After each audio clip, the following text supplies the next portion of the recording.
Sebastiano Timpanaro. The Freudian Slip. Psychoanalysis and Textual Criticism. Contents.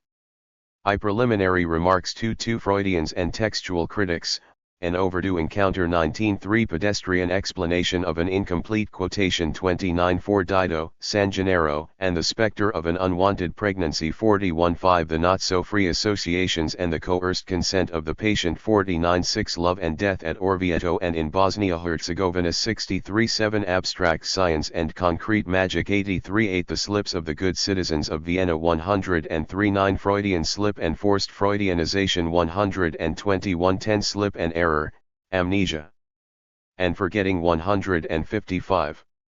To some provisional conclusions 173.12 postscript. The Italian word timpanaro uses the work rhymism wherever the reference is to the technical Freudian term for repression. This has been rendered throughout in English as repression. He employs the word repressione in a more general sense of social and political repression, equivalent to the German Unterdrücken. This has been rendered in English as suppression or oppression. Translator. 6. Preliminary remarks.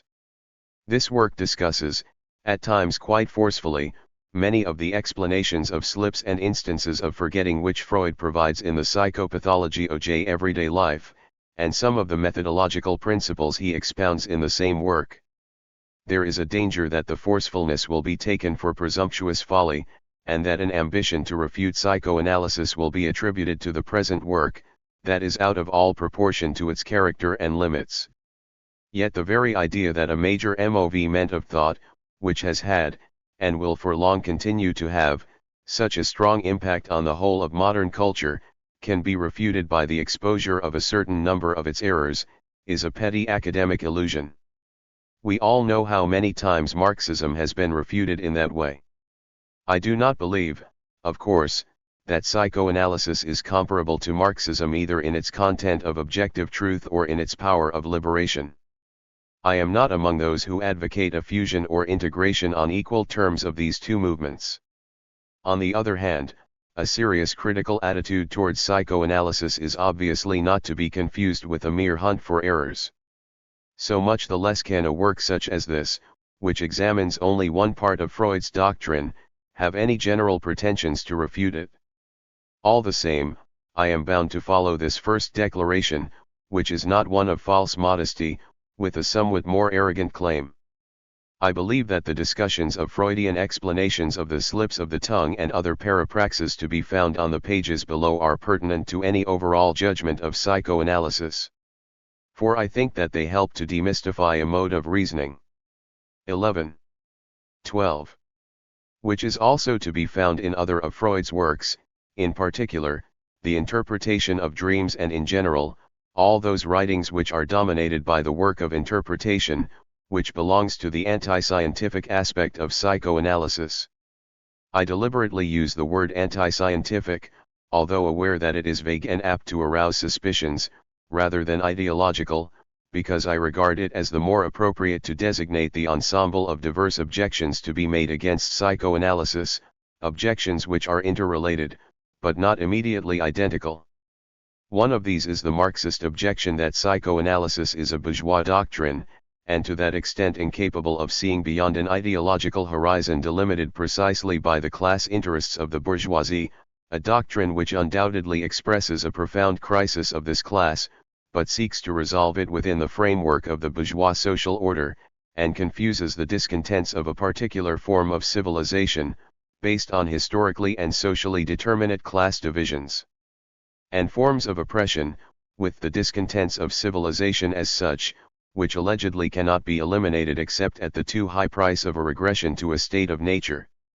This objection has often been vigorously formulated in recent years by Marxist psychologists and psychiatrists.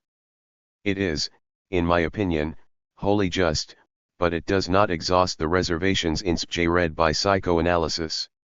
Moreover, taken in isolation, it is open to polemical retort by more or less orthodox Freudians, for they can reply, with some reason, that the problem of illness cannot be reduced without residue to a social problem, since man is also possessed of an animal and biological nature, which is remolded but not annulled by that second nature instituted by labor and social relations of production. It is precisely in this respect that the materialist, as opposed to pragmatic or voluntarist, Marxist encounters a second objection to psychoanalysis, apparently opposite in character to the first. This is that psychoanalysis has deleteriously widened the gap between psychology and neurophysiology. I say apparently opposite because I believe that there is an intrinsic contradiction in psychoanalysis which renders it liable to both criticisms. On the one hand, it eternalizes situations which are historically specific. 13. For example, it abstracts what truth there is in the notion of hatred of the father from an authoritarian structure of the family, which remains transient even if it is slow to pass away, and transforms it into a sort of eternal destiny of mankind. In this sense, then, psychoanalysis is too naturalistic. Yet, in another sense, it remains suspended in a limbo between the biological and the social, rejecting contact with the one no less than with the other. No doubt, some Freudian will tell us that Freud's initial training was strictly anatomical and physiological, and that to the end he regarded the gap between psychology and neurophysiology as merely provisional. But it is a fact that he did not feel, at least in those works written after the 3 essays on the theory of sexuality, any real pressure to make even a small move towards closing this gap. On the contrary, as psychoanalysis was gradually transformed into a general theory of humanity and civilization with a distinctly Schopenhauerian and metaphysical hue, the gap became ever wider.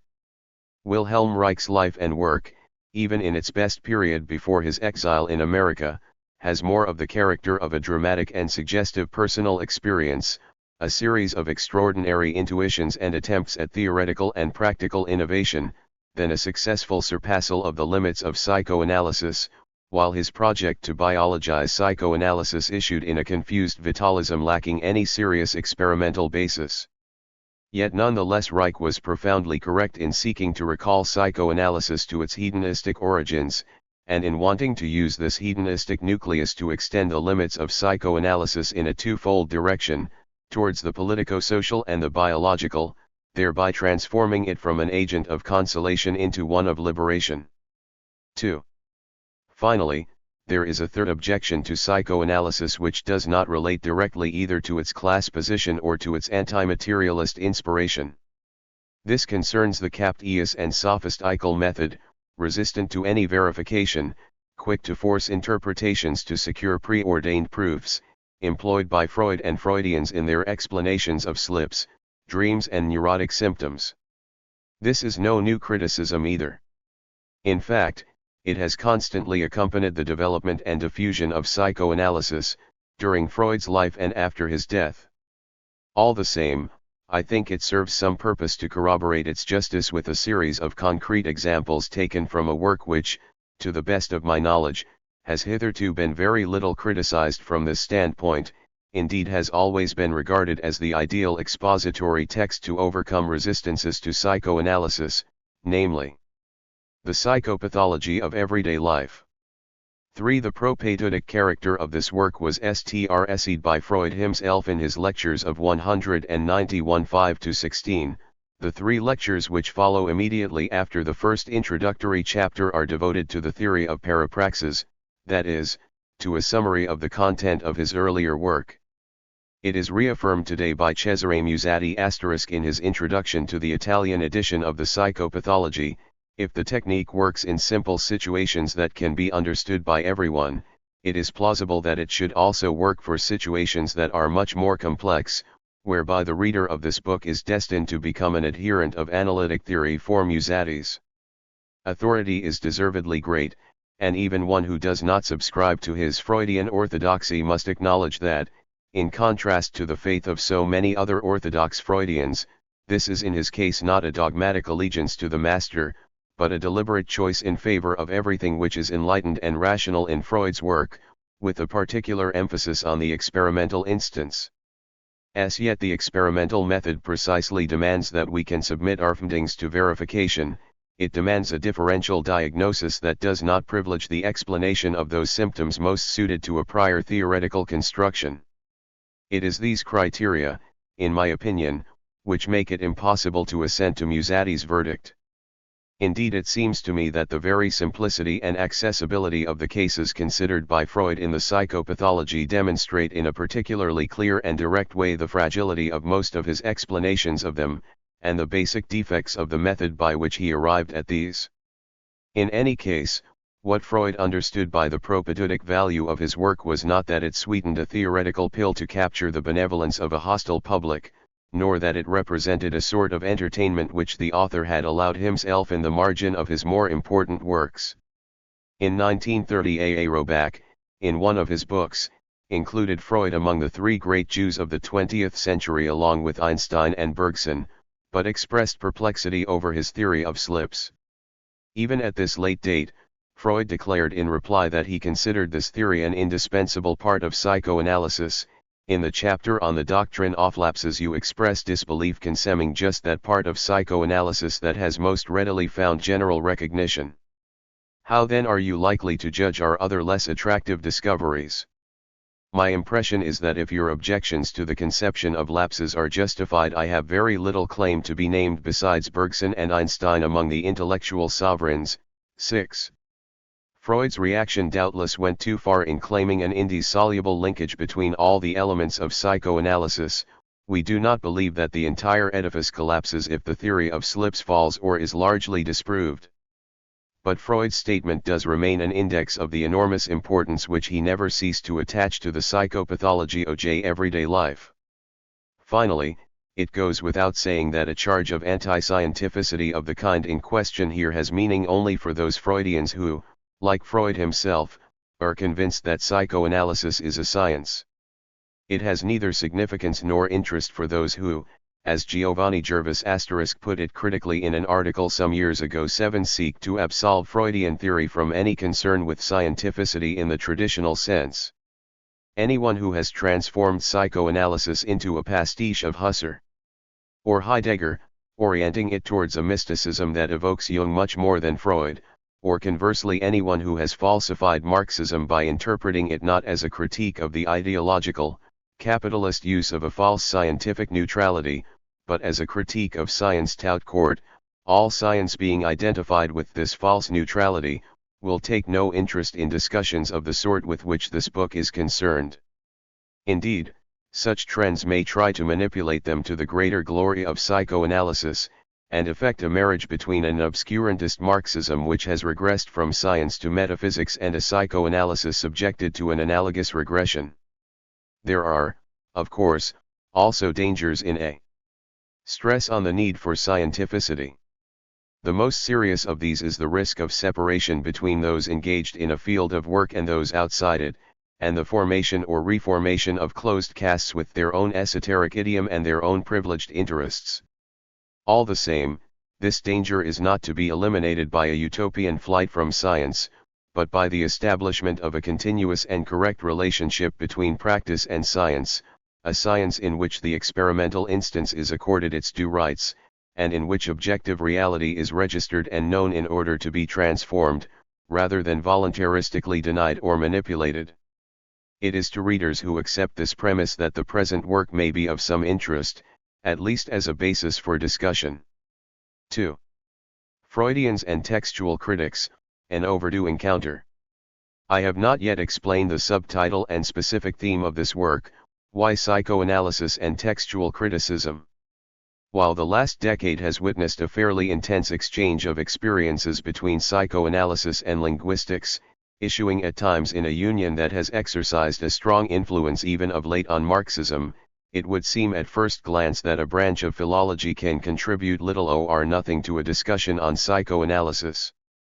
For textual criticism is a science, which though it possesses clearly defined affinities with linguistics, has remained much more traditional than the latter, and so more exempt from methodological anxieties and impulses of innovation. Yet, in the particular case of the psychopathology of everyday life, it might be said that psychoanalysts and textual critics have to a large extent studied the same phenomena, though their methods and purposes in doing so have been very different. The task of the textual critic is to inquire into the origin of alterations undergone by a text in the course of its successive transcriptions, so as to be able to correct those errors persuasively or to establish which of two or more variants deriving from different sources is the original, or approximates most closely to it. Among the various types of errors of transcription, there are at least two which have nothing to do with a slip of the pen. On the one hand, there are those mistakes which are inaccurately termed paleographic.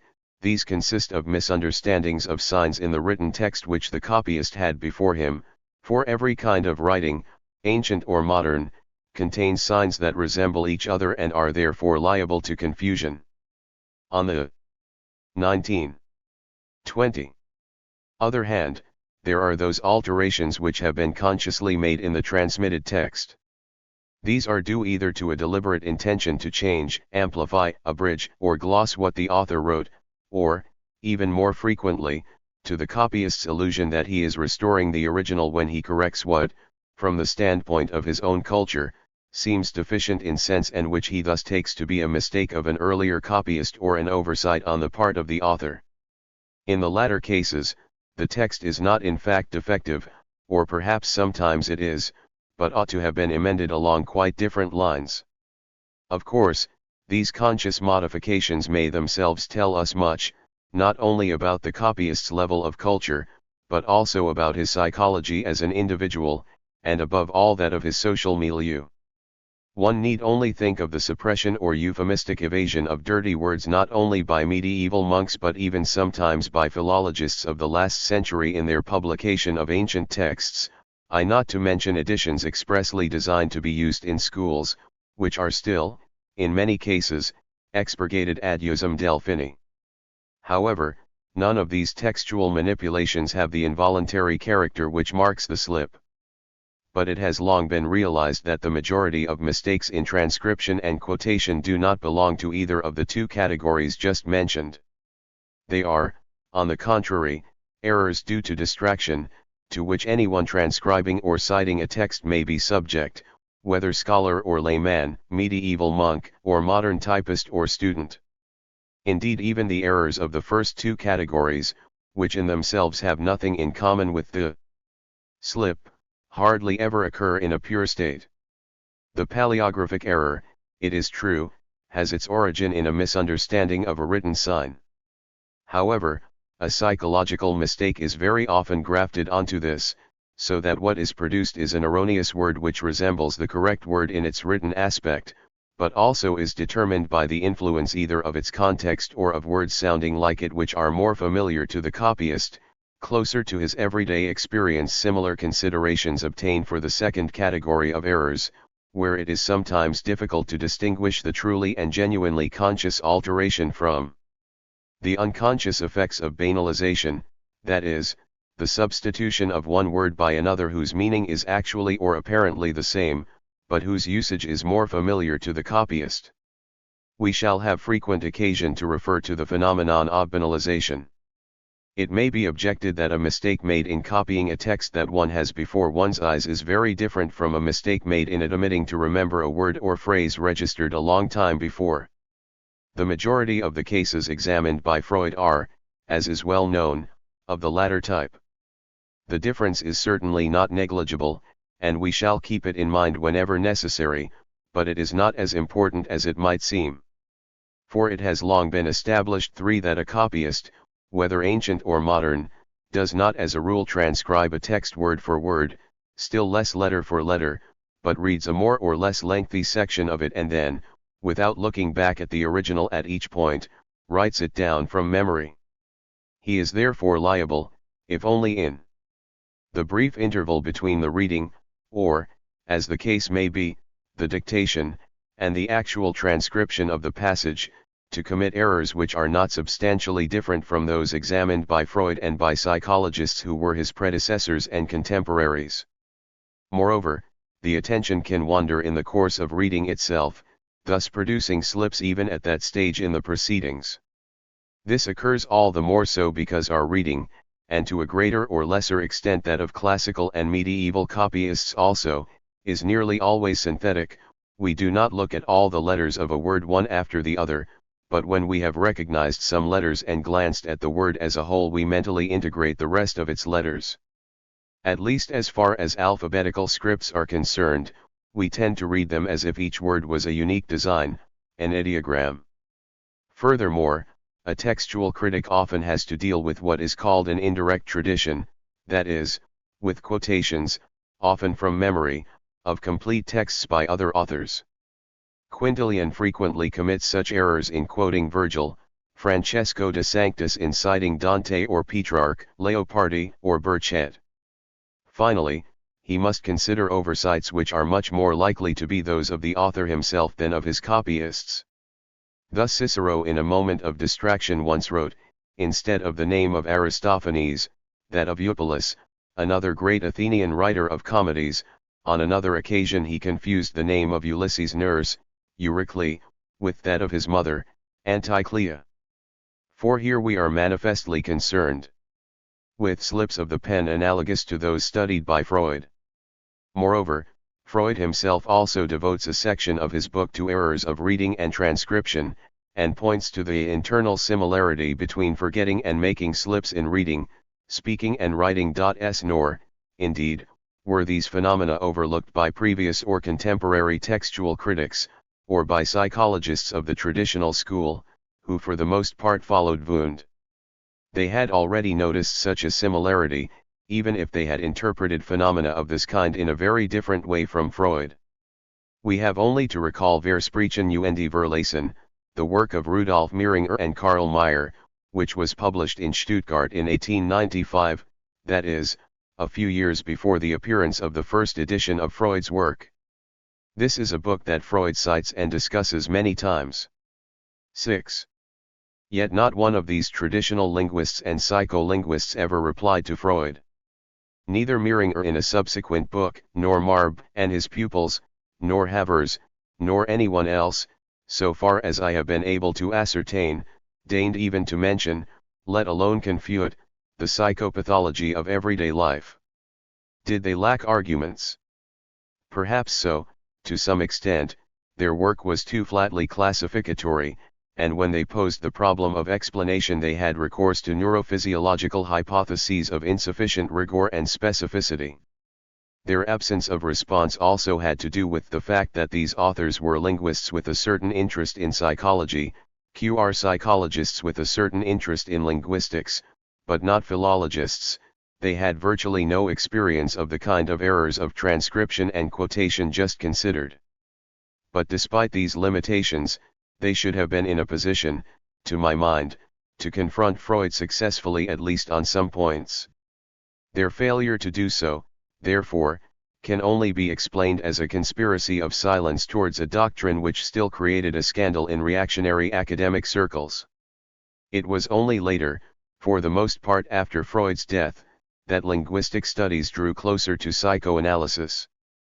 But structuralist linguists, and even more so, structuralists who are not linguists, have been attracted by other aspects of Freud's work, and little concerned with his explanations of slips. 8. While now that a conspiracy of silence or a reactionary hostility has been replaced by a vogue for psychoanalysis, one can only suppose that Freud's explanations of the latter appear to them to be perfectly correct. What then of the textual critics?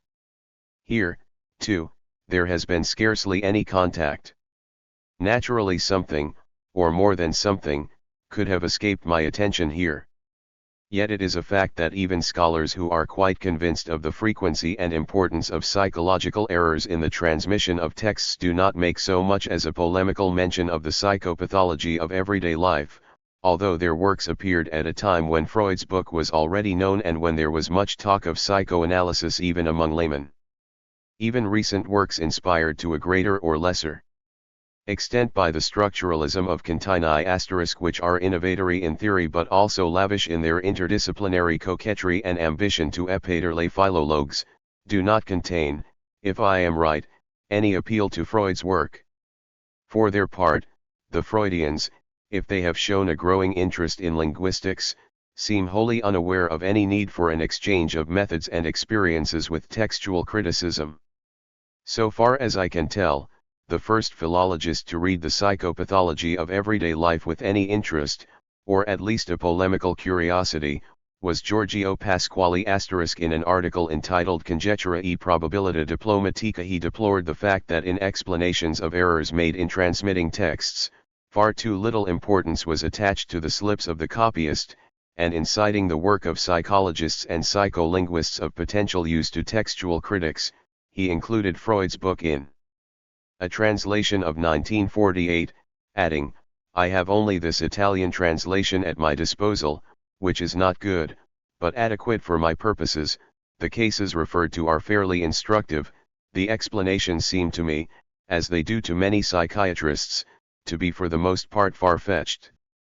He returned to this theme in a review of Les Manuscrits by A. Dane, too. I have briefly dealt with this type of error, which is still too little studied, in Annali della Scuola Normata di Pisa, and made use in doing so of the work of Mehringer, K. Meyer, Havers, and also of the psychiatrist Freud. I believe, as I have already said, and as I shall try to show, that we are justified in passing a negative judgment on most of the explanations of slips given by Freud. Nonetheless, Pasquale's judgment needs to be verified. It would be imprudent, and above all anti-Pasqualean, errare in verba magistri. It is true that Pasquale belonged to a Central European culture. It is equally true that Pasquale was interested in medicine and biology, and was free from the moralistic and racist prejudices which had made the right wing of the bourgeoisie hostile to psychoanalysis for so long. Nonetheless, it is clear from his remarks that his contact with psychoanalysis was not only belated, but very fleeting. This is confirmed, I would say, by his use of the term the psychiatrist Freud, at a time when Freud's work had already acquired world renown and embraced a far larger field than that of psychiatry alone. An advocate of psychoanalysis might also legitimately point to the fact that the many psychiatrists whose authority Pasquale invoked would have been 28. In all probability, traditionalist and right-wing opponents of psychoanalysis, and he would certainly protest against the identification of Freudianism with pansexualism, all the more so in that the psychopathology of everyday life by no means lacks explanations of slips in which sexuality plays no part. Indeed, these are far more frequently to be found in it than in the interpretation of dreams. As early as I-949, Lanfranco Carati * Pasquale, who was sensitive to the new ferments in European culture which were circulating in Italy after the long slumbers of fascist dogma and anti-Semitic persecution, provided an explanation of a political slip. It was hardly, as we shall see, an orthodox Freudian one. Nevertheless, it implied a much less hasty and negative verdict on Freud's work. 3 more recently, Luigi Enrico Rossi, in a review of Hermann Frankel's Testo critico e critica del testo has drawn attention to the need for textual critics to reflect on the psychopathology of everyday life.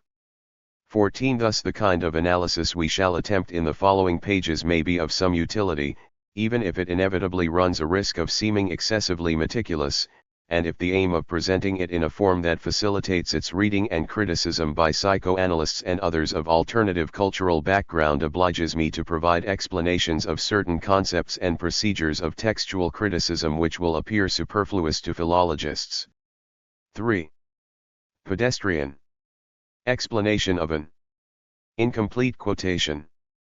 At the beginning of the psychopathology of everyday life, before the treatise breaks up into a host of examples, discussed often very briefly and interspersed with methodological considerations to be taken up and expanded in the last chapter, there are 2 extended examinations of specific slips of the tongue, with a whole chapter devoted to each. It seems certain that the book owes this structure not to external circumstances, to the disjointed manner in which it was written, but to Freud's intention of making these 2 examples arouse in the no doubt incredulous or reluctant reader an initial conviction in the justice and fertility of his method. For this reason we believe we too should devote more time to these examples than to later ones. We shall begin with the second, because certain methodological defects which are particularly apparent in Freud's explanation here will help us understand better the weakness of his explanation also of the first case and the others examined in the rest of the work. A young Austrian Jew, with whom Freud strikes up a conversation while traveling, bemoans the position of inferiority in which Jews are held in Austria-Hungary. His generation, he says, is destined to grow crippled, not being able to develop its talents nor gratify its desires. He becomes heated in discussing this problem, and tries to conclude his passionately felt speech with the line that Virgil puts in the mouth of Dido, abandoned by Aeneas and on the point of suicide: exoriare aliquis nostris ex ossibus ulter. 3-0. But his memory is imperfect, and all he succeeds in saying is exoriare ex nostris ossibus ulter, i.e. he omits aliquis and inverts the words nostris ex. What is the explanation for this double error? The most mediocre of philologists would have no difficulty in giving one. As we have already mentioned, anyone who has anything to do with the written or oral transmission of texts knows that they are exposed to the constant danger of banalization. Forms which have a more archaic, more high-flown, more unusual stylistic expression, and which are therefore more removed from the cultural linguistic heritage of the person who is transcribing or reciting, tend to be replaced by forms in more common use. This process of banalization can affect many aspects of a word. For instance, it can affect its spelling. Forms like stud, havre easily turn into studi and avre in texts transcribed tota y, or even more so in quotations written down from memory. It can affect its phonetic character. One so often reads or hears someone recite the famous line from Ariosto, Zero gran bonta de cavalieri antiqui, with the antiqui replaced by antiqui, even though the rhyme between the third and fifth lines of that octet favors the more archaic form. It can affect its morphology. Eno danati I peccatori carnali, wrote Dante, Inferno, v. 38, but in various manuscripts of the Commedia one finds so no or eron, or some similar banalization. It can affect its lexical character.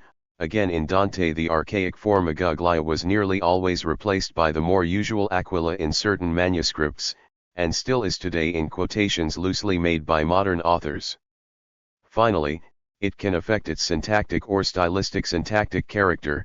In the subtitle to Ruggiero Bongi's Lettera critiche, perché fa letteratura italiana non sia popolare in Italia, the subjunctive sia is itself not popular enough in Italy, so that when the subtitle is quoted from memory one frequently finds it replaced by the indicative mood. We have deliberately cited extremely elementary examples. But frequently banalizations take on a more complex character, and involve the whole context and not just a single word.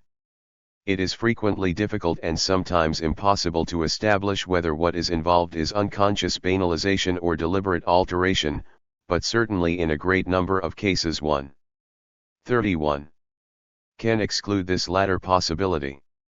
We have all had the experience of checking a text we have quoted from memory or even transcribed ourselves and finding we have made a certain number of slips, consisting for the most part, precisely of banalizations.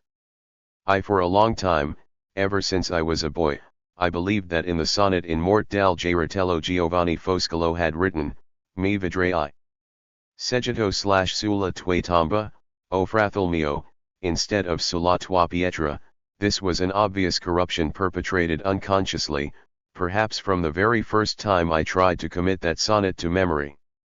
Now, in the line from Virgil quoted by Freud's young traveling companion, the construction exoriare aliquis ulter, whether aliquis is to be understood as subject and ulter as its predicate, or whether ulter is to be understood as subject and aliquis as its attribute too, is highly anomalous. The anomaly consists in the coexistence in the line of the second person singular with the indefinite pronoun aliquis. Dido uses the familiar to form of address to the future avenger, as if she saw him standing in front of her, prophetically, already clearly outlined, while at the same time she expresses with the aliquis his indeterminate identity. Dido's expression is at one and the same time an augury, vague as all auguries are, as well as an implicit prophecy of the coming of Hannibal, the avenger whom Virgil, writing post-eventum, certainly had in mind, and of whom the ancient readers of the Aeneid would immediately think. In German, i.e. the language spoken by Freud's young interlocutor, such a construction is virtually untranslatable literally. The same difficulty occurs, for that matter, in Italian, French and English. Something has to be sacrificed, either one wishes to bring out the character of a mysteriously indeterminate augury, which means rendering exoriare by the third person singular rather than the second person, or one prefers to conserve the immediacy and directly evocative power of the second person singular, which means modifying somewhat, if not suppressing outright, the aliquis. The first solution, for example, was chosen by Wilhelm von Hertzberg, a philologist and translator who achieved a certain fame in the second part of the 19th century, mag aus meinem Gebieten sich einst ein Racher erheben. 3 earlier, the poet and authentic translator Johann Heinrich Voss had opted for the second solution, suppressing the aliquis altogether, aufstehen magest du durch aus unserer Asche, du Racher.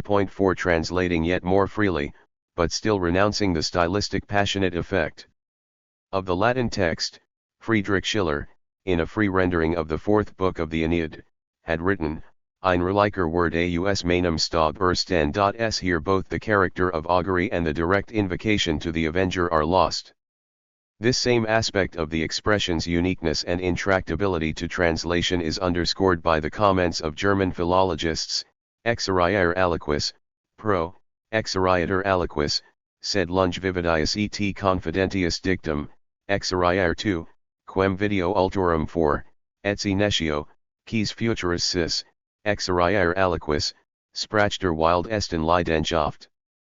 Die Dido sieht im Geist das Bild de Hannibal und redet innen, ohne in jeder weiter zu erkennen, and so on. 6. But while philologists and translators, in direct contact with the text, were aware of the untranslatability of this expression from Virgil, a young Austrian of average culture, for whom Dido's words were no doubt little more than a distant memory from grammar school, was led unconsciously to banalize the text, i.e. to assimilate it to his own linguistic sensibility. The unconscious elimination of aliquis corresponds precisely to this tendency.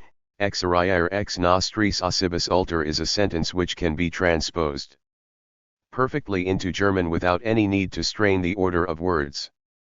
It was no accident that the young Austrian's simplified quotation corresponded to the rendering given by Voss, reproduced above. If we were to stop here, however, we would still leave ourselves open to a legitimate objection.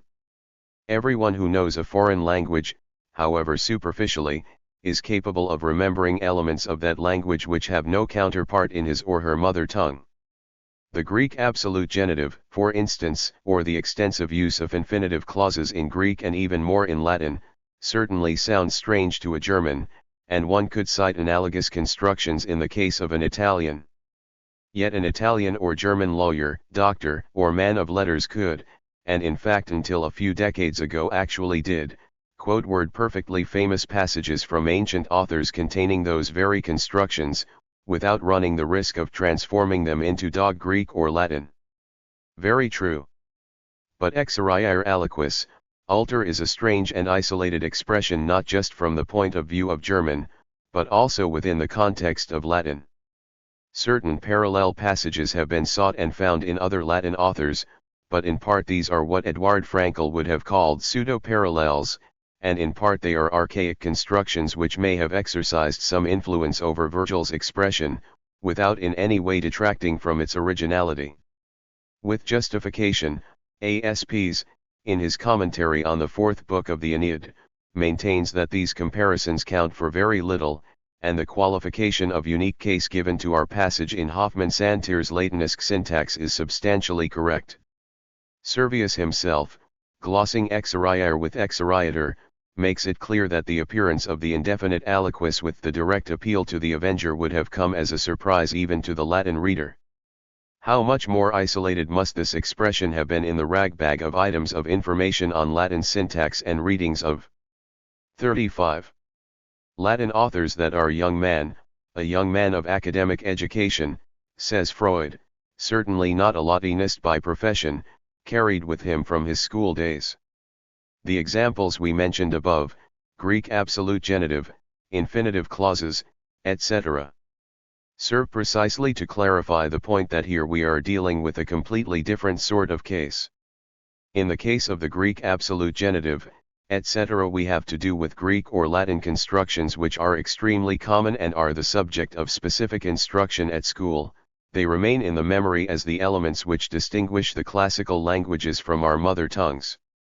In the case of Virgil's expression, on the other hand, we have to do with a construction which the young man had come across only in that single passage from the Aeneid, which was given no emphasis whatsoever, if it was mentioned at all in any school textbook on Latin syntax, nor given any emphasis in the serious if rather antiquated textbooks the young Austrian would have studied in his later years at his city's grammar school. Thus it came about that the uniqueness of the construction in Latin combined with its odd sound to a German, to make the young Austrian commit a stylistic and syntactic banalization. We can go further. While banalization is sometimes effected by substituting a simpler expression for a more difficult one, or by adding clarifying words where they were merely implied in the original text, in our case the banalization is concretized in a reduction of the original text, viz. in the unconscious suppression of aliquis. Now aliquis was exposed to the danger of being omitted for a more general reason, namely that of all the words in Virgil's line, it is the only one that is not strictly necessary to the line's meaning. If we suppress exoriare, or nostris ossibus or ulter, the line loses all its sense.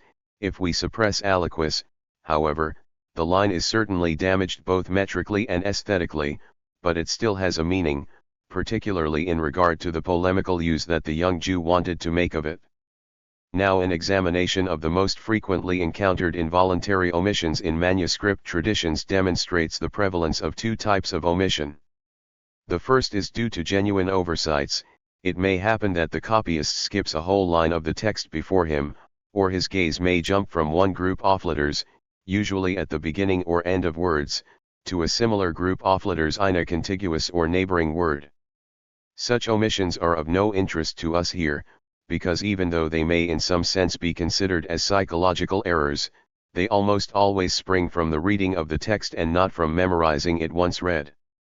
A secorded category, which is of more immediate interest to us, consists in omissions of relatively superfluous words, i.e. words whose absence certainly impoverishes the text from the stylistic and even conceptual point of view, but does not render it meaningless. Let us take as an example the first 10 pages of J. Willis's edition of the Saturnalia by Macrobius. In the critical apparatus, let us observe the omissions of words encountered in one codex or another. We shall see that 7 omissions belong to the first category. 1. Concerning the words nihil ex omnibus, is not explicable with full certainty. The remaining 11 omissions belong instead to the second category, i.e. they concern words which are superfluous in the sense defined above. To these one last omission should probably be added, that of visum on p. 6, 20. It will be observed that, among the omissions belonging to this second category, many are monosyllabic. The evidence of other manuscript traditions shows that this is a general phenomenon. The very smallness of such words, their frequent, if not universal use simply as link words, in many cases also their weak accentuation, these are all factors. 37. Which contribute towards making them less visible or more easily forgotten by the copyist. But even if we leave the monosyllables to one side, we are still left with a considerable number of words whose omission can only be explained by a tendency for the memory to discard anything superfluous and retain whatever is indispensable to a text. The example of the Macrobius Codex we quote here is far from being isolated. Essays devoted to many other Greek and Latin manuscript traditions give analogous results. Nor, obviously, is the phenomenon limited to ancient manuscript traditions. Alfieri wrote in a letter, Fin adesso semper sono stato in dubbio. This is the authentic version, as established by Lanfranco Carati. But Mazzatinti's older edition of Alfieri omits semper. 8 Was this a case of deliberate omission, hinging on Mazzatinti's pedantic desire to rid the text of what he saw as a disturbing pleonasm?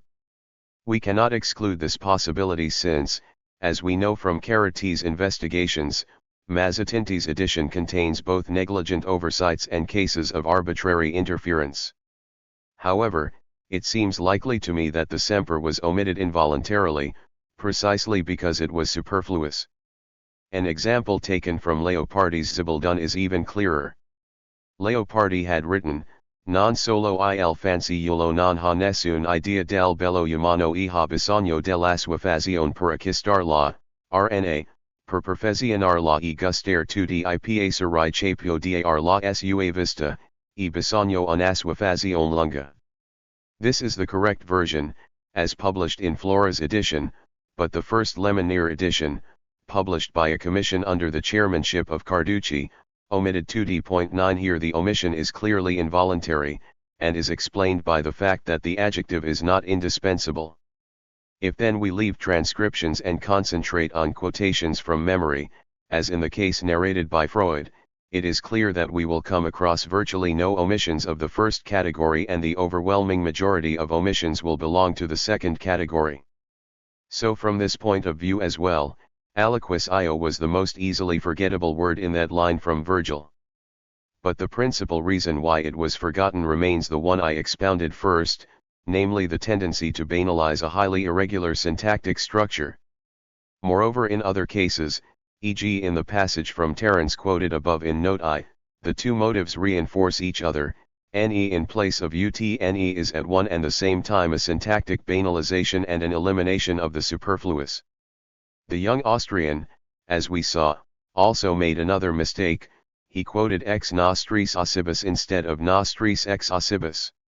This too is a banalization.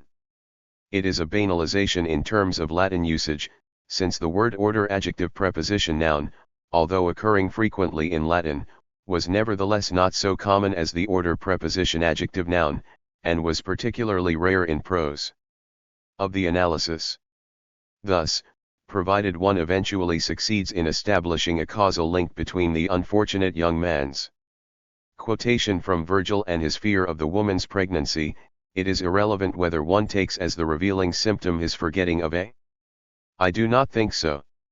In the first instance, we may note the suggestive character of many of Freud's interventions in the dialogue. The method of free association, which the person under analysis is requested to respect, ought, as we know, to be matched by a corresponding method of suspended attention on the part of the analyst. Up till the moment of interpretation, the analyst, like his patient, should abstain from any critical filtering of the discourse that would prematurely privilege certain of its elements at the expense of others. Adherence to this norm is difficult, if not impossible, and this is known to be one of the main reasons, there are others, why it remains an issue of contention among Freud's successors, many of whom have abandoned it. On the other hand, in very few accounts of cases of analysis does it appear to be so openly flaunted as in the episode currently engaging our attention. It might be said that the very patency of Freud's dishonesty here testifies to an exemplary honesty. For example, when the young Austrian says that he recalls a companion he encountered on a journey the previous week, by the name of Benedict, Freud intervenes to say that this name, like those previously recollected, Simon and Augustine, is that of a saint, and thus puts the sequence of remembrance back on the track from which it had threatened to go astray. Indeed, since this Benedict was described by the young man as ein wahrer original, Freud adds, with apparent indifference, that there was, I think, a church father called Origen. The remark is not followed up directly then, but it represents a kind of card up the sleeve whose value is by no means negligible, be this because Origen's principal claim to fame lies in his self-castration, or because the second element of the name, derived from the Greek root designating generation or birth, can summon forth various associations of a sexual nature, should there be a need of these. We have another suggestive intervention in the remark that both Augustine and Gennaro are connected with the names of months. In other words, so far from Freud's attention being suspended, we have a series of explicit interventions, thanks to which the analysis becomes not unlike the maieutic Socratic or Platonic dialogue.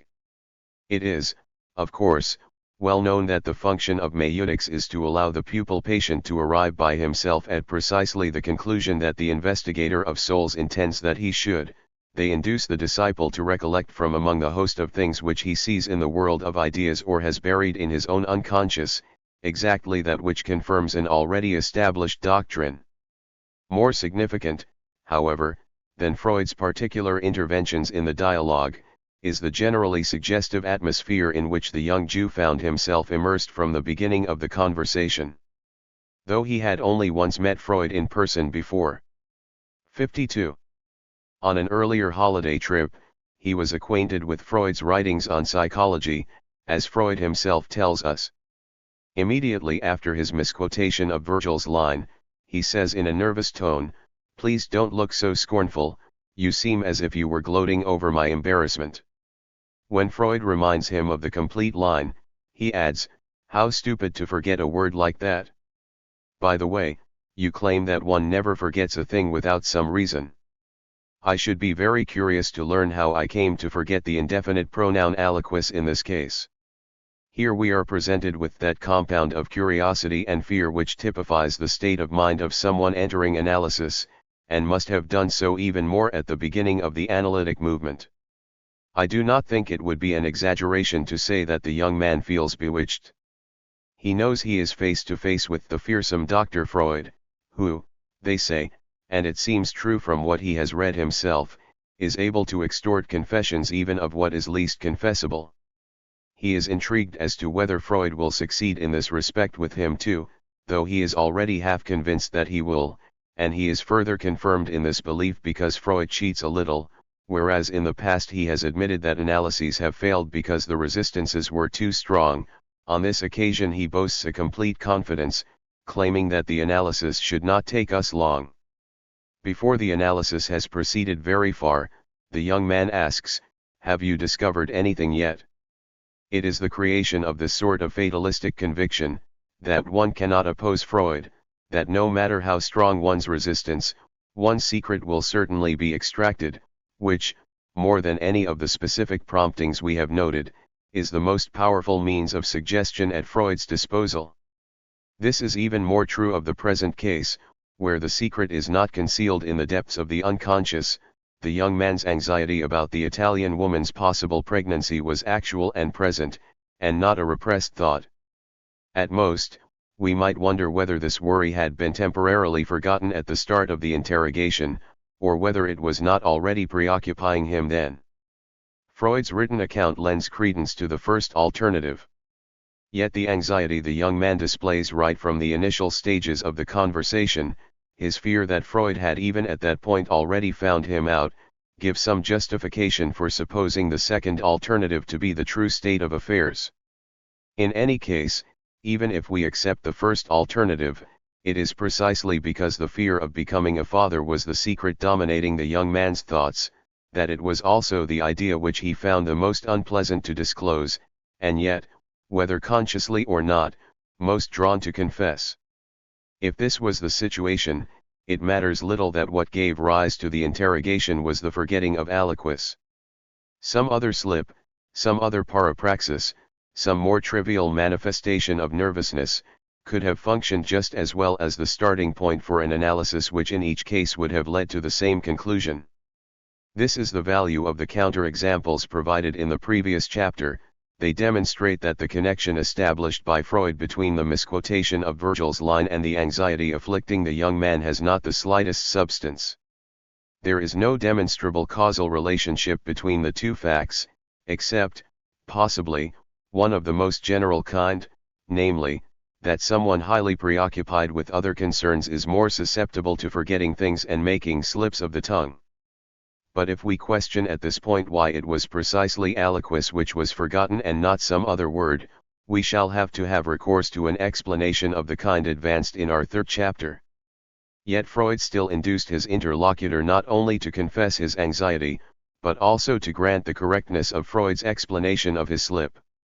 We touch here on a problem which Freud dealt with explicitly in the third of his lectures of 1915-16, where he speculates on the possibility of a psychoanalytic explanation being rejected by the person who committed the slip. Whom ought we to believe in such an event? According to Freud, the analyst. But, he goes on to say, his audience will object. 54.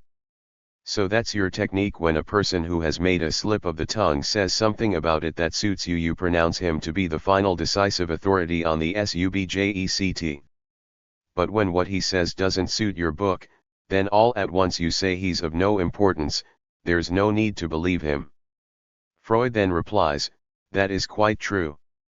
But I can put a similar case to you in which the same monstrous event occurs. When someone charged with an offense confesses his deed to the judge believes his confession. If it were otherwise, there would be no administration of justice, and in spite of occasional errors we must allow that the system works. Thus to the question he then imagines put to him, are you a judge then? And is a person who has made a slip of the tongue brought up before you on a charge? So making a slip of the tongue is an offense, is it?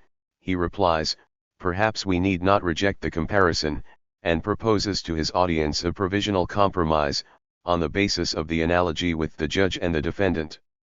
I suggest that you shall grant me that there can be no doubt of a parapraxis having sense if the subject himself admits it. I will admit in return that we cannot arrive at a direct proof of the suspected sense if the subject refuses us information, and equally, of course, if he is not at hand to give us information. But this does not mean, concludes Freud, that we have to abandon explanations based on circumstantial evidence, which are always endowed with a significant degree of probability and can be confirmed by a study of the total psychical situation in which the slip occurs and of the character of the person who commits it. An exhaustive commentary on this passage would involve no less than a critical examination, on the one hand, of the entire Freudian theory of interpretation, on the other hand, it would also have to confront the problem of the ideological limits which Freud's bourgeois formation imposed on his own scientific research. That is not possible here, although I shall continue to exercise the right I have hitherto reserved to digress from my central theme whenever circumstances demand it. It is also part of my contract not to lose sight of the specific subject of this work, which is the slip. So I shall restrict myself to a few remarks. The comparison between the relationship of judge and defendant and that of analyst and patient reveals a generally authoritarian conception of psychiatry and medicine. Moreover, even within the framework of such a conception, the psychological criteria to which it appeals are extraordinarily short-sighted. One is inclined to say that this investigator of the many complexities of depth psychology was possessed of an oddly simplistic vision when it came to certain mechanisms of superficial psychology, with which even a bourgeois judge of not particularly retrograde tendency or a moderately enlightened teacher is familiar, and would have been in Freud's day also. The truthfulness of any confession is accepted by Freud without question, and the judge is thereby exempted from any further need to verify it. The possibility that, even apart from any violent form of coercion, an accused might be induced by the suggestions of an interrogation to confess to things which he had not done, taking things to include not only actions themselves, but at least as much thoughts, intentions, motivations of acts, is blithely ignored. Furthermore, when Freud speaks of the admission of the sense of a parapraxis here he conflates two very different facts. We have already remarked on the difference between them in our treatment of the forgetting of aliquis. On the one hand there is the fact, this, to be sure, is undeniable, that the young Austrian feared news of the Italian woman's pregnancy. On the other hand, there is the presumed causal chain which is supposed to link this fact with the forgetting of aliquis. Now, confronted with a Freud already possessed of a theory of slips, who is in a position to conjoin everything with everything, and who responds to a doubt expressed by the young Austrian as to the relationship between two thoughts with brusque authority, you can leave the connection to me. The patient is in an obviously inferior situation. 56. Because he has no alternative explanation at his disposal. He is therefore inevitably induced to believe that if Freud, who has taken his cue from a true fact, has managed to make him blurt out another true fact whose confession is unpleasant, then the procedure adopted must have been scientifically correct. However, the counter-examples given in the last chapter have showed us that things are not as straightforward as that. Moreover, for Freud any denial of the charge by the defendant, or of the explanation of the slip by the patient, though it is certainly regarded as a complicating factor in the work of the judge or the analyst, cannot be allowed as much weight as attaches to the conviction that the charge or the explanation is justified. Let us take heed of those words we have just stressed, provisional compromise. Freud contents himself with this formula because he cannot hope in a single lecture to overcome the skepticism and, above all, the resistances of his audience. But the word compromise clearly indicates that, in his opinion, the real solution is something other than this. The patient is always, or nearly always, wrong when he makes a denial, because every negation on his part is in reality a manifestation of resistance, and thus an involuntary confession. Freud makes this very clear in his paper on negation, on which Francesco Orlando * has written an acute commentary. Point 3. The principle enunciated by Freud in this brief essay is, so to speak, a variant of the ancient maxim excusatio non petita, accusatio manifesta, which could be formulated, negatio non petita, affirmatio manifesta. Point 4. Every time, says Freud, that one of our patients, for example, declares, you ask who this person in the dream can have been. It was not my mother, we can be sure that it is his mother. He concludes, there is no stronger evidence that we have been successful in uncovering the unconscious that when a patient reacts with the words I didn't think that or I never thought of that. He thus goes so far as to formulate, quite directly, a heuristic rule. One asks the patient, what would you consider was the most unlikely thing in the world in your situation? What do you think was furthest from your mind at the time? If the patient falls into the trap and names what he thinks most incredible, he almost invariably in doing so makes the correct admission. There is no doubt that Freud isolated a particular mode of confessing what cannot be confessed by means of denying it. That is a feature of human behavior, whether at the unconscious or conscious level, which will persist so long as there are things which cannot be confessed to the persons themselves or to others, that is, as long as there is repression, or, in the wider sense, suppression.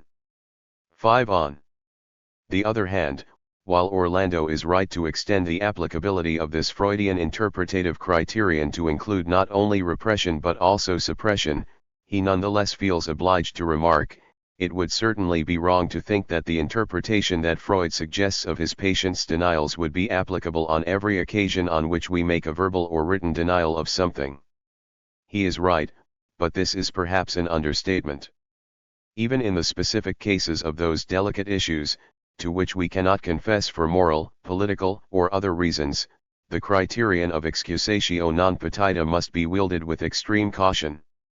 Not only is there the risk that a more or less conscious emotional charge will be detected in a perfectly calm denial, free of arrière-pensées, such as even a neurotic might express, but there is also the possibility that we may fall prey to the mistaken belief that the truth is to be extracted from the pure and simple negation of the negation, where in fact a much more complicated and reflexive mental process could have occurred. Anyone who feels himself suspected of thinking something which he has not thought, will be very likely to want to ward off the suspicion, but he will then find himself in a dilemma, because an excusatio non petita, however truthful, will be taken for an accusatio manifesta. Any judge or lawyer, or indeed any teacher too, who is possessed of a minimum of psychological penetration knows very well that it is just these very mechanisms which exist, and always will exist, as long as there remains even a moderate degree of suppression, and which give rise to both the Freudian negation and also to preventive defenses which it would be utterly wrong to consider always as unrepresentative of the truth. A teacher notices some breach of discipline, and asks, who did that? A young pupil, either because he knows he is already under suspicion for his misbehavior on other occasions, or because he sees, or thinks he sees, the teacher's gaze fixed on him, hastens to answer, it wasn't me. If the teacher concludes, so it was him, he will err in a very high percentage of cases. Thus once again we register the way in which his zeal for his own theses rendered the master of depth psychology extraordinarily unaware of any of the subtleties of superficial psychology. It is intriguing to imagine Freud's reaction if one of his patients, a neurotic, but a politically lucid one, in reply to the question which according to Freud was the best means of ensnaring the patient, what would you consider was the most unlikely thing in the world in that situation? What do you think was furthest from your mind at the time?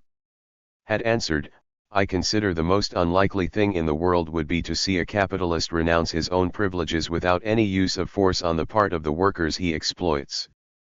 At this point, there would surely have been an exchange of roles. Freud would himself have succumbed to the behavior typical of a patient, he would have lost his temper or changed the subject, in short have revealed resistances so strong that he would not even have been aware of their existence. But this hypothesis is deliberately provocative. What we should really keep in mind is the fact already mentioned, that the patient finds himself in an inferior position because he is not able, save in 60 exceptional circumstances, to advance an alternative explanation of his slip that he can adequately defend. So he is usually constrained, if he is unwilling simply to accept Freud's explanation, to fall back on a line of defense which is much more easily attacked. My slip did not have any particular significance, it happened by chance. We have seen that this was the defense attempted by the young Jew, and the psychopathology of everyday life records other reactions of the same type. In his reply to it, both in the psychopathology and in the lectures, Freud insists on 2 points, chains of connections of the type which led from the forgetting of aliquis to the thought of the unwanted pregnancy cannot be due to chance. On the contrary, every case like this that you care to analyze will lead you to matters of chance that are just as striking. 2. No event, however insignificant, is without a cause. If anyone makes a breach of this kind in the determinism of natural events at a single point, it means he has thrown overboard the whole Weltanschauung of science. Even the Weltanschauung of religion, we may remind him, behaves much more consistently, since it gives an explicit assurance that no sparrow falls from the roof without God's special will. We can accept this profession of determinism. It would be irrelevant, in my opinion, to appeal to Heisenberg's principle, which is so often mistakenly invoked in this connection, and which, in any case, implies a reformulation and not a negation of the principle of causality. However, there is always one sense in which it is perfectly legitimate to resort to the notion of chance, and this is a refusal to allow that a cause-effect nexus exists between two particular events, without at the same time for a moment doubting that each of the events has a cause. We have seen that the forgetting of aliquis by the young Jew was in no way due to chance. It has an excellent explanation as we have illustrated above. But the coincidence of the forgetting of aliquis and the fear of the Italian woman's pregnancy, that indeed is merely fortuitous, because the two events belong to two different causal series. It is merely fortuitous in the same way as the fact that Signor Tizio, who has fallen ill with pneumonia, happens to 61. Have red hair. 6. But we will revert to the Freudian concept of explanation in Chapter 7. It is time now to take issue with the episode narrated in the first chapter of the Psychopathology. 6. And in Bosnia-Herzegovina. Freud, journeying from Dalmatia to Herzegovina in the company of a stranger, asks the latter if he has ever seen the famous frescoes at Orvieto by, and fails to recall the name of Signorelli. The names of two other Renaissance painters come to his mind, Botticelli and Boltrafia, but he is aware that neither of the two names is the correct one. Freud rightly dismisses the explanation that a traditional psychologist would provide. Proper names succumb more easily to the process of being forgotten than any other kinds of memory content, as too vague, even if not without some foundation. He also forestalls the hypothesis of a banalization, which, on this occasion, he for once foresaw. The name I had forgotten was just as familiar to me as one of the substitute names Botticelli, and much more familiar than the other substitute name, Boltrafia. So far as Boltrafia is concerned, there is no doubt that Freud is right. In the case of Botticelli, we might legitimately query his assertion, but let us not lose ourselves in uncertain conjectures. Let us assume, then, without more ado, that for Freud it was true that Botticelli did not constitute a banalization of Signorelli. But textual criticism teaches us that one of the most frequent category of errors is a confusion between words of an equal number of syllables which are also connected by a marked phonic similarity, or even better, by assonance or rhyme. The great majority of errors are not derived from misunderstandings of the signs used in the text to be copied, many of the letters that compose the respective words have a different form, and cannot be confused in any type of script. 2. Rather, they are cases of faulty memory, and usually not so much visual in nature as auditory. They are errors that occur in self-dictation, whose mechanism, as we illustrated in Chapter 2, is substantially the same both in the case of transcription of a text and in the case of genuine quotations from memory. Sometimes there is no affinity of meaning between the two words. On other occasions, there is, and in this event a further element common to both words has facilitated the error, but, I repeat, this is not a necessary condition. For in many cases, one of the two words is rarer. 65. And more difficult than the other, and then the error comes to constitute a particular case included in the wider category of banalization.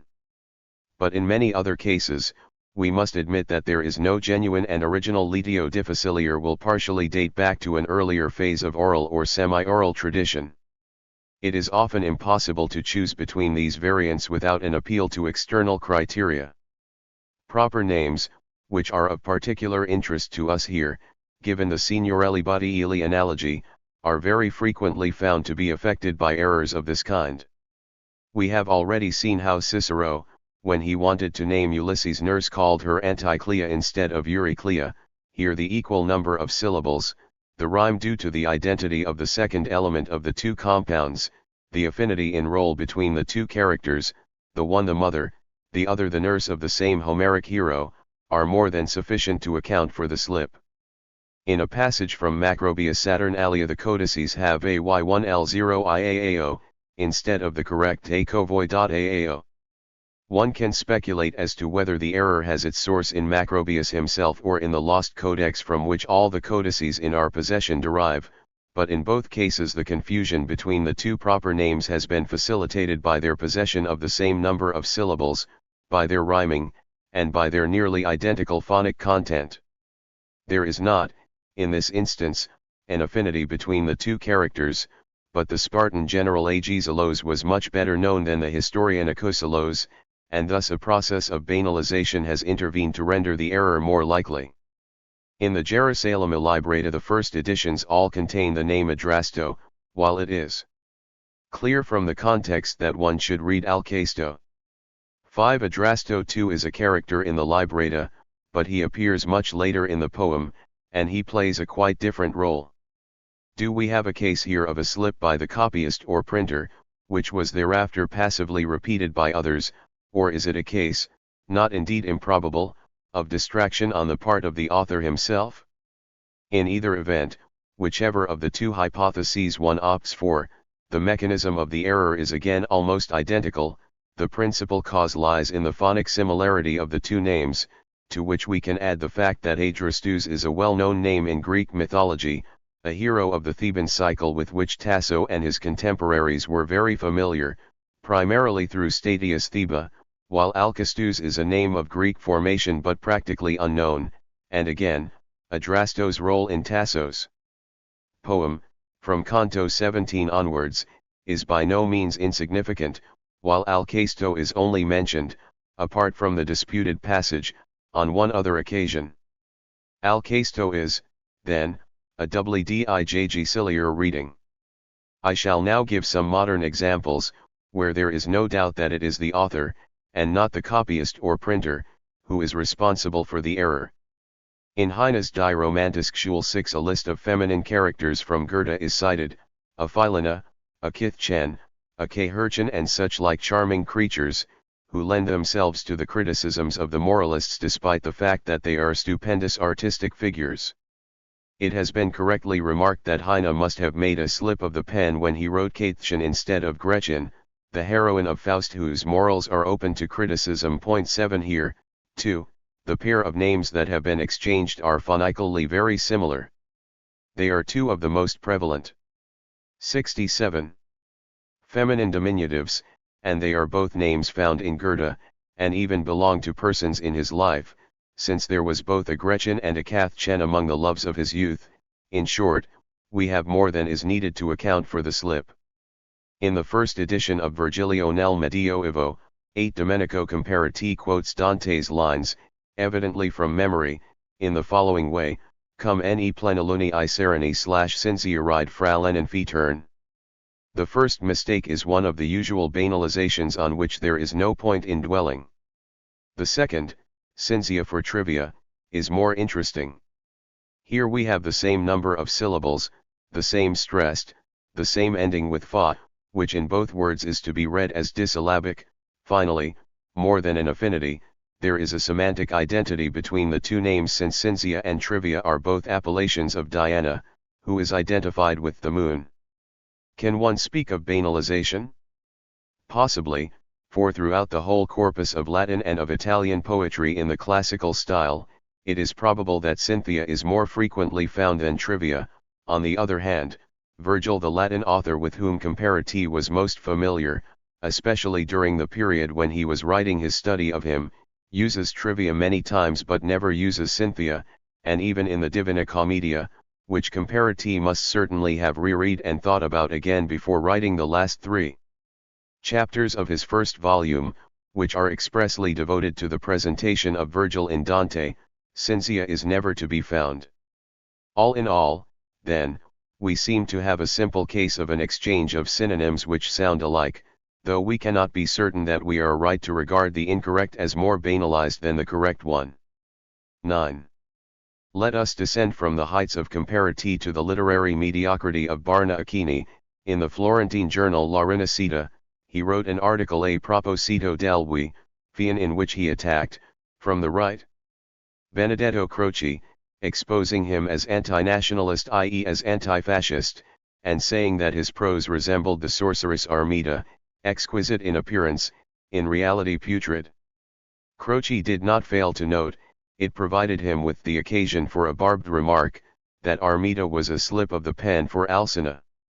In this instance, too, there was a fairly marked phonic similarity. On the other hand, there is an affinity between the two characters, in that both are sorceresses who make their appearance respectively in Gerusalemme Librata and Orlando Furioso, that is, in two rival poems which have proved the object of innumerable comparisons.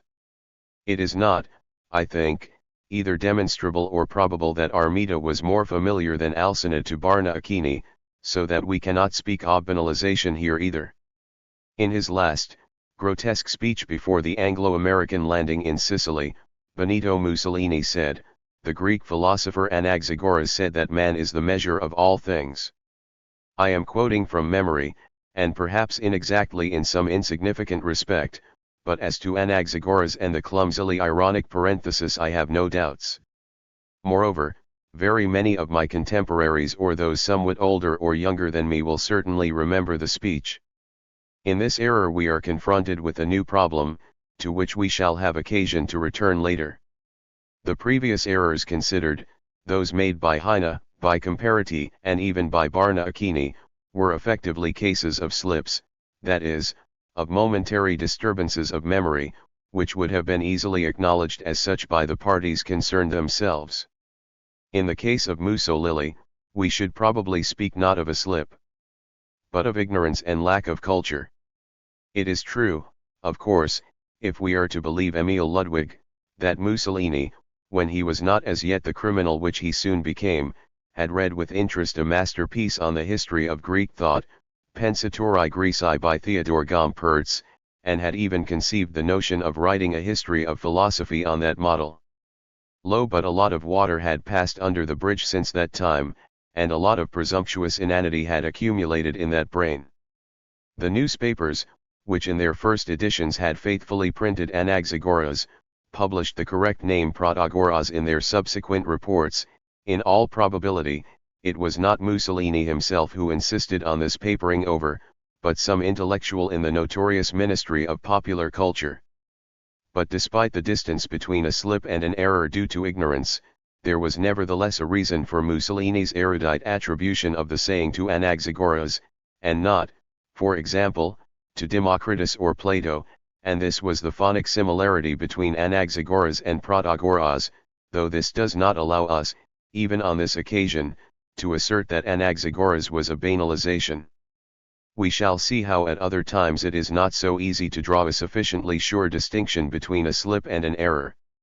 The examples I have cited, and I could add to these if we're not reluctant to weary the reader, are all analogous to the Signorelli-Botticelli slip.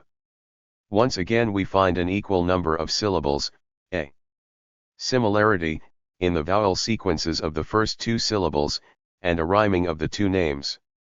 We have already seen that banalization is not a necessary condition here.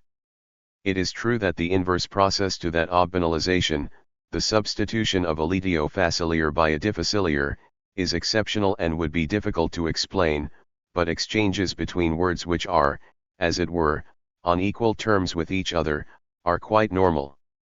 That a relationship should exist between the true or fictional characters answering to the names is not absolutely necessary, but it is commonly found to be so.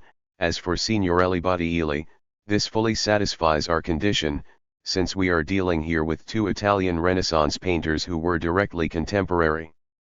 I have no right as yet to claim, on the basis of what I have said so far, that any Freudian would consider the Botticelli slip to have been explained. He could object that a collection of analogous cases does not constitute an explanation. That is true, and I am forced to ask him to bear with me patiently until the next chapter. I would like now, however, to draw attention to the quantitative character of the errors belonging to this type. Even in medicine, of course, the same symptom can be caused by different illnesses. Not even a layman is so naive as to believe that there exists a one-to-one correspondence between symptoms and diseases.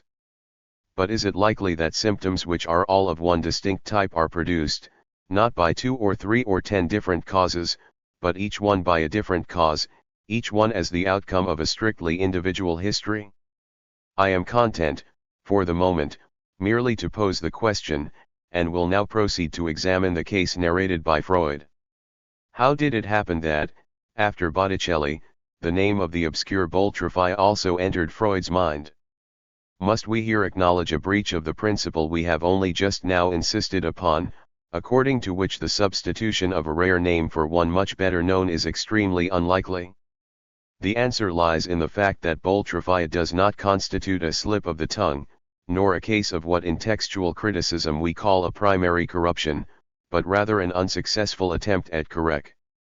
71. A disimprovement. Once the Botticelli slip has occurred, Freud takes his cue from it in an attempt to recover the correct name, and in the course of this attempted emendation he recalls the name of another Renaissance artist beginning with Bo like Botticelli, namely, Boltrafia. In other words, he fails to isolate the element of the original word in which he effected an alteration, and thus, instead of correcting the first part of it, he takes the initial element to be right, and tries to correct the rest of it accordingly. Nothing better than Boltrafia comes to mind, but he realizes at once that this is not the right name. Here too textual criticism can furnish perfect analogies. The history of the misfortunes suffered by a text in the course of its transmission from one copy to another is not the outcome merely of primary errors, but of bad correction of errors, or, frequently, of poor emendations due to a failure to understand the correct reading.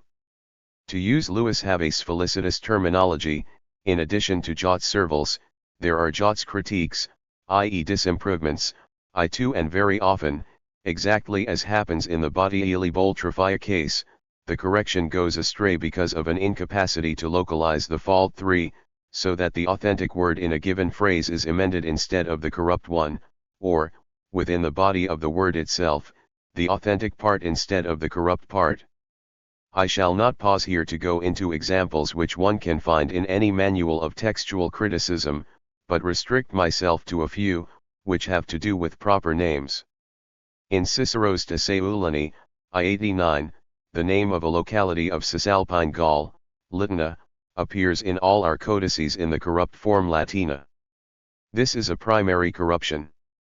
It is a combined case of an anagram 14 and a gross banalization, since a rare place name has been substituted by the commonest of ethnic adjectives, although wholly unsuitable to the context. But an emendator of the Codex Vaticano Lat. 3246, who had access to a lost manuscript which is full of excellent readings that cannot be the result of conjecture, but also full of good and not so good conjectures, has cancelled Latina and written Herpani. Here we have a typical disimprovement. The person who thought it out realized that Latina was inadmissible, but did not succeed in restoring, either through conjecture or consultation of another codex, the difficult Latina, and since he saw that the Lucani are named a little further on, it occurred to him to introduce the name of another Latin people, the Herpani, of vague assonance with Latina, in order to correct the sense in the least damaging way. In another of Cicero's works, the De Divinatione, the original reading, restored as the result of a conjecture by a philologist of the humanist period, and here the conjecture is indisputably correct, is Infano Iunones Lacinii. As a result of a mechanical double corruption, due to an exchange between the so-called open A and the U, and a sought do me within the self-same word, Lacinii was curtailed to Lucy in the medieval codices, and here too a tendency towards banalization operating alongside the mechanical processes just described cannot be ruled out. Lucia, the name of the Syracusan martyr, was well known in the Middle Ages. An emendator of the Codex Vossiano 86, who found himself confronted with either this Lucy, or perhaps with another manuscript which contained the only half-corrupted Lucinia, and understood that neither Lucia nor Lucinia could be epithets of Juno, wrote Lucines, a disimproved emendation which reveals a certain intelligence and degree of culture, since Lucina was indeed an appellation of Juno, though scarcely apposite in this context. 6. A further example is to be found in the codices of Macrobius Saturnalia. An allusion is made to Xenophon's Symposium.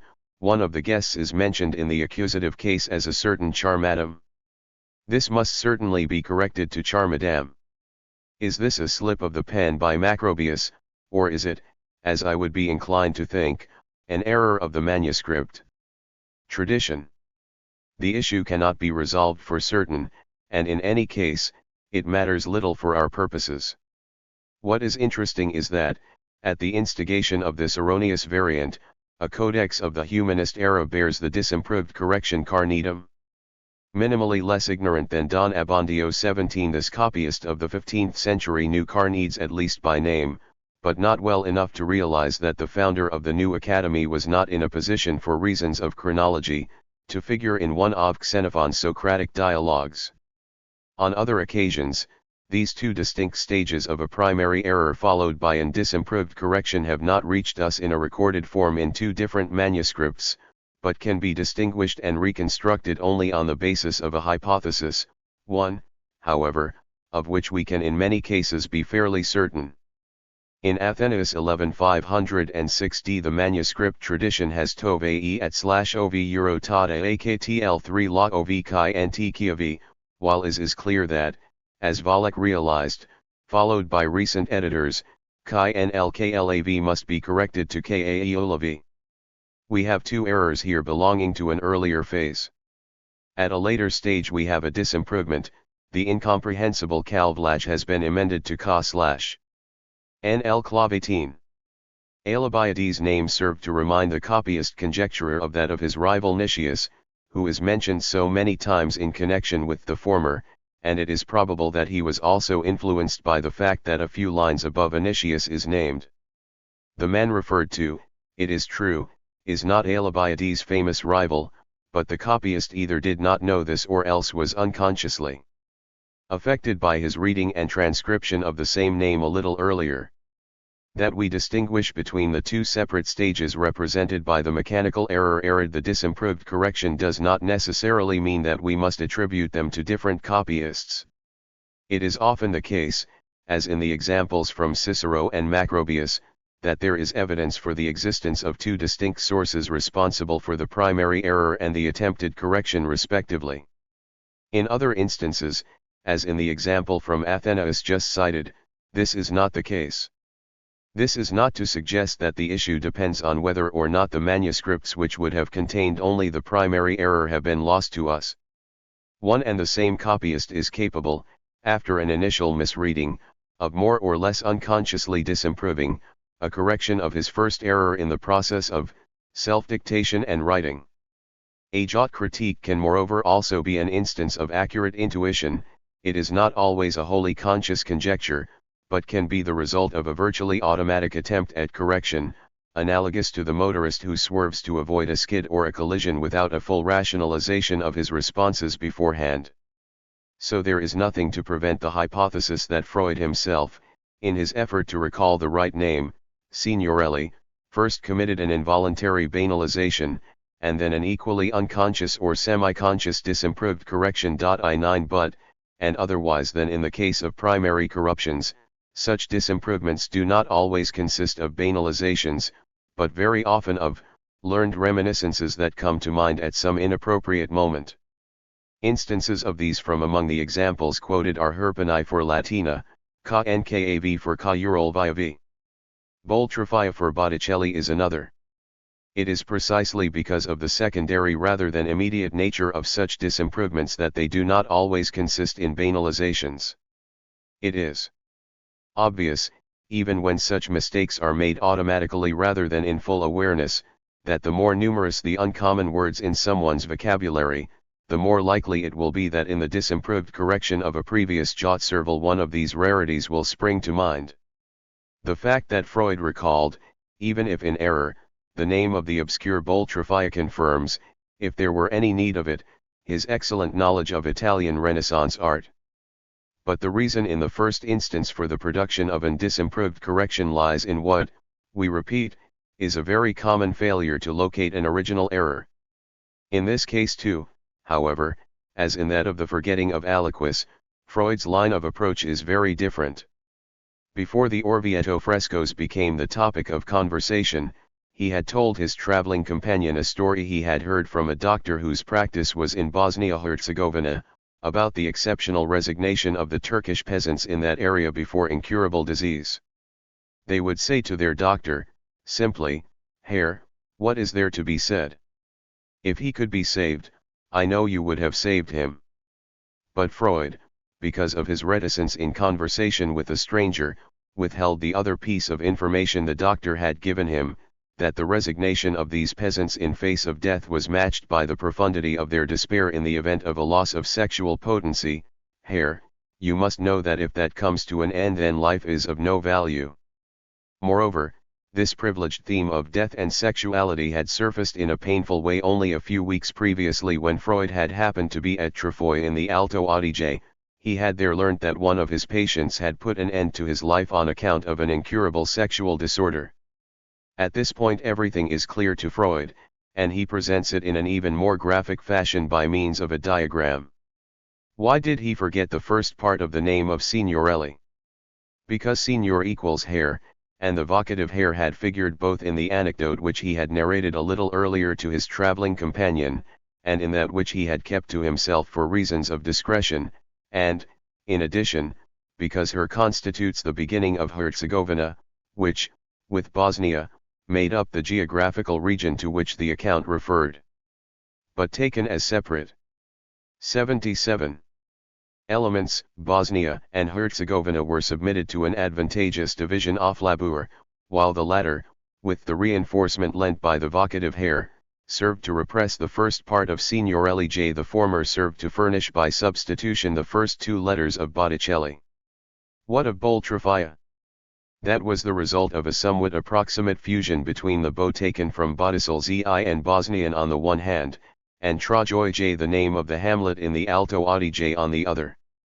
Once again, we must question whether there is anything which could not be explained, given such a measure of freedom in associations, suppressions, substitutions, and translations from one language to another. Have you forgotten something? Then you have repressed it from consciousness because it was connected with a memory which was unpleasant or impossible to confess. Do you remember something in a particularly insistent way? In that case you are obsessed with that same unpleasant memory to such an extent that you have not succeeded in repressing it. So the zucus anonzosendu and the zucus alusendozi are equally valid in psychoanalysis. The ancient grammarians managed to resolve any etymological problem on the basis of an unconditional admission of either of these types of connections between word and concept, or by recourse to a practically unlimited manipulation of the words that could be put into an etymological relation, thanks to the four operations of addition, of subtraction, of alteration and of transposition. 22 Even in the 18th century critics spoke ironically, and rightly so, of this omnipotence of etymology. The science for which the difference between the vowels counts for nothing, and that between the consonants counts for very little. The establishment of etymology as a true science dates from its imposition of specific limits on such freedom, whereupon its explanatory force became that much greater precisely because it was no longer in a position to explain everything with absolute ease. Now, it would certainly be mistaken to pretend that the associations made by psychoanalysis should obey rules of the kind appropriate to historical comparative etymology, but that the freedom of associations permitted should be such as not to render any attempt at verification futile. This, by contrast, is an indispensable condition of validity. I shall spare the reader the tedium of a mass of counter-examples such as I presented in the case of aliquis. Here I wish only to call attention to the problem of those associations which depend on translation from one language into another.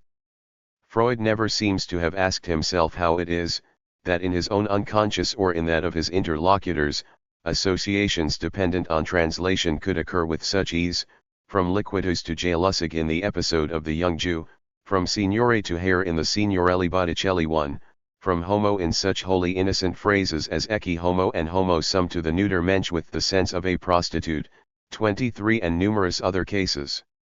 This would presuppose, if I am right, that translation from one language to another was a constant habit and that the subjects in question were possessed of an equal mastery of both languages, in short that they were in every sense bilingual, so that the translation of certain associations between words and sounds as much as between ideas and images occurred to them at a virtually instinctual level.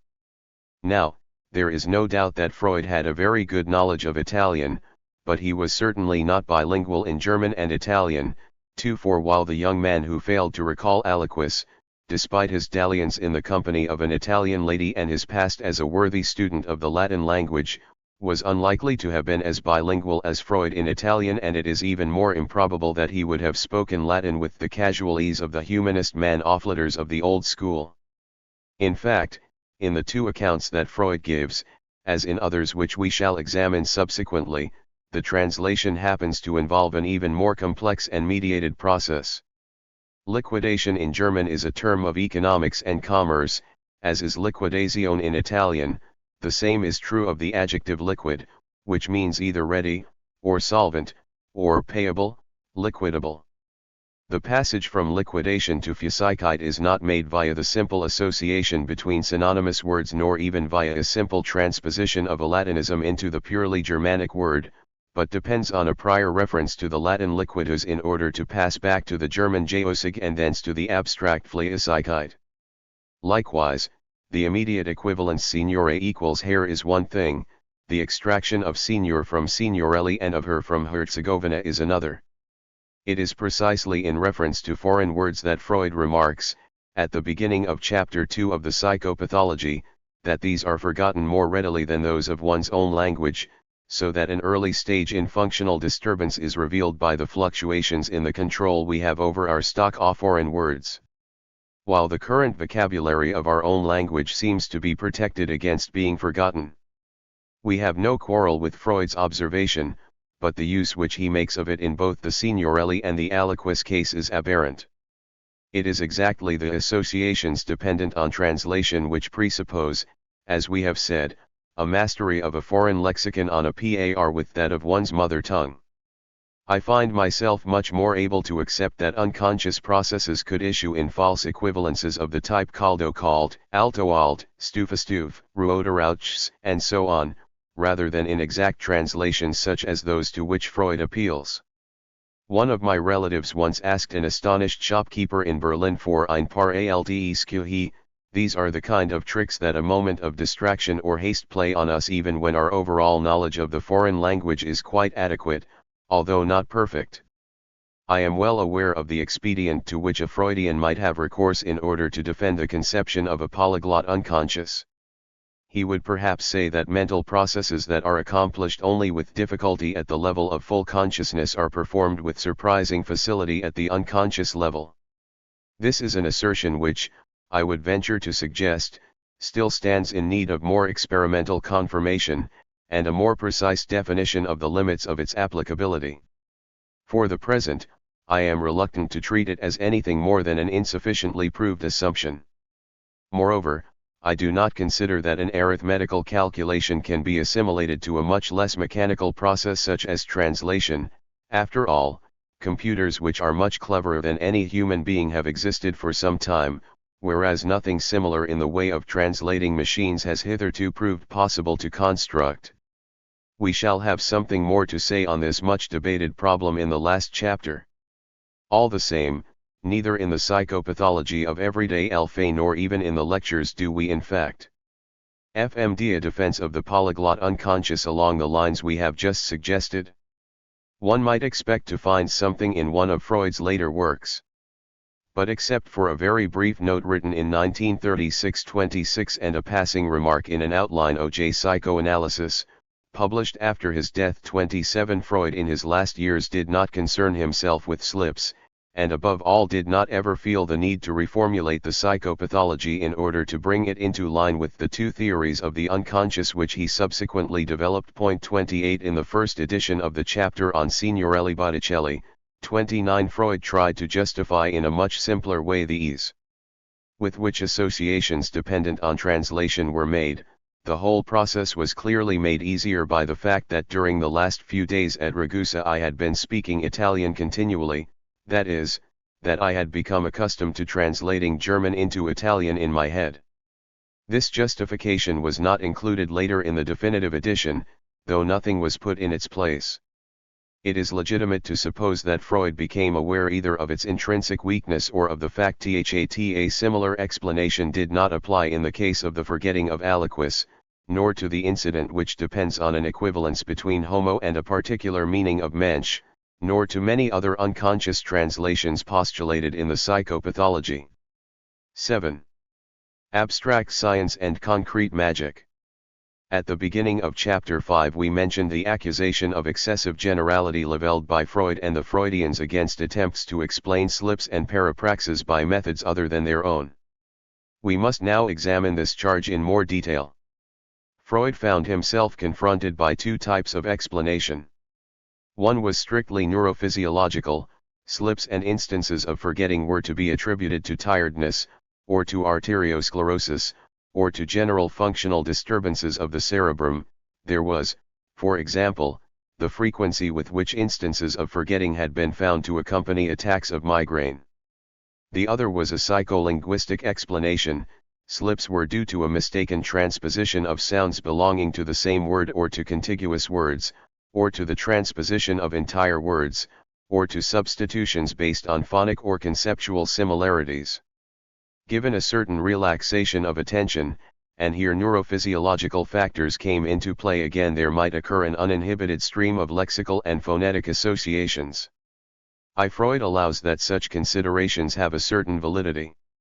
He impresses on us many times that there is no contradiction. That is, as circumstances favoring the production of such disturbances of memory, but in no way constituting either necessary conditions or sufficient conditions. Freud wittily remarks that it is as if the victim of a robbery were to report to the police that I was in such and such a street, and their loneliness and darkness took away my watch and purse, instead of saying that favored by the loneliness of the place and under the shield of darkness unknown malefactors robbed me of my valuables. 2 So we are left with the problem of identifying the unknown psychic forces which, favored by arteriosclerosis or fatigue on the one hand, by phonic and conceptual similarities on the other, or even in the absence of such favoring circumstances, produce the psychic disturbance. I think it could rightly be claimed that, in comparison with the explanations criticized by Freud, those advanced here are much more specific. Possibly this is because, compared with the psycholinguist or physiologist, the textual critic, as we have already noted, necessarily has a greater awareness of the multiplicity and complexity of the causes which conjoin to produce a slip 3 and is thus much more alive to the fact that his task cannot be restricted to grouping slips within wholesale categories, but demands an effort to understand how various general tendencies contribute on any given occasion to the production of a single and particular error. All the same, a Freudian might be inclined to accuse even our explanations, those we have already given, and those we shall give in what follows, of generality and superficiality. There is no doubt, he might say, that there exists a tendency towards banalization. We might even admit that in the famous line from the Aeneid the word aliquis was the most likely one to be forgotten, but that has not prevented, nor will it prevent, innumerable other persons, equipped with a knowledge of classics more or less equivalent to that of Freud's young interlocutor, from remembering the entire line perfectly, and probably the young Austrian himself had quoted it on other occasions. From memory without forgetting any of it? How then, was it, that precisely that individual, in that situation, forgot the word that he did? Likewise a Freudian might well say that the exposition of the disimprovement mechanism at work in Botticelli Boltrafia, while in itself acceptable, does not allow us to understand why it was just that mistake which Freud made on this occasion, when on 100 others he had remembered the name Signorelli perfectly, nor why, from among the possible emendations he could have made to the erroneous Botticelli, he happened to settle for Boltrafia. 4 By way of reply, then, let us first point out that so-called generality is an ineliminable feature, or, if you prefer, necessary price of any scientific explanation.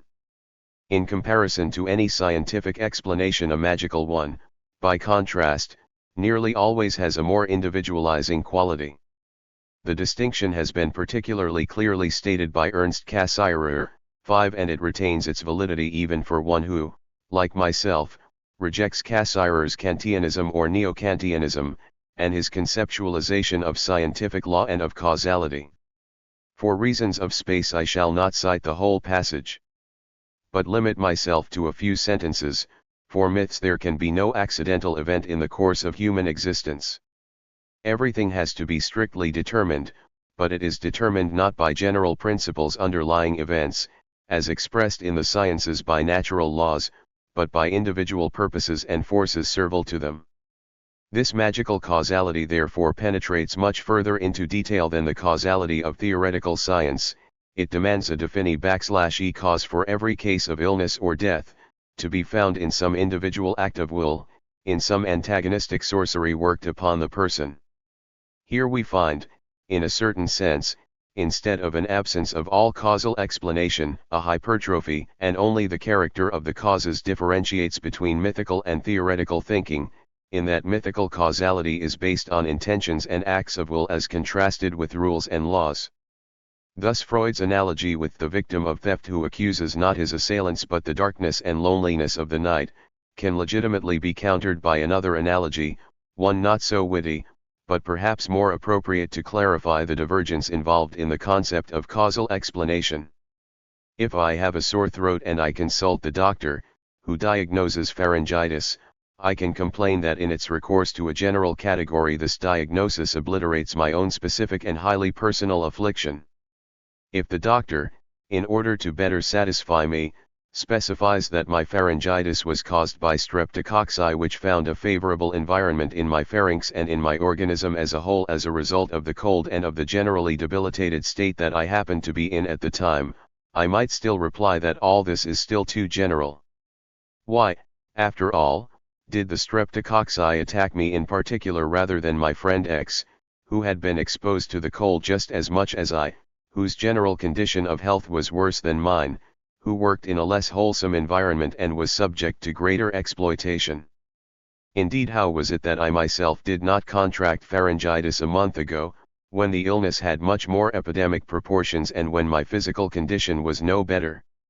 Since there is no science without generalization, one can always accuse science of excessive generality.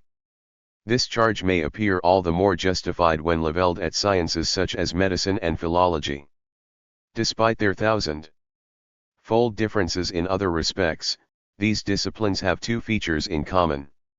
On the one hand, they are both obliged, in response to practical as well as theoretical dictates, to retain the specificity of the individual case. The dictum of the Belgian philologist, Joseph Bidaz, tous les cas sont spéciaux, was regarded by Dane and Pasquale 6 as the golden rule of textual criticism. There is no disease, there is only the patient is the rather more famous medical aphorism.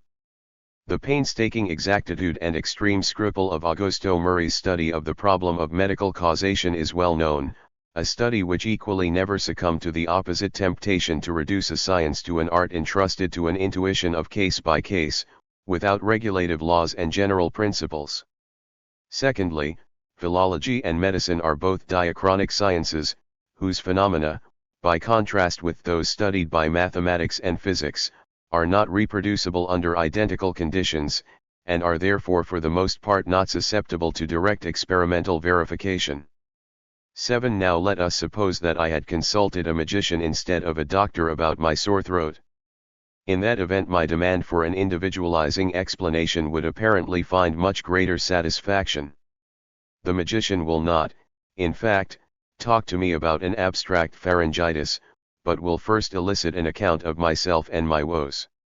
If he then discovers, let us say, that on the day before I fell ill I had quarreled with my neighbor, he will proceed to explain that it was the latter who cast an evil eye on me. True enough, I can then return home satisfied that I have obtained a strictly individual explanation. If, moreover, the magician is sufficiently astute and up-to-date, he will in no way claim that what the doctor had told me was mere humbug. Indeed, he will concede the part played by pathogenic bacteria, the cold and my general state of debilitation, provided these are regarded only as circumstances favoring the development of my pharyngitis. Whereas the real cause, which explains my pharyngitis and mine alone, is the evil eye. It might be thought that with this paradoxical example I am trying to insinuate that psychoanalysis is nothing more than a contemporary form of witchcraft. But it would be utterly ridiculous, though not unprecedented, to condemn it in this way. I am well aware that among those who have pronounced such a sentence must be numbered the most die-hard reactionaries, and the outright slanderers and persecutors of Freudianism. On the other hand, I certainly believe that Freud often arrived at wholly arbitrary constructions in his quest for certain typically 19th-century forms of deterministic explanation. I also believe that his explicit attempt to achieve the most individualizing explanation possible was a significant factor in these aberrations. Not that such an attempt is in itself wrong, provided that the advantage gained by a greater degree of individualization is not purchased at the unacceptable price of an explanation that is immune to any real verification. 8. This is the sense in which I believe that the explanations of the forgetting of aliquis and of the Signorelli Botticelli Boldracchio slip which I propose can be said to be of the pharyngitis type, while Freud's explanations are those of the evil eye type. To say this is not to overlook, the warning should be superfluous, the immensity of the gulf which separates a thinker who for better or worse was unquestionably one of the intellectual giants of our century, and who pioneered new horizons even for science, from an obscure practitioner of textual criticism, who may be right in one or two or even many individual cases, and formulate objections to psychoanalysis with some foundation, but who nevertheless will always remain the average intellect that he happens to be. Of course, once we have chosen the Freudian path, we can soon find that Freud himself is too much a man of science, i.e. too general and abstract in his approach. In this connection, it is worth recalling Georges Politzer's Critique des fondements de la psychologie, since it is the work of an acute intellect and a highly developed political and moral consciousness. 9. Here we find Freud criticized from what one might call an ultra-Freudian standpoint. Politzer's objection is that Freud does not remain consistent to his own pioneering conception of psychology as individual drama, and that in his recourse to abstract categories he falls back into the older tradition of a generalizing and a humanizing psychology. Of course, there is much more than this to Politzer's critique of Freud.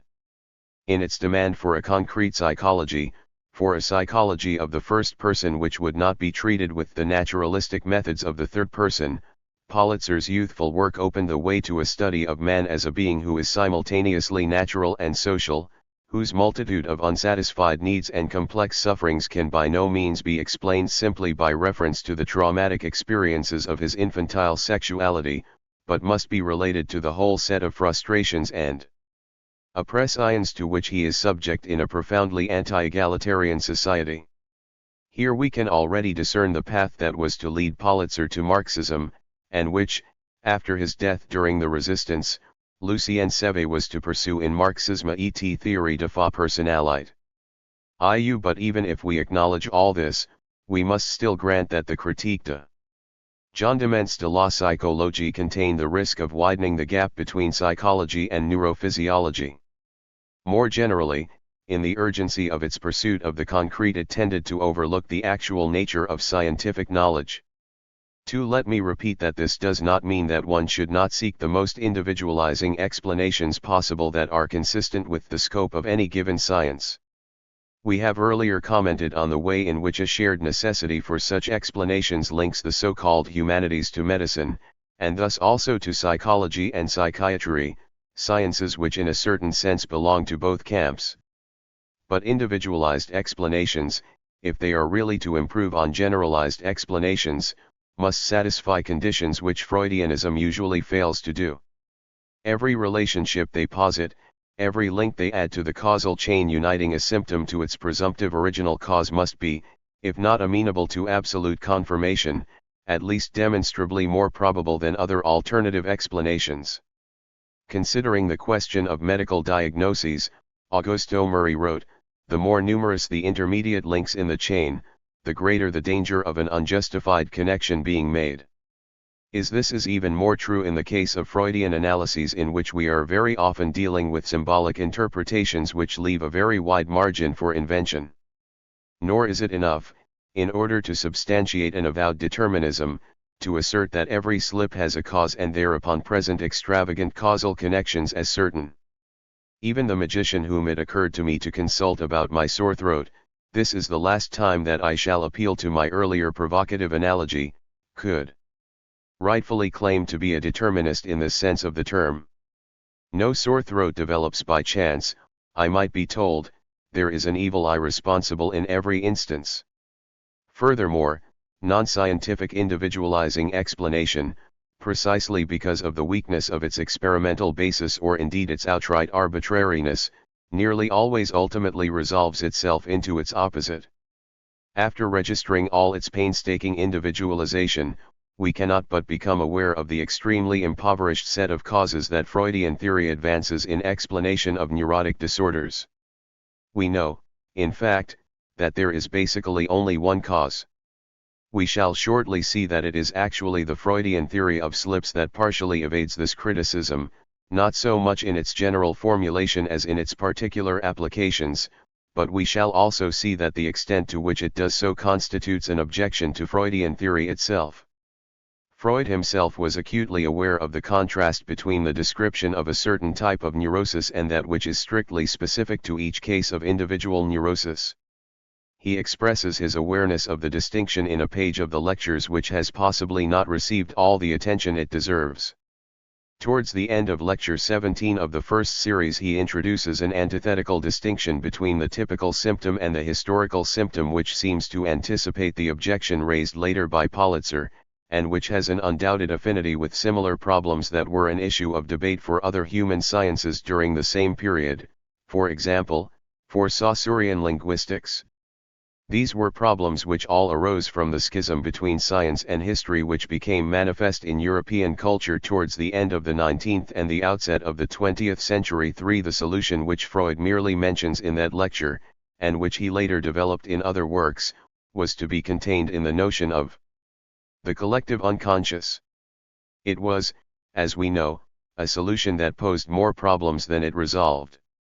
But it would nonetheless have been interesting, even if to my mind unconvincing, had an attempt been made to apply it to the theory of slips, whereas neither Freud nor the Freudians have ever done so. The Freudian, for his part, can in turn ask in what sense, and within what limits, the explanations we have given of the Aliquis and Signorelli cases are causal analyses rather than simple descriptions of phenomena. The phenomenon of banalization provides a starting point from which to develop our reply.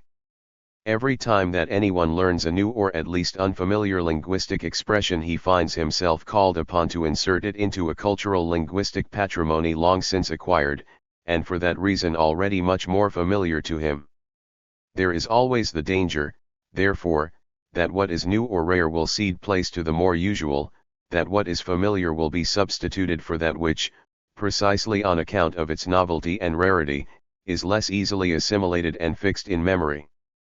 This danger is present not only at the moment of the initial contact with the unusual expression, unless the expression subsequently becomes absorbed through a context of work or study, the danger is constantly present and can reveal itself even after some lapse in time. What is involved here is essentially a process of mental economy 14, an unconscious tendency towards the exertion of the least effort. The same holds true of the tendency to eliminate the superfluous. This latter, in fact, is a primary cause not only of many individual omissions and simplifications of phrases, but also of those generalized errors which constitute linguistic innovations. We have only to point to the elimination of the dual form, which is already clearly evident as a tendency in Homeric Greek, and to which, of the Indo-European languages alive today, only Slovenian has offered any resistance, or else to the process of simplification which the verb system of the various Indo-European languages has undergone, or indeed, to any of the innumerable examples cited in all the handbooks of linguistics. While it is certainly not my intention to present the tendency towards least effort as the cause of every morphological or syntactical alteration, it would be extremely wrong to do so. The enormous influence which it has exercised, and continues to exercise, remains nonetheless undeniable. 1j. The same holds true, furthermore, for the substitution of sounds or groups of sounds which are hard to pronounce by others which are easier. Here, in contrast to the two categories of errors we have already noted, the ease and the difficulty have to do with habits acquired by our vocal organs in speaking our own language, and are not related to the mental habits developed as a result of the regular correspondence of certain words with certain concepts. But even in these cases a tendency towards economy in our sense of the term occurs, and its influence is not restricted to cases of phonetic changes alone, but permeates the entire system. The seminal work on this aspect of linguistics is still André Martinet's Économie de changements phoniques, even though at times it yields unduly to the teleologism of the Prague school of linguistics.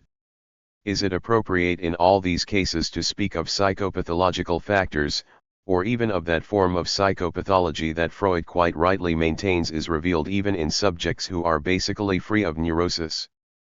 I would say not. Likewise, I would also want to claim that even forgetting is more physiological than pathological when, as in the case of aliquis, it too conforms with the principle of simplification. The Signorelli-Botticelli type of slip is perhaps more obviously pathological, at any rate in those cases where it is not accompanied by a banalization, but consists simply in a substitution of words which are linked by some conceptual and especially phonic affinity. But even here, there is no need to invoke an individual drama or depth psychology in order to provide an explanation. If, as Saussure claims, a linguistic sign is the association of a concept with an acoustic image, one can assume that the human mind has a capacity to associate not only similar concepts but also similar acoustic images, and also that the danger of confusion will be obviously that much greater whenever a coincidence of both conceptual and acoustic association is possible. Of course, one must be able to posit an instigating cause of such a confusion. Freud places great weight in his argument on the fact that slips are produced not only at times when little attention is being paid to what one is saying, but also at times when we are especially concerned to express ourselves exactly. 16 This is true, but it represents a particular instance of a whole set of counterproductive features to which our emotional states give rise. It is precisely my fear of bungling things on an occasion when I both wish and need to make a good impression, for example, when addressing a select public or a large crowd, that makes me do so, whereas this does not happen when I have no such fear. Similarly, there is a whole set of nervous symptoms which are excited at just those times when we least need them, and when we are most anxious to preserve our composure. 17 At the same time, the other cause, the lapse in our attention due to preoccupation with other thoughts, or to boredom or fatigue ls. When we are speaking or writing or copying, should be given more weight than it is by Freud. There is no doubt that the explanation we have outlined in terms of banalization, elimination of the superfluous, and transposition of phonically similar words, needs further development. But this development should be the object of a study of the physiological mechanisms of the process of memory, forgetfulness, and concentration, and of the emotional disturbances to which they are subject. This is a rapidly developing field of work, though much remains to be clarified. 19. However, from this point of view, Freud's explanations are no more developed than ours, those we have hitherto considered in Freud's writings, and many we have yet to investigate. We shall see that none of these are less improbable, are, if anything, more arbitrary.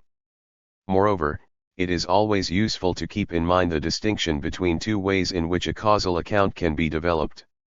There is one that is genuinely scientific, and there is another which dismisses the explanations of science as merely empirical, and insists on the existence of something more arcane beneath the level of empirical reality. This anti-empirical bias may be said to attain its apotheosis in the work of Jung and, nearer our own time, in that of more lightweight figures such as Levi Strauss. Yet Freud, despite the materialist character of his initial intellectual formation, was among its initiators. It has Platonic credentials. In a famous passage from the Phaedo, alongside a correct acknowledgement of the distinction between efficient and final causes, there is an illegitimate promotion of final causes to the rank of uncaused causes. Freud was sincere, and to a large extent justified, in his conviction that he had dealt a mortal blow to free will. Nevertheless, his own theory of the unconscious, and to this too we shall return, gradually became the locus not of a psychic mechanism but of a more profoundly mysterious finalism. However, anyone who is in a hurry to dismiss efficient causes as mere Begünstigungen of other profounder causes, would do well to recall Spinoza's famous passage. In reference to those who attribute to God an anthropomorphic finalism, Spinoza says, for example, if a stone falls from a roof on the head of a passerby and kills him, they will show by their method of argument that the stone was sent to fall and kill the man, for if it had not fallen on him by God's will, how could so many circumstances occur together by chance? You will reply, perhaps, that the wind was blowing, and that the man had to pass that way, and hence it happened. But they will retort, why was the wind blowing at that time? And why was the man going that way at the time? If again you reply, that the wind had then arisen because of the agitation of the sea the day before, after the previous weather had been calm, and that the man was going that way at the invitation of a friend, they will again retort, for there is no end to their questioning, why was the sea agitated, and why was the man invited at that time? Thus they will pursue you from cause to cause until you are glad to take refuge in the will of God, that is, the asylum of ignorance. It must not be forgotten, of course, that Freud never himself took refuge in the notion of a divine will, and never induced anyone else to do so. But the procedure whereby causes are introduced one after the other only to be rejected as at once too superficial and at the same time too general, to the point where we are left with an unverifiable unconscious will, is highly analogous to that described and satirized by Spinoza. There is, moreover, a quite different set of slips which are due to the influence of the context in which they occur, that is, unlike banalizations, they are not the result of a process of assimilation into the subject's cultural linguistic patrimony, but of assimilations to preceding or subsequent words belonging to the same phrase. Or else, as in the case, for example, of copyists who already know the text they are copying quite well, or of those who are sufficiently educated to be familiar with the author they are quoting from memory, they are cases of assimilations made from a distance, cases of recollection of similar expressions found in other, not necessarily juxtaposed, passages of the same work, or in some other work of the author.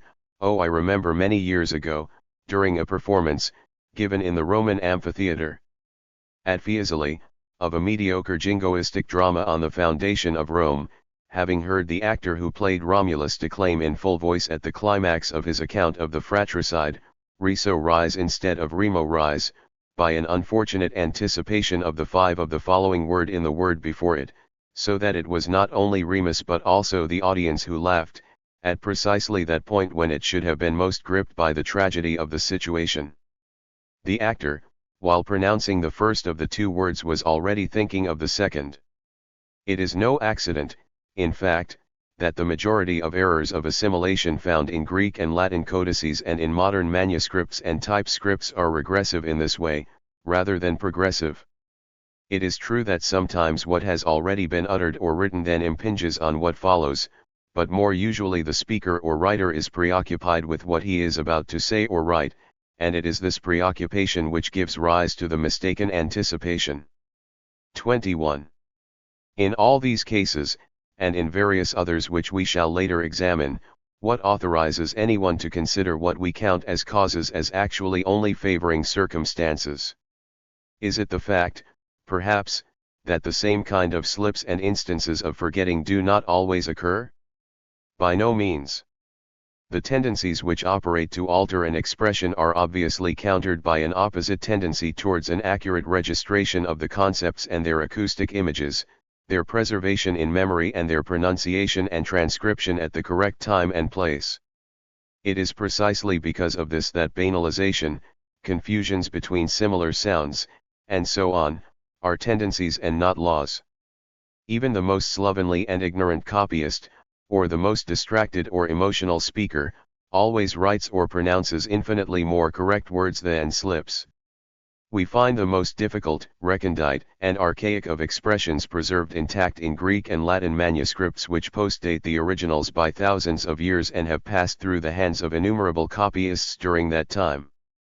22. Likewise, we can point to the way in which relatively uneducated persons preserve over decades the memory of passages of poetry and difficult proper names.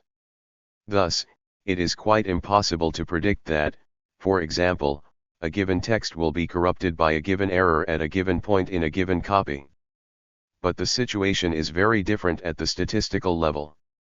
While I can in no way commit myself to the prediction that the word cultural will be banalized to cultural by a particular typist or printer, I am able to predict that in all probability if the passage is given to 100 typists or printers to reproduce, the majority of them will fall into the error.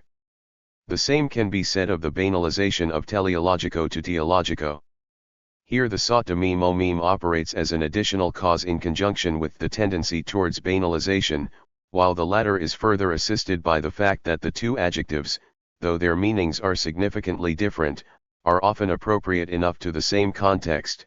Belief in a finalism of nature is obviously related to a conception which can loosely be termed religious or theological. We must also take, as another example from among innumerable possible instances, the high chance that a little used adjective such as rapidus will be substituted by the commoner rapidus. In the case of Latin texts which have been transmitted through many codices, one can be practically certain that there will be at least one in which that banalization has been effected. 2-3 certain proper names suffer the same fate. Two distinguished Hellenists, Vigilio Inama and Emidio Martini, who lived at the end of the 19th century, were forced to resign themselves to the frequent banalization of their names to Virgilio and Emilio, and it is not unknown even today to see their names in this form. It is also clear that there are banalizations which are less apt to recur than those we have cited. There are some which are extremely unlikely, but which nonetheless have occurred at Ast once. Take the mistake whereby Amator Siessa, the heroic Milanese worker who was shot in 1851, was named in the sentence delivered by the Austrian tribunal as Antonio Siessa. This is undoubtedly a case of banalization. A very rare name has been replaced by one of the commonest, also beginning with an A and with the accent on the same penultimate syllable dash.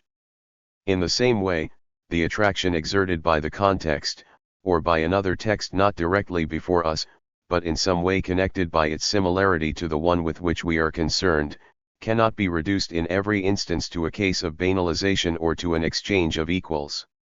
One often happens to hear the line from Dante's Purgatory 1697, cited by way of a proverb in the following form, i.e. leggi sun, ma chi pon mono ad l. 24 instead of ad esse, the latter being the correct and easier reading.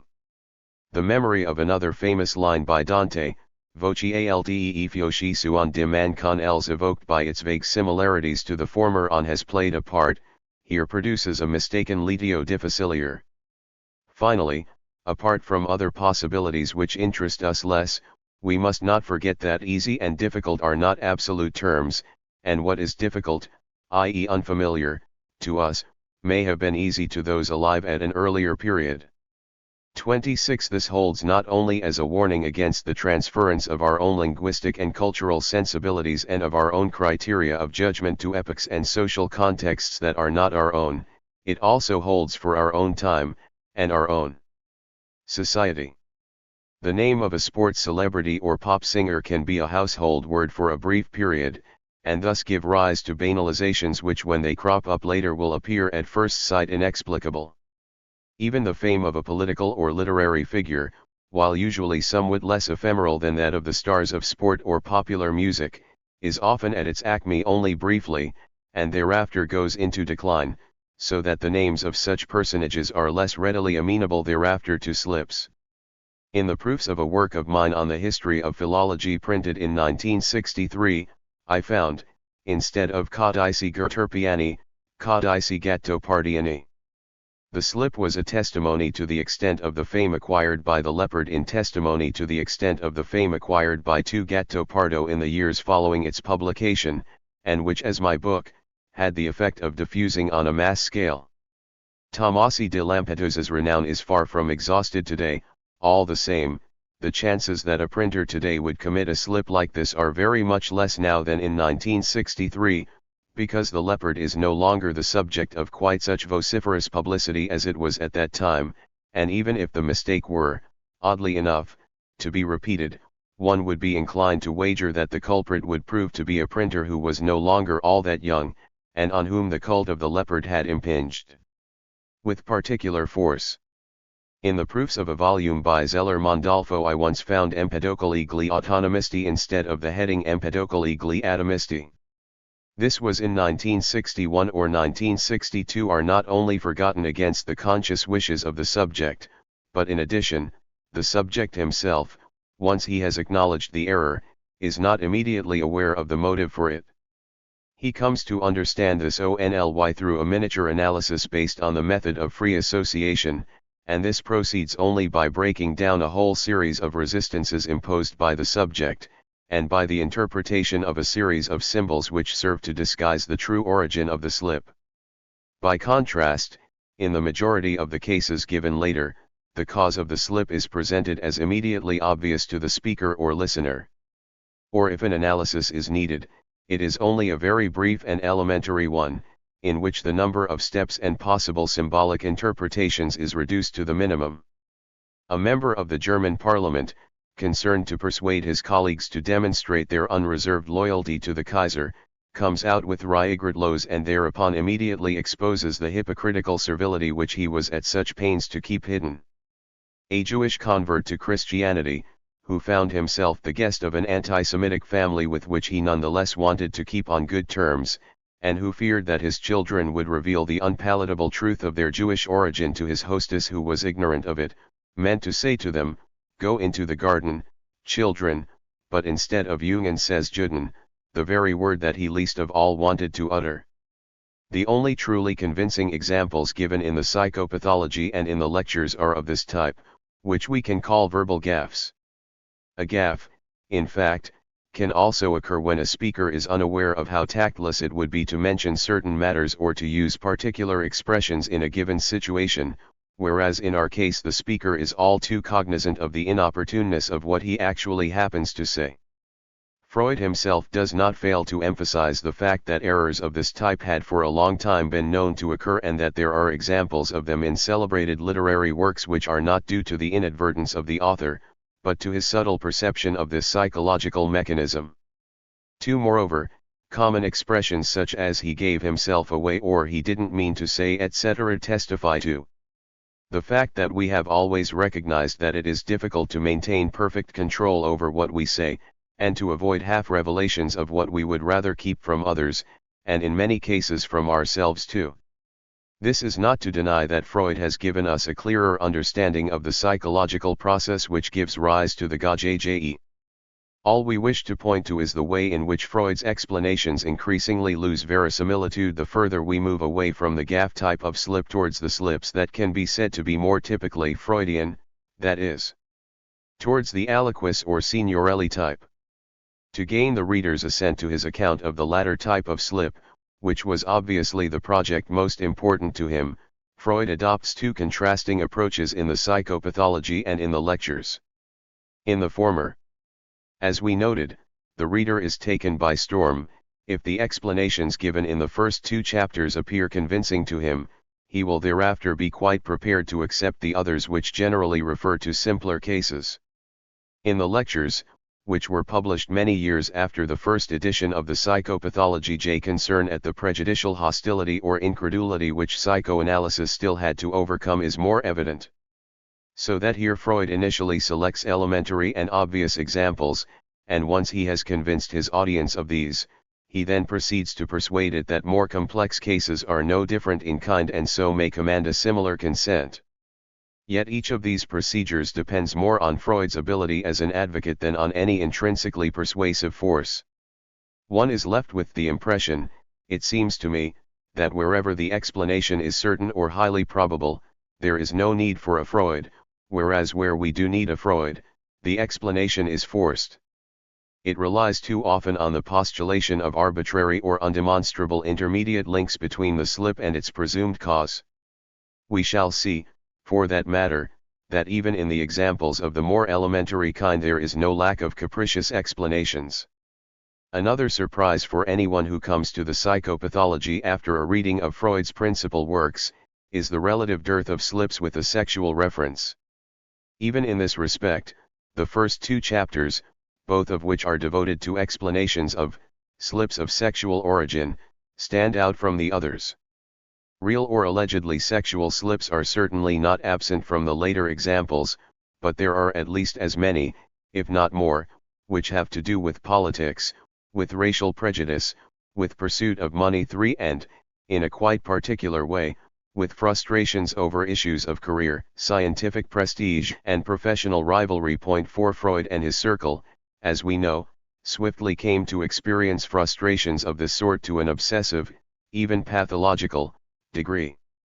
Isolated as they felt themselves to be from the academic world, spurned by a society which abhorred the desecrations of psychoanalysis, they nevertheless yearned for acknowledgement by that very world and that same society.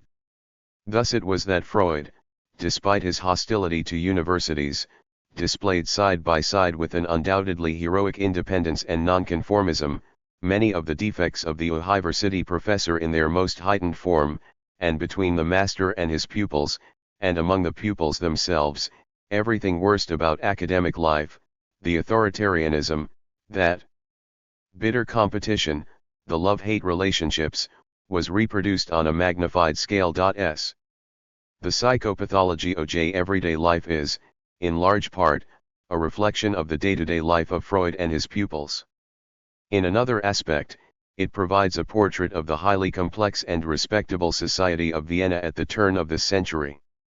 To say this is not to reiterate in any way the moralistic judgment, which, as we have already seen, Freud rightly rejected, that psychoanalysis could only have originated in a town like Vienna, in an atmosphere of sensuality and immorality foreign to other cities, and that it therefore constituted a reflection, a projection into theory, as it were, of these peculiar Viennese conditions. 6 Such comments are mere stupidity, and have already been refuted by the facts themselves, by the extent of the diffusion and success of psychoanalysis throughout the Western world.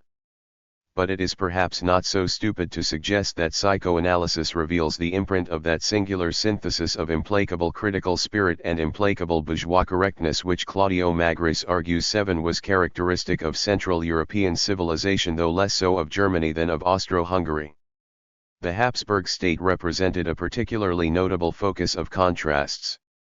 On the one hand, it contained an exceptionally archaic social and political structure, one that in many respects was still pre-bourgeois, a multinational state that was an anachronism among the national states of the rest of Europe, a monarchy which outdid every other dynasty in Central and Western Europe for antiquity and venerability, a generally low level of industrial development, severe restrictions on the rights of national minorities and Jews, a marked clericalism, an old-style militarism and a rigid moralism.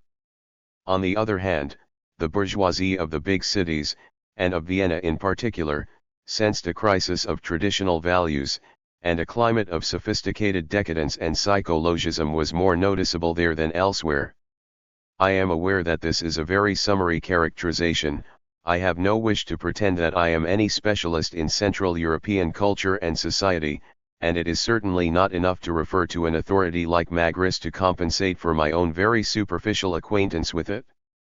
I also realize that the contrasting elements I have indicated are essentially common to every bourgeois civilization once it has reached a certain stage of development and crisis, but for the reasons that I have had to touch on all too briefly, these contrasts were exceptionally prevalent in Austro-Hungarian society, which was simultaneously both behind and in advance of its time.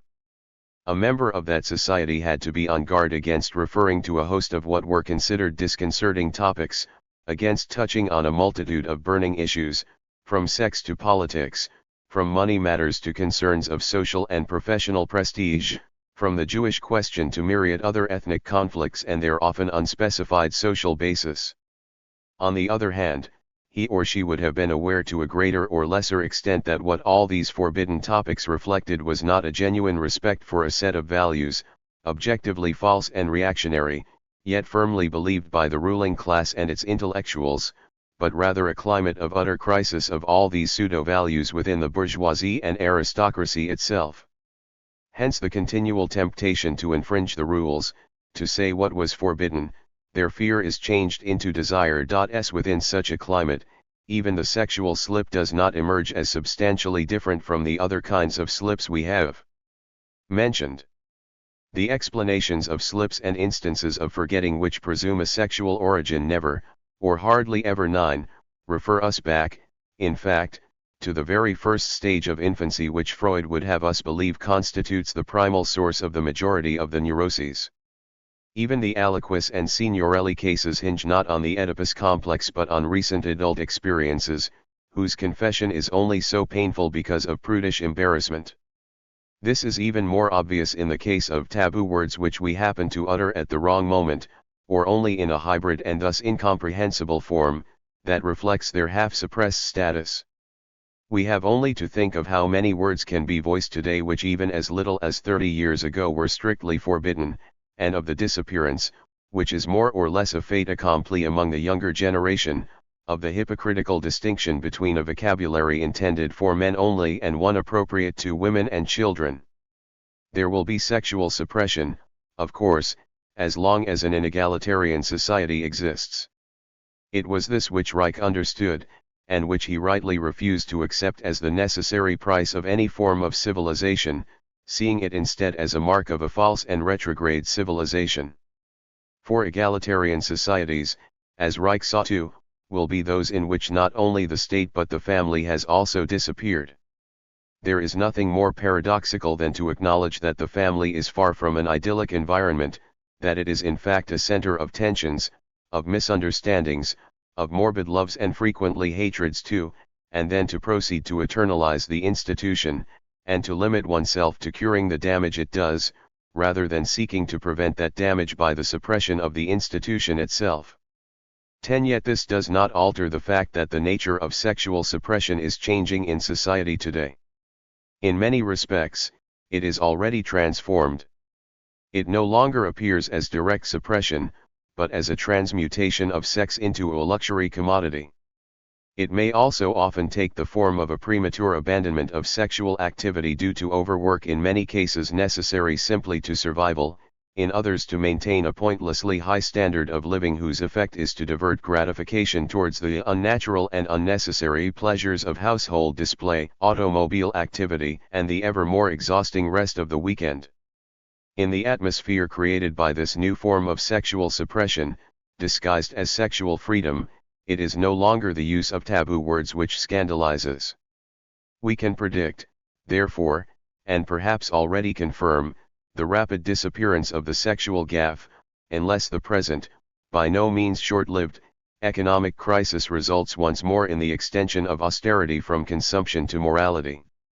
Does the attention we have drawn to the social rather than sexual character of very many of the slips that are cited and explained in the psychopathology refute the charge of pansexualism often leveled at psychoanalysis? I would say not.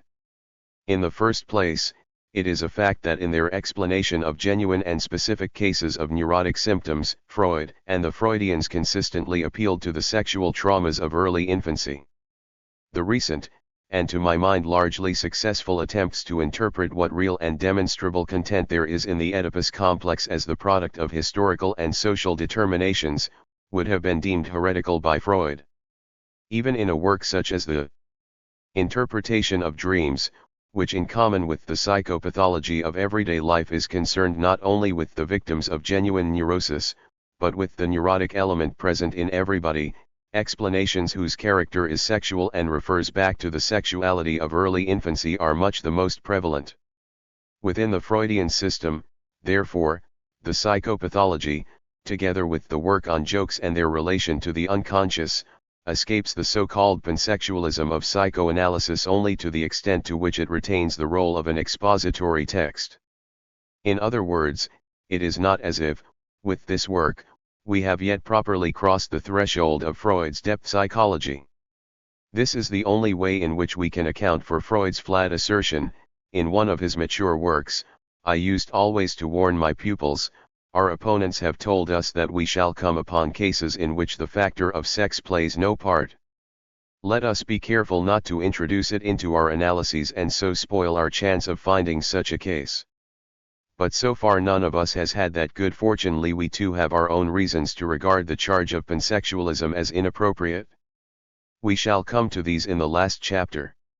Moreover, the psychopathology itself, despite its unusually wide variety of explanations, has two important lacunae even if one accepts that all or nearly all slips have their origin in repression. In regard to the first of these, we drew attention to diverse explanations of slips which concerned either the economic sphere or relations of authority and prestige or politics. But one would search in vain among all these social slips for one that referred to class relations, to the antagonism between the bourgeoisie and the proletariat.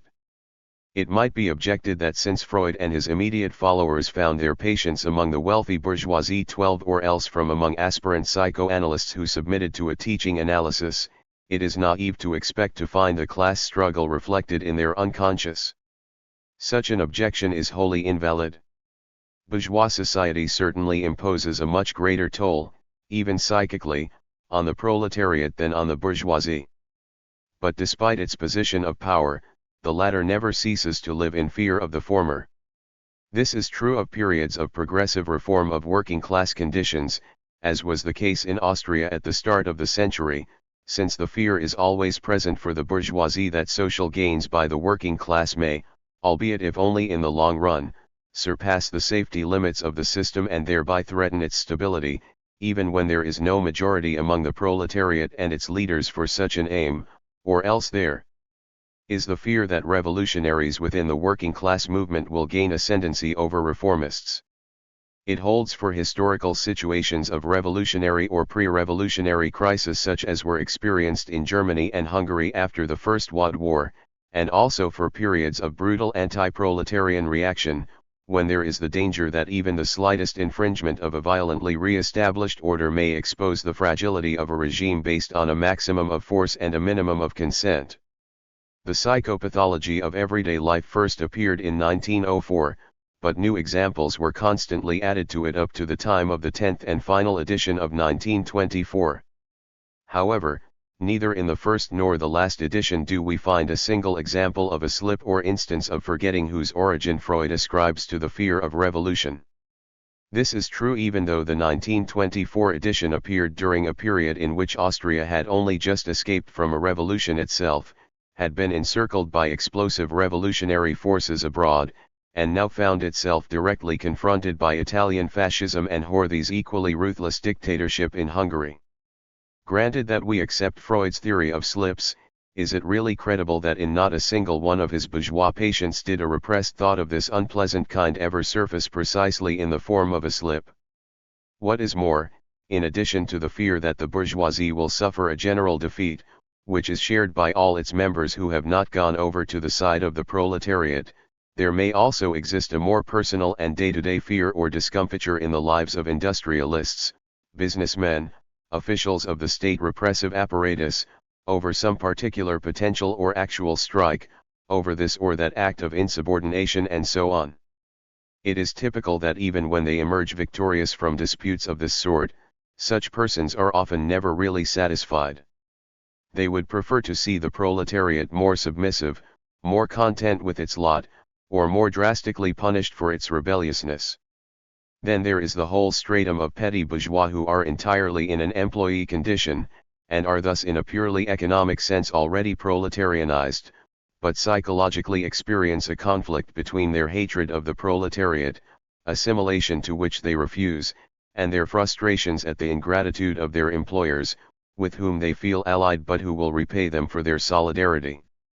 Now many of the patients of Freud and other analysts who supply the examples found in the successive editions of the Psychopathology were certainly industrialists, men of commerce, higher or middle-ranking functionaries in state or industry. Some were even petty bourgeois. However, one searches in vain for cases of psychopathological manifestations whose source is those innumerable individual conflicts with superiors or subordinates which we have distinguished from the concern for the overall destiny of one's class. This is clearly a case of a censorship imposed, whether consciously or not, by Freud and his disciples on the whole vast field of psychological conflicts deriving from class antagonisms, or economic and social enmities within any one class. This is equally true of the interpretation of dreams and of all the works in which Freud interprets neurotic or paraneurotic symptoms.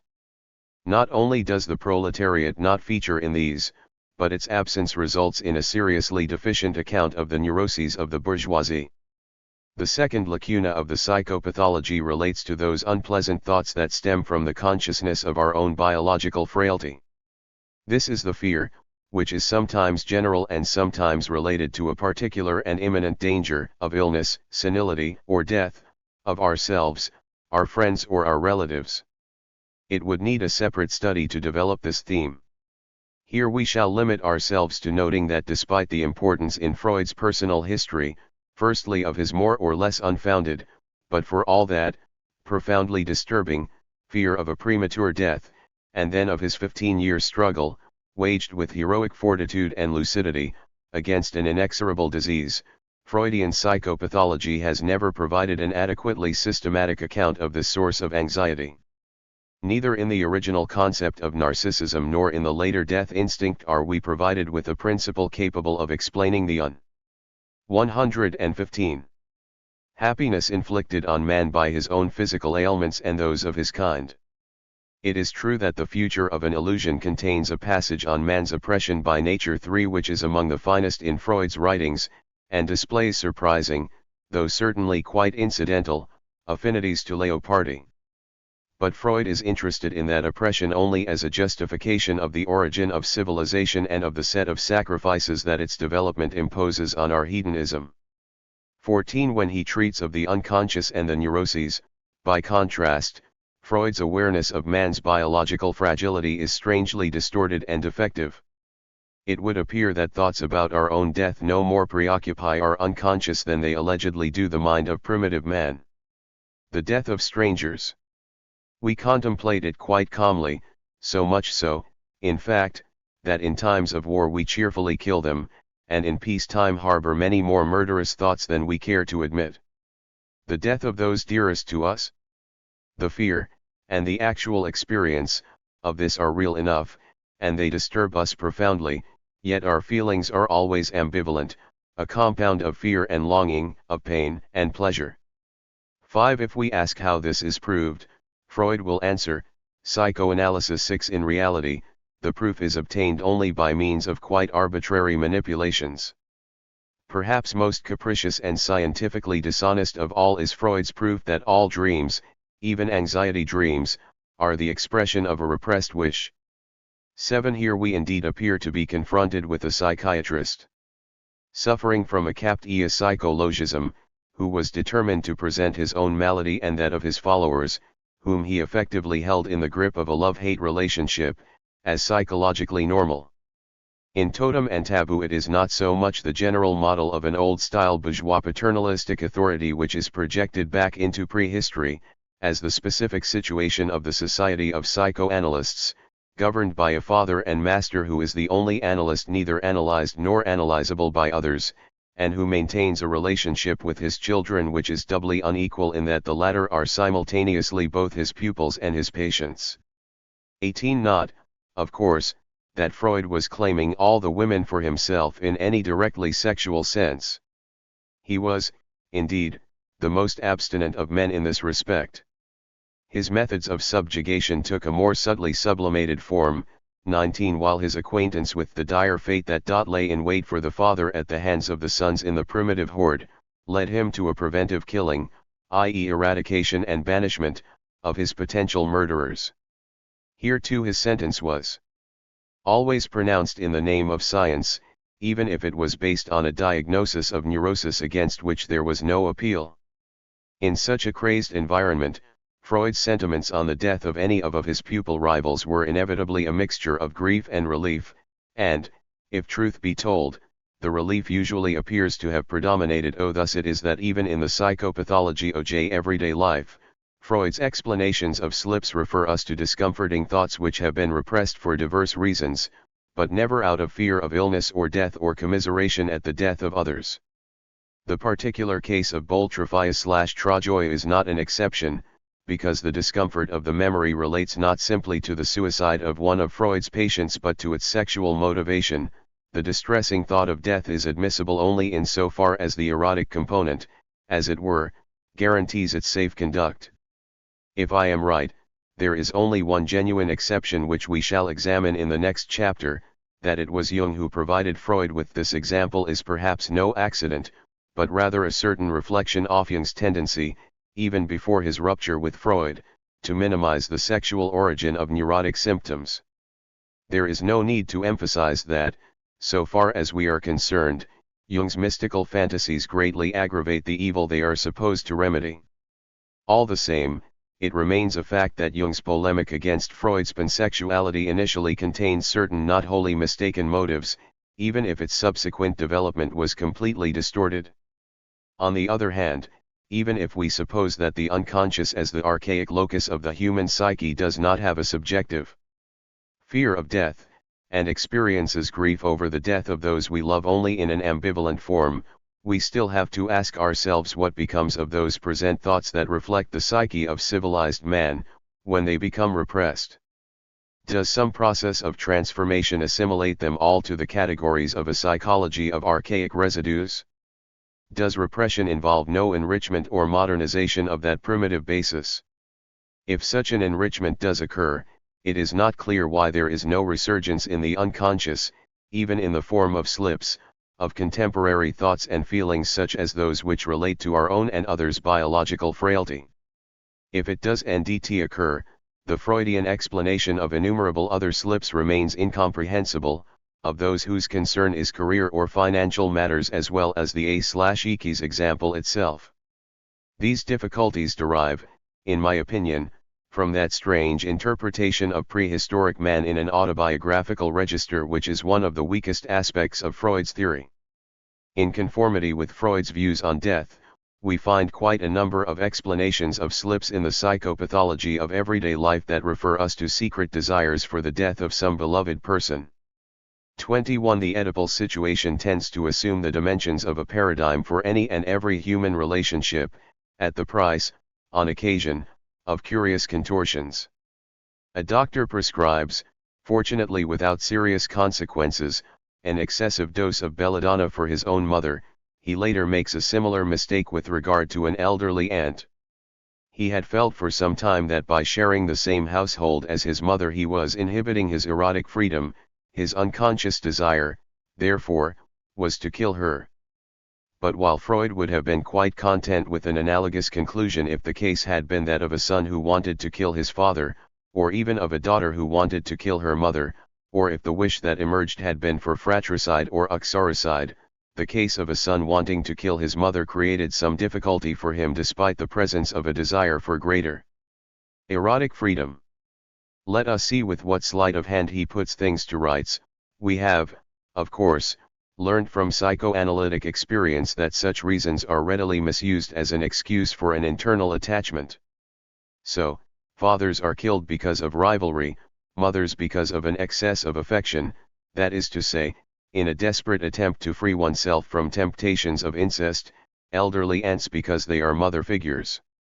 Once again we find ourselves confronted with a method of explanation that defies any imaginable refutation. 9. Freudian slip and forced Freudianization. The last example considered in the preceding chapter is a reminder of the constant need to respect the different levels, and the connections and distinctions between them, on which any polemic against Freudianism should surely be conducted. If we were to assume that a denunciation of the class limitations of psychoanalysis sufficed as a critique of Freud, it might be enough to revise and expand the psychopathology of everyday life to include, alongside the examples of slips of a respectable bourgeois character, an equal or greater number related to the class division of society and the psychological malaise or genuine neuroses to which it gives rise. The result would be an enlargement of the conception of repression, which would then include every form of suppression, including that caused by the dominance of one class over another, or of one particular elite over the other members of a community. If we were Marxists of Leopardian sympathies, as is the present author, we might go on to search for further slips indicative of other repressed thoughts whose preoccupation was with man's biological frailty, with disease and old age, or with death itself. All these areas can, and should be, investigated.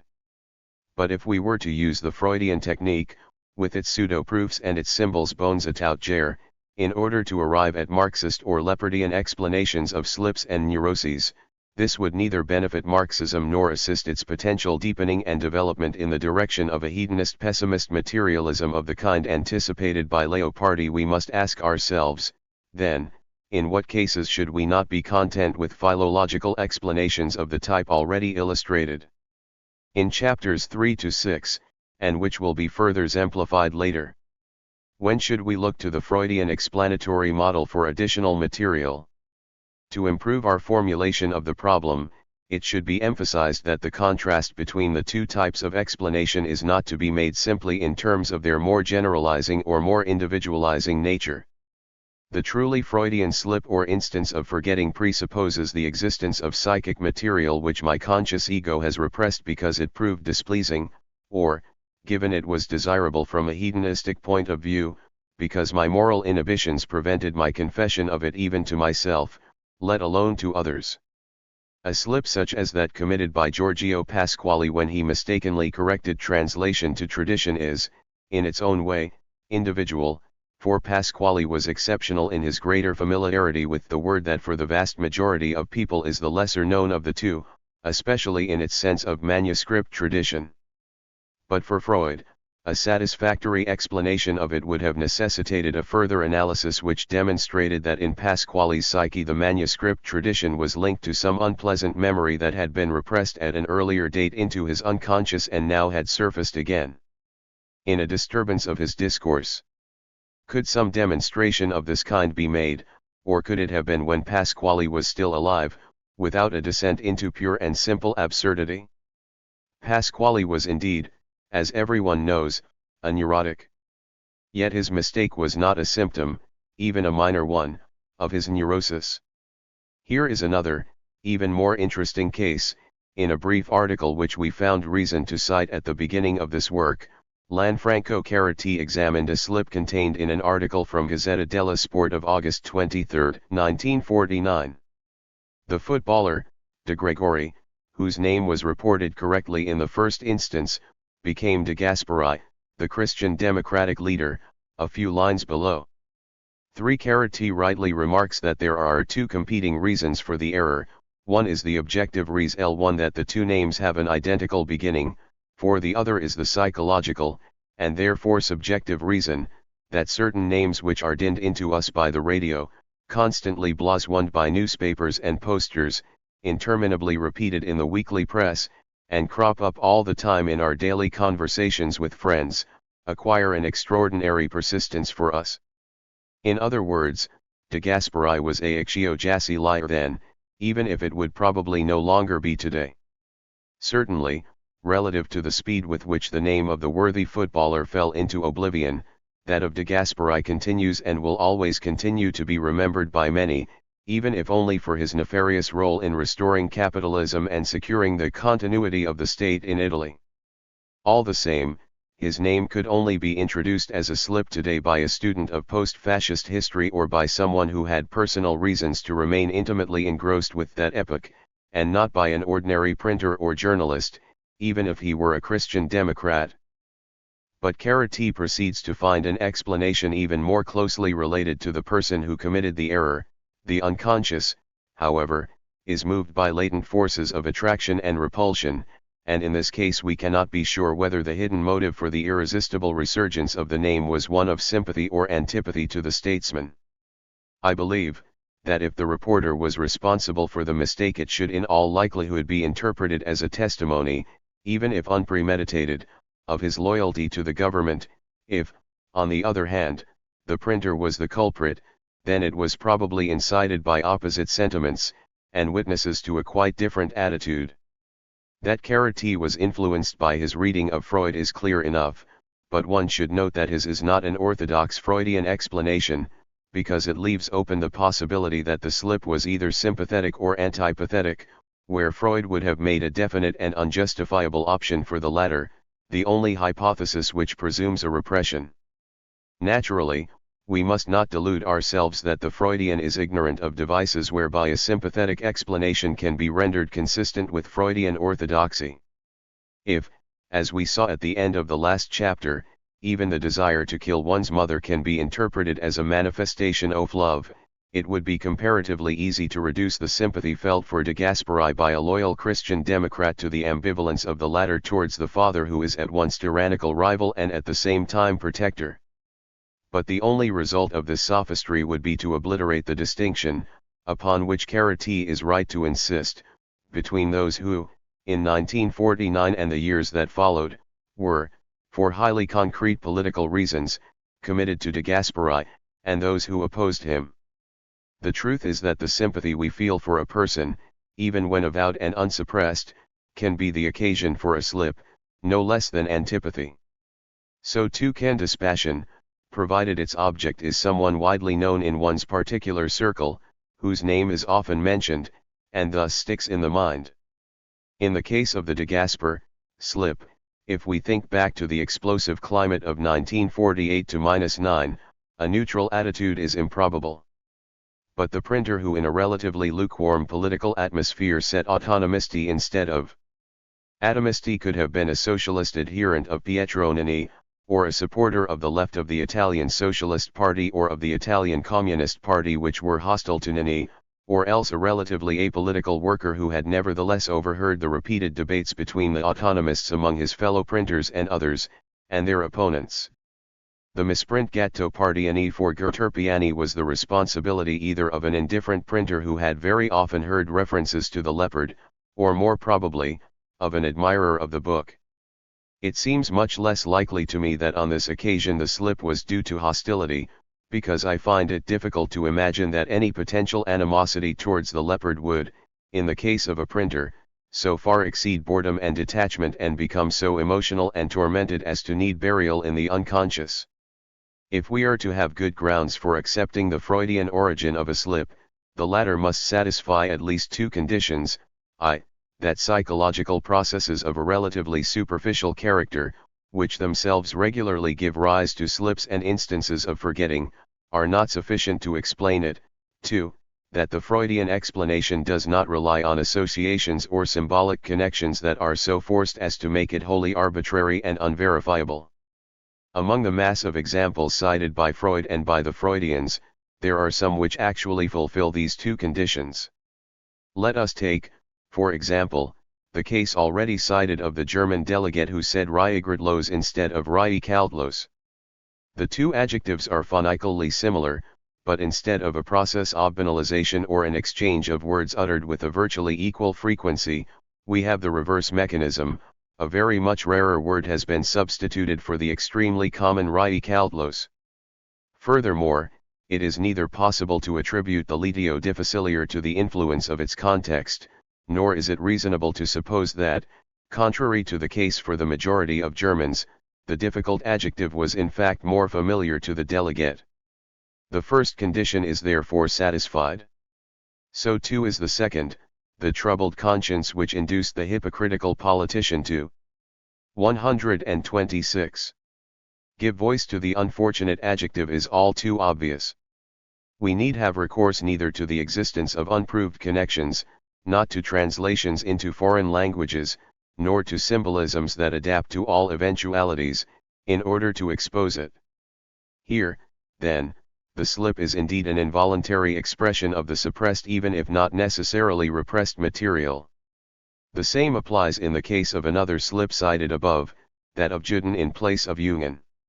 Here even the particular circumstances in which the slip happens to occur definitely orients us in the direction of the explanation given by Tosk and approved by Freud.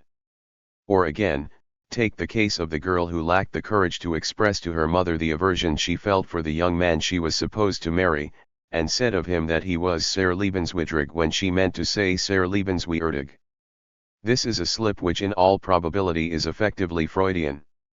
Here too, and even more so than in the case of Raigrudlos, the word substituted is not only a lectio difficilior, but a neologism all too appropriate to the expression of the girl's true sentiments, but it is grammatically quite bizarre.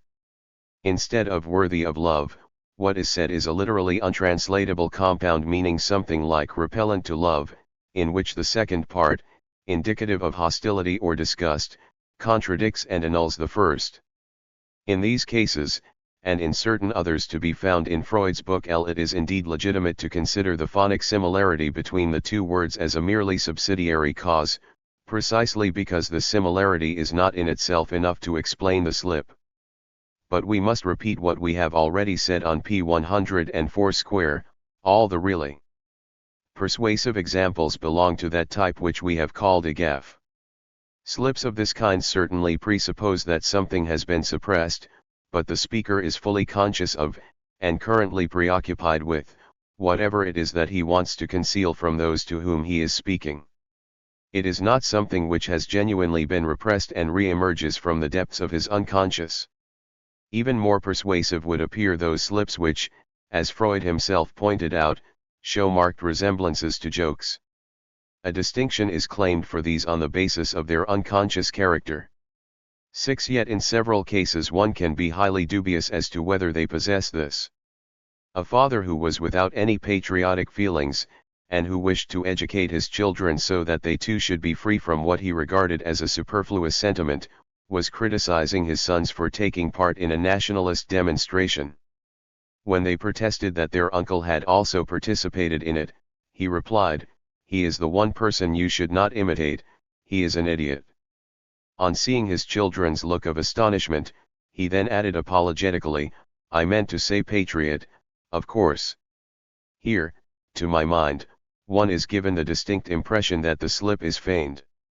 7. In all likelihood, a father who had such definite ideas about patriotism at a time when a zealous love of one's country was the norm, was a socialist or, at least, a nonconformist radical.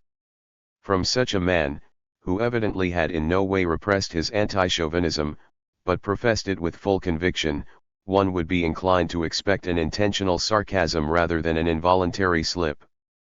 Moreover, although Freud's book on jokes is in many respects a masterpiece that has played a part in the development of important trends in the theory of literature, the relationship that it asserts between jokes and the unconscious remains rather tenuous. Their resemblance appears greater than it is in reality, precisely because Freud ascribes to the category of the unconscious those aspects of intentionality possessed by conscious manifestations of our psyche, and relieves it as much as possible of those automatic and instinctual aspects which would differentiate it rather more from conscious psychic processes.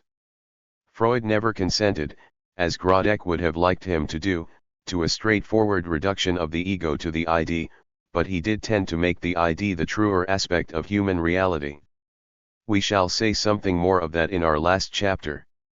Sometimes we are directly confronted not with a slip nor even with a joke, but with a wholly conscious lie or falsification. Can we really believe that in the laws of 1867 concerned with the financial obligations of Austria and Hungary, the omission of a word in the Hungarian text is to be ascribed to the unconscious desire of the Hungarian parliamentary draftsman to grant Austria the least possible advantages? Such was B. Dattner's hypothesis, approved by Freud. These draftsmen will have been perfectly conscious, as is always the case in amicable agreements of this type in which each party is trying to cheat the other. In the Uxiali Treaty of 1889 between Italy and Ethiopia, for example, the Italian text spoke explicitly of Italy's protectorate over Abyssinia, while there was no mention of this in the Amharic text. This was certainly not a case of a slip on the part of the Negus Menelik, nor of one of his scribes, but a ruse that was perfectly justified from his point of view. Incidents of this kind, which by no means rule out the existence of Freudian slips, but impose strict limits to their frequency and their significance, would certainly have appeared to Freud, and could not appear otherwise to an orthodox Freudian, to be too exiguous to be of much use to psychoanalytic doctrine as a whole. Did Freud admit the existence of non-Freudian slips? His opinions always wavered. His statement at the end of the first chapter of The Psychopathology remains very circumspect. We shall, I think, have stated the facts of the case with sufficient caution if we affirm, by the side of simple cases where proper names are forgotten there is a type of forgetting which is motivated by repression. But immediately in the next chapter, commenting on the case of aliquis with which we have already dwelt at some length, Freud asserts that all instances of forgetting have their origin in repression. Then in chap. V he says, among the slips of the tongue that one have collected myself, one can find hardly one in which one should be obliged to trace the disturbance of speech simply and solely to what Wundt calls the contact effect of sounds. One almost invariably discover a disturbing influence in addition which comes from something outside the intended utterance, and the disturbing element is either a single thought that has remained unconscious, which manifests itself in the slip of the tongue and which can often be brought to consciousness only by means of searching analysis, or is a more general psychical motive force which is directed against the entire utterance. The false choice with which we are presented here helps to force the interpretation of slips in a psychoanalytic direction. It consists in a restriction of the opposition simply to that between slips that derive from repression and slips due to the displacement of contiguous sounds. The odd thing is that Freud has only that moment quoted a passage from Wundt in which there is an explicit mention of the existence, in addition to the merely phonic slip, of the slip due to substitution of quite different words which stand in an associative relation with the words that the subject meant to utter, and his comment on this is, I consider these observations of Wundt's fully justified and very instructive. At that point he adds only a minor specification, but later, in the passage we quoted just now, he tacitly identifies Wundt's associative relation, which was the more or less traditional association of ideas, with his own associative relation between the disturbed elements in the discourse and the disturbing element which stems from the repressed thought. Thus, all non-Freudian slips, and not just merely phonic ones, are implicitly discounted. Again, on P90 square equals 81, Freud reasserts his agreement with Wundt, of whom, as we have noted, he gives a Freudian interpretation, but then concedes, there is nothing, on the other hand, to prevent me at the same time from allowing that, in situations where speaking is hurried and attention is to some extent diverted, the conditions governing slips of the tongue may easily be confined within the limits defined by Mehringer and Meyer. For some of the examples collected by these authors a more complicated explanation nevertheless seems more plausible. A little later, however, he says, but if I still secretly cling to my expectation that even apparently simple slips of the tongue could be traced to interference by a half-suppressed idea that lies outside the intended context, I am tempted to do so by an observation of Mehringer's which is highly deserving of attention. Then once again, a little further on, from a remark added in 1907 the hope appears to have become a conviction, the view of slips of the tongue which is advocated here can meet the test in the most trivial examples. I have repeatedly been able to show that the most insignificant and obvious errors in speaking have their meaning and can be explained in the same way as the more striking instances. Freud returns to the problem, though with no less ambivalence, in the lectures of 1915, where he declares himself to be very much inclined to believe that slips have their origin in repressed thoughts because every time one investigates an instance of a slip of the tongue an explanation of this kind is forthcoming. He goes on, but it is also true that there is no way of proving that a slip of the tongue cannot occur without this mechanism. It may be so, but theoretically it is a matter of indifference to us since the conclusions we want to draw for our introduction to psychoanalysis remain, even though, and this is certainly not the case, our view holds good of only a minority of cases of slips of the tongue. Once again, any debate between Freud and his potential or actual opponents is vitiated by a characterization of the latter as incapable of doing more than express a general skepticism and hence unable to oppose sufficiently well-reasoned and documented alternatives to Freud's theory.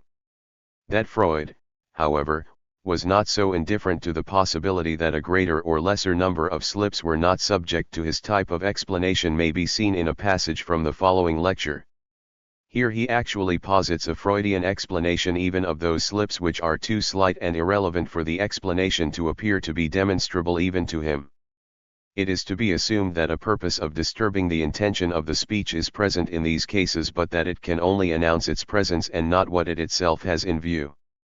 The disturbance it produces then proceeds in accordance with certain phonetic influences or associative attractions. But neither this disturbance of the attention nor the inclinations to associate which have become operative touch on the essence of the process. This remains, in spite of everything, the indication of the existence of an intention which is disturbing to the intention of the speech, though the nature of this disturbing intention cannot be guessed from its consequences, as is possible in all the better defined cases of slips of the tongue. One might note that in the edition of 1907 to the Psychopathology quoted above, the explanation of the most trivial examples was regarded as no less proved than that of the more striking instances, whereas here it is admitted that the trivial cases are not as capable of interpretation as Freud would like.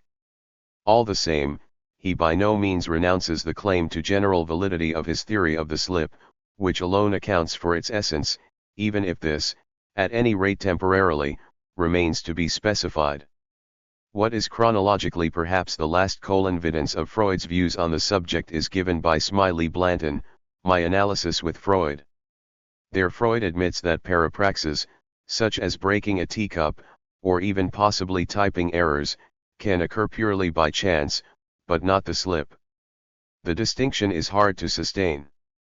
Is there really a difference between a typing error and a garbled pronunciation or confusion in writing, such as Partrier or Schwest on which we comment below?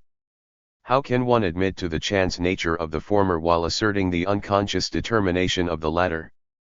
Whoever embarks on a study of the slip with such a strong and unfounded a priori conviction of its essence, or is so anxious to verify it at all costs that he takes as axiomatic what is only a working hypothesis, will force any interpretation to attain his ends. We have already seen this occur in the case of Aliquis and Signorelli, and we can find confirmation of it in many other instances. The pages of the Psychopathology progressively reveal to us a relationship of antagonism, yet at the same time of collaboration and complementarity between Freud and his guinea pigs. We will not pause here to dwell again on the techniques of suggestion that Freud used on the bad conscience of the respectable bourgeois about his repressed sexual desires, and the consequent ease with which the latter was induced to admit to the most far-fetched interpretations of his own slips. We shall simply add that, alongside the old-fashioned and crisis-stricken bourgeois still reluctant to lose respectability either in his own or in Freud's eyes, another and more up-to-date type appears in the Psychopathology. This is the type who is quite prepared, in exchange for the release from anxiety promised him by Freud, to submit to psychoanalysis, and to start with the decipherment of his own slips. The neo-bourgeois of this sort, in contrast to his predecessor, has understood that just as Christ did not come into the world in order to abolish the ancient laws but to accomplish them, so psychoanalysis does not demystify bourgeois values in order to destroy them, but to reinstate and consolidate them. Thus as psychoanalysis gradually ceased to be a moral scandal and became a vogue, so too explanation of slips became a polite pastime. The neo-bourgeois who had learned to play this game would himself collaborate in the explanations, and, in part against his will, in part with a touch of conscious snobbery, furnish Freud with the free associations needed for the smooth course of every analysis. Freud described the phenomenon of these overzealous patients with relation to the interpretation of dreams. It looks as though the patient has been amiable enough to bring us in dream form exactly what we had been suggesting to him immediately before 9, but he hastened to dismiss the problem with the remark that the expert analyst will not attribute these dreams to the patient's amiability, but to the influence of the psychoanalytic treatment. Such dreams were secondary effects, always outnumbered by dreams which forge ahead of the analysis. The dismissal is too convenient. In reality, these dreams show that the psychoanalyst himself molds the patient's neurosis to a significant degree, adapting it to his theory, and then seeing in the dreams produced, we could add in the slips too, further confirmations of the theory. This is even more true of the numerous cases of self-analysis or analysis by one analyst of another, which are recorded in the psychopathology. Two men, an older and a younger one, discuss towns visited in the course of a trip to Sicily. Neither the elder nor the younger succeed in recalling the name of Castelvetrano. The younger thinks of Calatafimi, the elder of Caltanissetta. When the elder one says that Castrogiovanni was called Enna in antiquity, the younger one finally remembers Castelvetrano. It is the older man who explains why he had forgotten the name, obviously because the second half, Vetrano, sounds like veteran. I know I don't much like to think about growing old. Why then did he remember instead Caltanissetta and Castrogiovanni? Because Caltanissetta sounded to him like a pet name for a young woman and Castrogiovanni sounds like Jovane. The story would scarcely be a good one even if we did not know the TRLL, and the difficulty, by no means slight, that the young man too had forgotten the name of Castelvetrano. But the explanation becomes even more suspect when we learn that the older man was Freud himself, and the younger was the faithful Firenci. Freud's self-analysis lacks all spontaneity because he had already been committed for a long time to a definite theory of the slip. In reality, we have here one of those frequent cases of phonically similar names, which share a semantic connection, and were linked in the minds of both Freud and Firenci since they visited these cities during a recent trip. This is a case, then, wholly analogous to that of Signorelli Botticelli, which needs no supplementary Freudian explanation. In fact, it is all the more similar in that Castelvetrano is certainly smaller and less well known than the other two towns, if not also than Calatafimi, which means that it too is a lectio difficilior. All we need venture further is that Castrogiovanni probably helped Firenci to remember Castelvetrano, not because of the contrast Giovane Vecchio, but because of the greater resemblance of the first element of the two words, and of their meaning. Here are some more examples of slips which we shall attempt to group into categories. For a start, there are those, even if, as we have already said, they do not constitute the sole alternative to Freudian slips, which are due to garbled pronunciation or confused writing. A strict observer of the Freudian faith would have to believe that every time one of us makes a mistake in the recitation of, example, round the rugged rocks the ragged rascals ran, this is due to a trick played on him by his unconscious. For the error of pronunciation should be the index of the re-emergence of repressed psychic material. He would also have to believe that every linguistic innovation that involves an exchange between contiguous sounds such as R/L, every assimilation or dissimilation or metathesis, every anticipated or deferred insertion of sounds which recur in preceding or subsequent syllables of the same word, for example, the archaic Italian struppo from stuprum, is explained by K. Abraham, with the approval of Freud, by the patient's fear of saying papotagoras, a word that would have a disconcerting allusion. The patient is supposed to have displayed, so to speak, an excess of zeal. Through fear of omitting the R in the first syllable, she inserts it in the second also. One's doubts multiply when one learns that the same patient was in the habit of saying partir instead of partir in order to avoid, according to Abraham and Freud, the word pater with its connotation of incest. If this were the correct explanation, we would expect to learn, and if it had happened, Abraham and Freud would certainly have told us, that the patient avoided saying the German word Vater in the first place, or garbled it in some way. In fact, it would seem that the only taboo word for her was the Latin translation of Vater, and this itself only when once it had first been rendered even more unfamiliar by its appearance, not in isolation and in its true form, but under cover of a distortion of part of a French word. Here we have yet another undue display of agility in translation on the part of the unconscious, analogous to that shown in the Signorelli and Castelvetrano cases. We need not doubt the patient's phobia about dirty words. That she was indeed affected in this way is made perfectly clear from a few other examples of slips cited by Abraham and Freud. Moreover, she belonged to respectable circles that were anyway subject to fears of this kind. But the suggestive character of the psychoanalyst's questions, and the patient's actual speech difficulties, induced her to accept that two merely phonic slips were also to be attributed to her phobia. We have only to glance at Hugo Scutchard's classic work in order to find extremely numerous examples from the codices and inscriptions of late antiquity similar to Protragoras, example Trigridi, Euphrates, Gabriel, and so on. In the Aeneid v. 6, a 9th century copyist wrote Pristri for Pistri. Just now, reading the proofs for an issue of Rivista Critica di Storia della Filosofia, I found Gregorian det for Gregorian det. Given the mass character of similar errors, an individualizing explanation, as we have seen, loses credibility, above all when it is as contorted as that proposed by Abraham. This is all the more the case when it is a question not, as we have seen, just of a particular type of error made by different individuals, but of one made directly by the same person, whom Freud describes as very likely to duplicate the first syllable of proper names by stammering. Is it legitimate to select, from among all these instances of stammering, only those which best accommodate a phobic sexual explanation, and to obscure or omit the others? It really does not seem so, for even if we admit that every patient constitutes a special case, our judgment of it must comprehend its entire symptomology, and not be based merely on an isolated symptom. This necessity is nearly always neglected by Freud.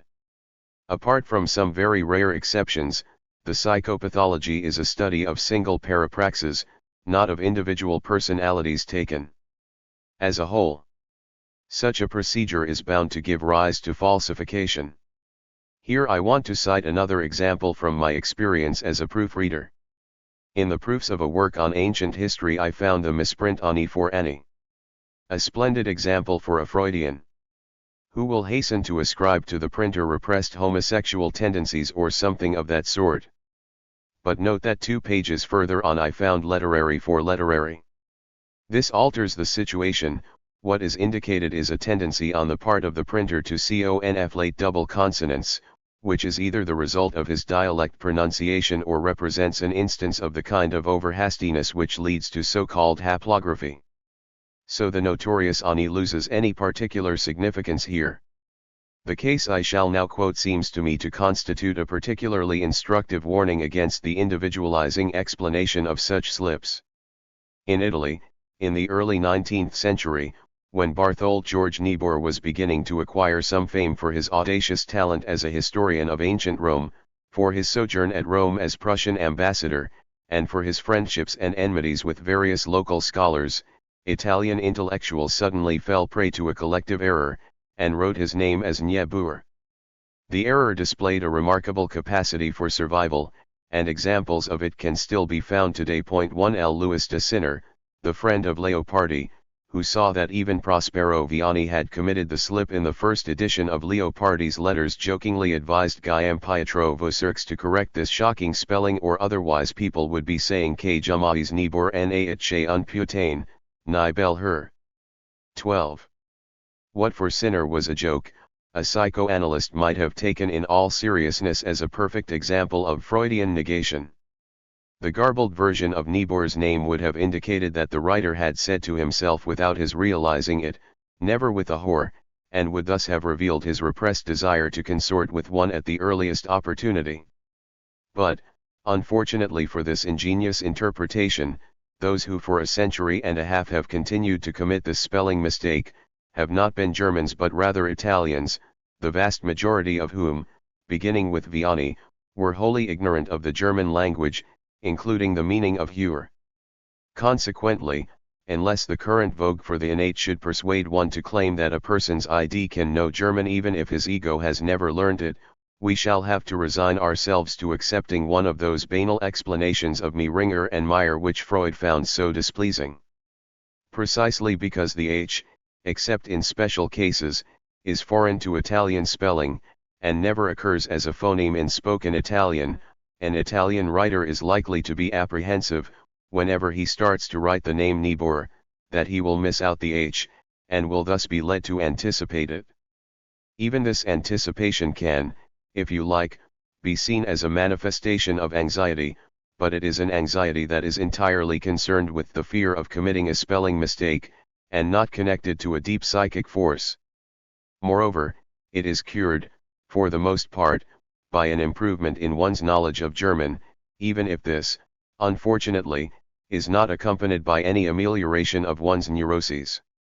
In the same way, Francesco de Sanctis, despite his acquaintance, much greater than that of his Italian contemporaries, with European culture, was continually writing Macbeth instead of Macbeth. 13. This, too, was a case of anticipation of the H for fear of its omission. 14. The Niebuhr case provides a further confirmation of a methodological consideration on which we have already had reason to remark. In Italy during the 19th and early 20th centuries, the rigidity of the social structure and its retarded sexual code was such that there were certainly very many who oscillated between the call of the brothel and the resolve to settle down. There were also many whose conscious purpose was not to find an alternative to this dichotomy, but who pursued liaisons with prostitutes with a mixture of attraction and guilt. So in all probability a psychoanalytic diagnosis of the error would be perfectly applicable to the majority of those who by mistake wrote Niebuhr. However, there was not the slightest causal relationship between that mistake and their sexual frustrations. Once again, the connection, the famous connection which could be left to Freud himself, may be wholly non-existent even when what it established happens to be the case. Is an even more arbitrary explanation than that given for Protagoras and Partria, arbitrary even in its result this time, is expounded by Freud immediately prior to that case. In Mehringer and Meyer, Freud reads of someone who, instead of es war mir auf der Brust so schwer, says es war mir auf der Schwest, and then proceeds to correct himself. Freud is not happy with this. Behind the confusion of sounds there must lie a deeper motive. Nor is he slow to FMD it. The idea can hardly be dismissed that the sounds making up schwi were further enabled to obtrude in this manner because of a special relation. That could only be the association Schwester, Bruder, perhaps also Bruster Schwester, which leads one on to other groups of thoughts. It is this invisible helper behind the scenes which lends the otherwise innocent Schwi the strength to produce a mistake in speaking. We should note here that, despite his complete ignorance of the person who made the slip, Freud finds that the possibility that it was due to an incestuous thought can hardly be excluded. 16. This combination of absolute certainty that there is something behind the scenes which cannot be confessed, and of nonchalance, one might even say indifference, towards the specific explanation to be adopted of it, is typical of Freud's reasoning. Just as in that case Freud first claims to have discovered a cast iron chain of connections which led back from the forgetting of aliquis to the thought of the unwanted pregnancy, and then declares that he is wholly disposed to accept it totally.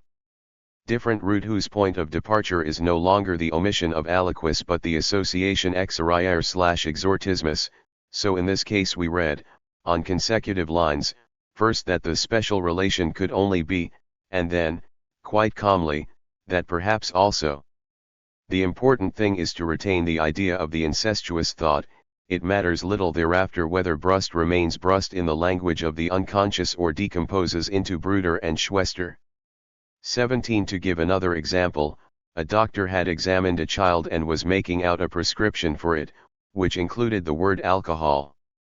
While he was occupied in doing so, the child's mother pestered him with stupid and unnecessary questions. He privately determined not to let this make him angry, and actually succeeded in keeping his temper, but made a slip of the pen in the course of the interruptions. Instead of alcohol, the word alcohol could be read on the prescription. Here too, we have an extremely unlikely manifestation of the polyglot unconscious. The determination not to become angry is supposed to have been expressed, no less, in a truncated form of the Greek adjective akolos. Yet more important, such an explanation is wholly superfluous. The episode, in fact, can perfectly well be explained by superficial psychology. A haplography is one of those faults in writing of the type we mentioned on p. 137, to which the most educated of men is subject even in the peace of his own study. In the present instance, the mother's questions could have further contributed to confuse the doctor, despite his effort to maintain his professional dispassion and dedication. We will be aware, since our consideration of the forgetting of aliquis, that a frequent cause of the omission or abbreviation of words is the tendency to dispense with the superfluous. We should, then, I think, be ready to acknowledge an instance of this in an example provided by Jung and cited by Freud. A man was trying to recite a well-known poem, which begins with the quatrain, Ein Fichtenbaum steht einsam / im Norden auf Koller hoch. / in sch Heifert, mit Weißer Deck / Eilen in Eisund Schnee. Buthe cannot remember the end of the third line, mit Weißer Deck. It struck Jung as surprising that something in so familiar a verse should be forgotten. I confess that I do not feel this at all. We shall come back to another aspect of the problem in the following chapter, where we discuss the difference between forgetting and pathological amnesia. But for the moment, let us note that the sense and syntax remain unaffected even if the final phrase mit Weißer Deck is omitted, so that these words would be particularly prone to be forgotten. What is more, this is one of the very few poems from the Lyri Ches intermezzo in which the separate lines of each quatrain do not rhyme, so that in this case the powerful aid which rhyme lends to memory is absent. I am less confident of a third possible factor, which may nonetheless have played a part. The ideas and images are not arranged in the most natural order, even granted the condensed form of a poem such as this, which consists of only 2 quatrains. From Inschläfert one wants to pass immediately to the beginning of the second quatrain, that is to what the fir tree dreams, but the intermediate phrase tends to refer one back to the first 2 lines. Even this, admittedly slight, disturbance of the logic of the poem might have further interfered with the recitation. At the same time, the reciter's sense of rhythm would have made him realize that something was missing, which was why he broke off. When subjected to a brief analysis by Jung, the man said that the white sheet made him think of a shroud, and thus of an acquaintance who had recently died of a heart attack, and this in turn of his fear that he himself might meet with the same death. Once again we must repeat that we do not want to doubt in the slightest that this fear was really present in the man's psyche and susceptible to arousal on any occasion. It is in the nature of obsessive thoughts to be excited in this way, but precisely on any occasion. It is just this which deprives the forgetting of mit Weißer Deck of its force as a specific symptom of the repressed thought. Here too, if we take the trouble, as we did in the case of aliquis, we can by means of counter-examples establish that if our man had forgotten in sch Heifert, the transition from the image of sleep to that of death would have been very easily made. If he had forgotten Eisund Schnee, the coldness of the ice and snow would have brought to mind the chill of the corpse and tomb, and even the forgetting of steht einsam would have allowed an association between the notion of solitude and that of death. Anyone who has practical experience of ancient texts, or of manuscripts or typescripts or printers' proofs today, knows that one of the commonest of errors is dipthography, that is, the mistaken repetition of a part of a word, or still more often, of an entire word or of several consecutive words. In the case of copies of pre-existing writings, the error is very frequently produced at a moment in which the copyist or printer, on completing the transcription of a section of the text, looks back at the original and, instead of taking up from the words he had reached, starts again at a point further back. In effect, this is a kind of retrospective. 144. Sot du mimo meme. But it can very easily happen, even when writing original texts rather than transcriptions, that we commit errors of repetition, because our thoughts and their transmission do not always proceed at the same rate, and the writer can have the mistaken impression that he still has to write down something that he has in fact already written. Leopardi's Zibaldun offers numerous examples of these authorial dipthographies, which are obviously quite distinct from repetitions made deliberately for their stylistic effect. I8 When, therefore, Freud asserts that repetitions in writing and copying are likewise not without significance, that if the writer repeats a word he has already written, this is probably an indication that it is not easy for him to get away from it, that he could have said more at that point but had omitted to do so, that perseveration in copying seems to be a substitute for saying I too or just my case, he elevates to the level of a general rule cases which are possibly verifiable. On some occasions, but which certainly constitute a negligible minority in comparison with the innumerable examples of purely mechanical dipthography. Here too, a mania for psychologizing, a conviction that the most trivial error always answers to some intention, leads to the invention of a non-existent, or, what is the same, totally undemonstrable, essence at a level of reality which cannot be investigated. What holds for dipthography also holds, subject to the necessary qualifications, for the perseverance at a remove of certain memories. How many times have we sent a letter to an old address although we knew the new one, or put on the back of the envelope an old address of our own, often one that is several years out of date? If I say that the old address, which I have so frequently written, has made a more indelible imprint on my mind than the new address, I shall be assailed for the crudity of this formulation. Despite the substantial truth of its message, which could be stated in more rigorously scientific terms. But when a Viennese woman commits a similar error, she is instantly taken to task by her psychoanalytically minded friend, who promptly supplies an explanation of its unconscious motive. She is envious of the large and spacious accommodation occupied by the recipient of her letter, and has repressed her desire that the latter should still be living in her cramped and less modern house.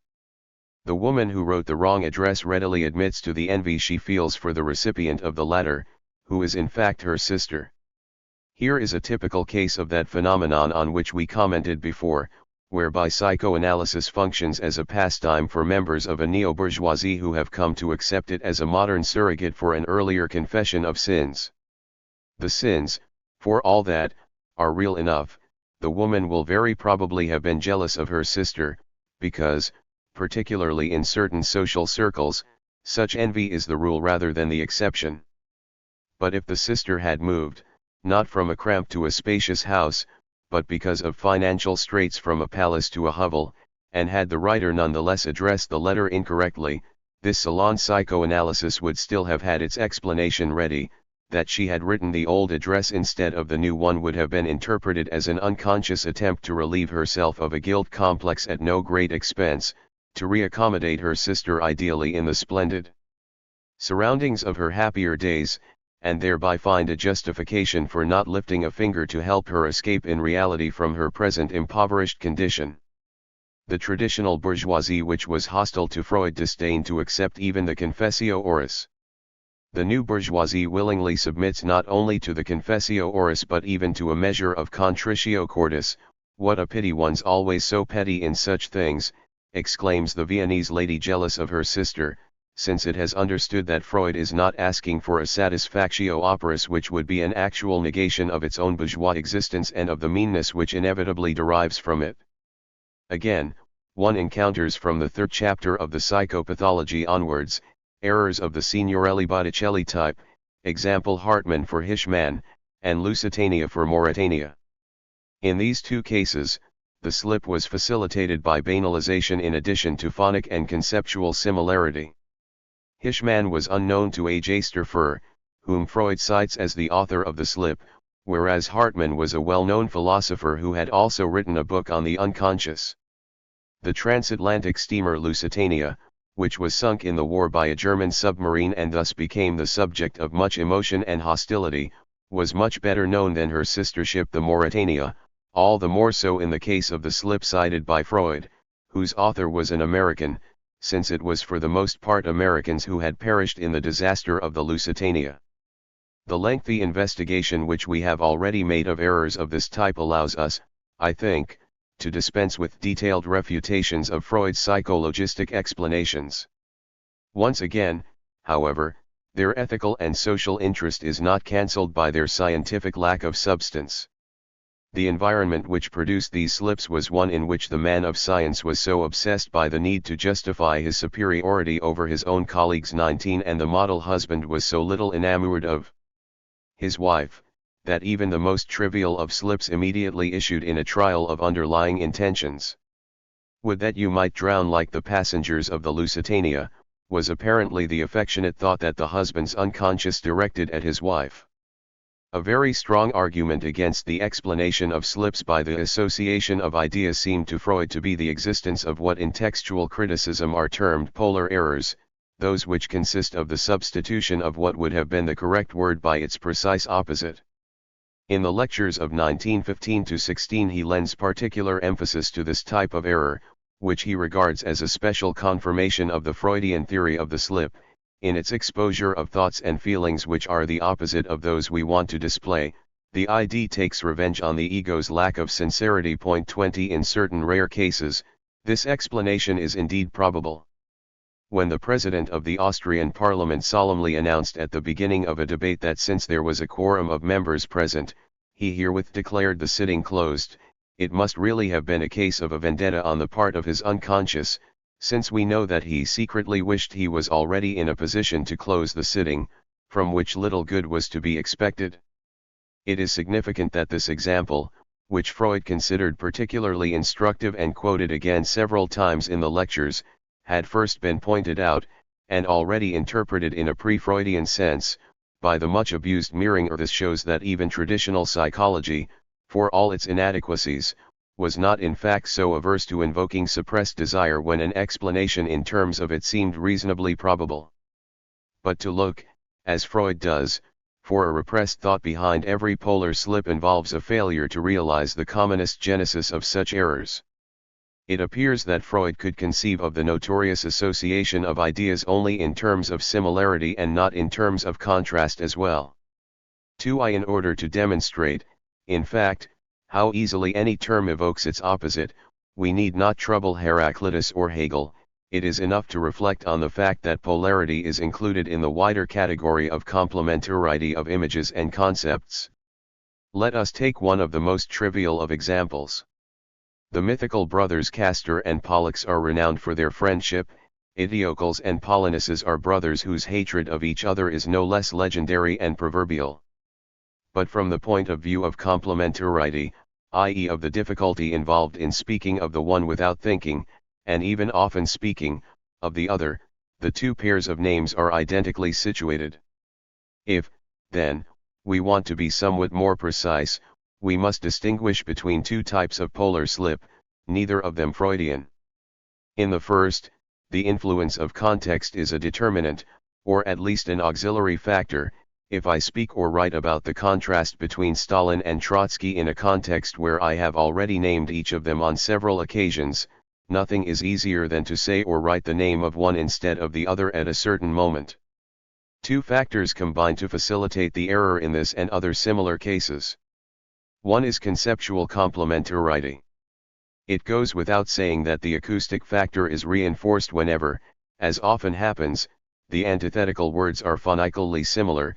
One has only to think of all those pairs which are differentiated only by the presence or absence of a negative prefix. Polar slips due to the influence of context, even between words which have no, or very slight, phonic similarity, are to be found very frequently in Marx's handwritten text of the Grundrisse, for example, production instead of consumption in a context in which he is continually speaking of production and consumption as complementary antitheses 2-3 and so on. In the majority of such cases, to expect the slip to reveal evidence of a repressed thought, to seek, for example, to attribute a hidden Stalinism to someone of Trotskyist sympathies who said Stalin instead of Trotsky, would be merely fanciful, given the overriding number of cases which allow no such psychological explanation, but are nonetheless perfectly well explained along the lines we have mentioned. In a second type of polar slip, the exchange is not influenced in any appreciable way by the context, but is due to a purely mental relationship between the opposing concepts. Mieringer remarked on this second type in the passage quoted by Freud, "Now extensive observations have taught me that words with opposite meanings are, quite generally, very often interchanged. They are already associated in our linguistic consciousness, they lie very close to each other, and it is easy for the wrong one to be evoked." If we wish to indulge in the fashion for structuralist terminology, we could call the first type the syntagmatic polar slip, and the second type the paradigmatic polar slip. I once chanced to write omitted instead of inserted. Here the context exerted no direct influence. I had not had any reason to use the verb to omit, or any synonym of it, shortly before. But in the mind of any student of textual criticism, and this was the drift of my argument in the article, the omission of a word and its arbitrary insertion constitute a complementary pair of concepts, since they deal with two opposite types of corruption to which a text is subject, hence my slip. At other times, the distinction between the paradigmatic and the syntagmatic polar slip is not so clear-cut, for the very reason that the slip, as we mentioned, is not due to a simple recurrence of opposite terms in a given context, but to the fact that, especially in polemical writing, whoever writes or speaks one word is thinking of the whole substance of the argument he intends to sustain.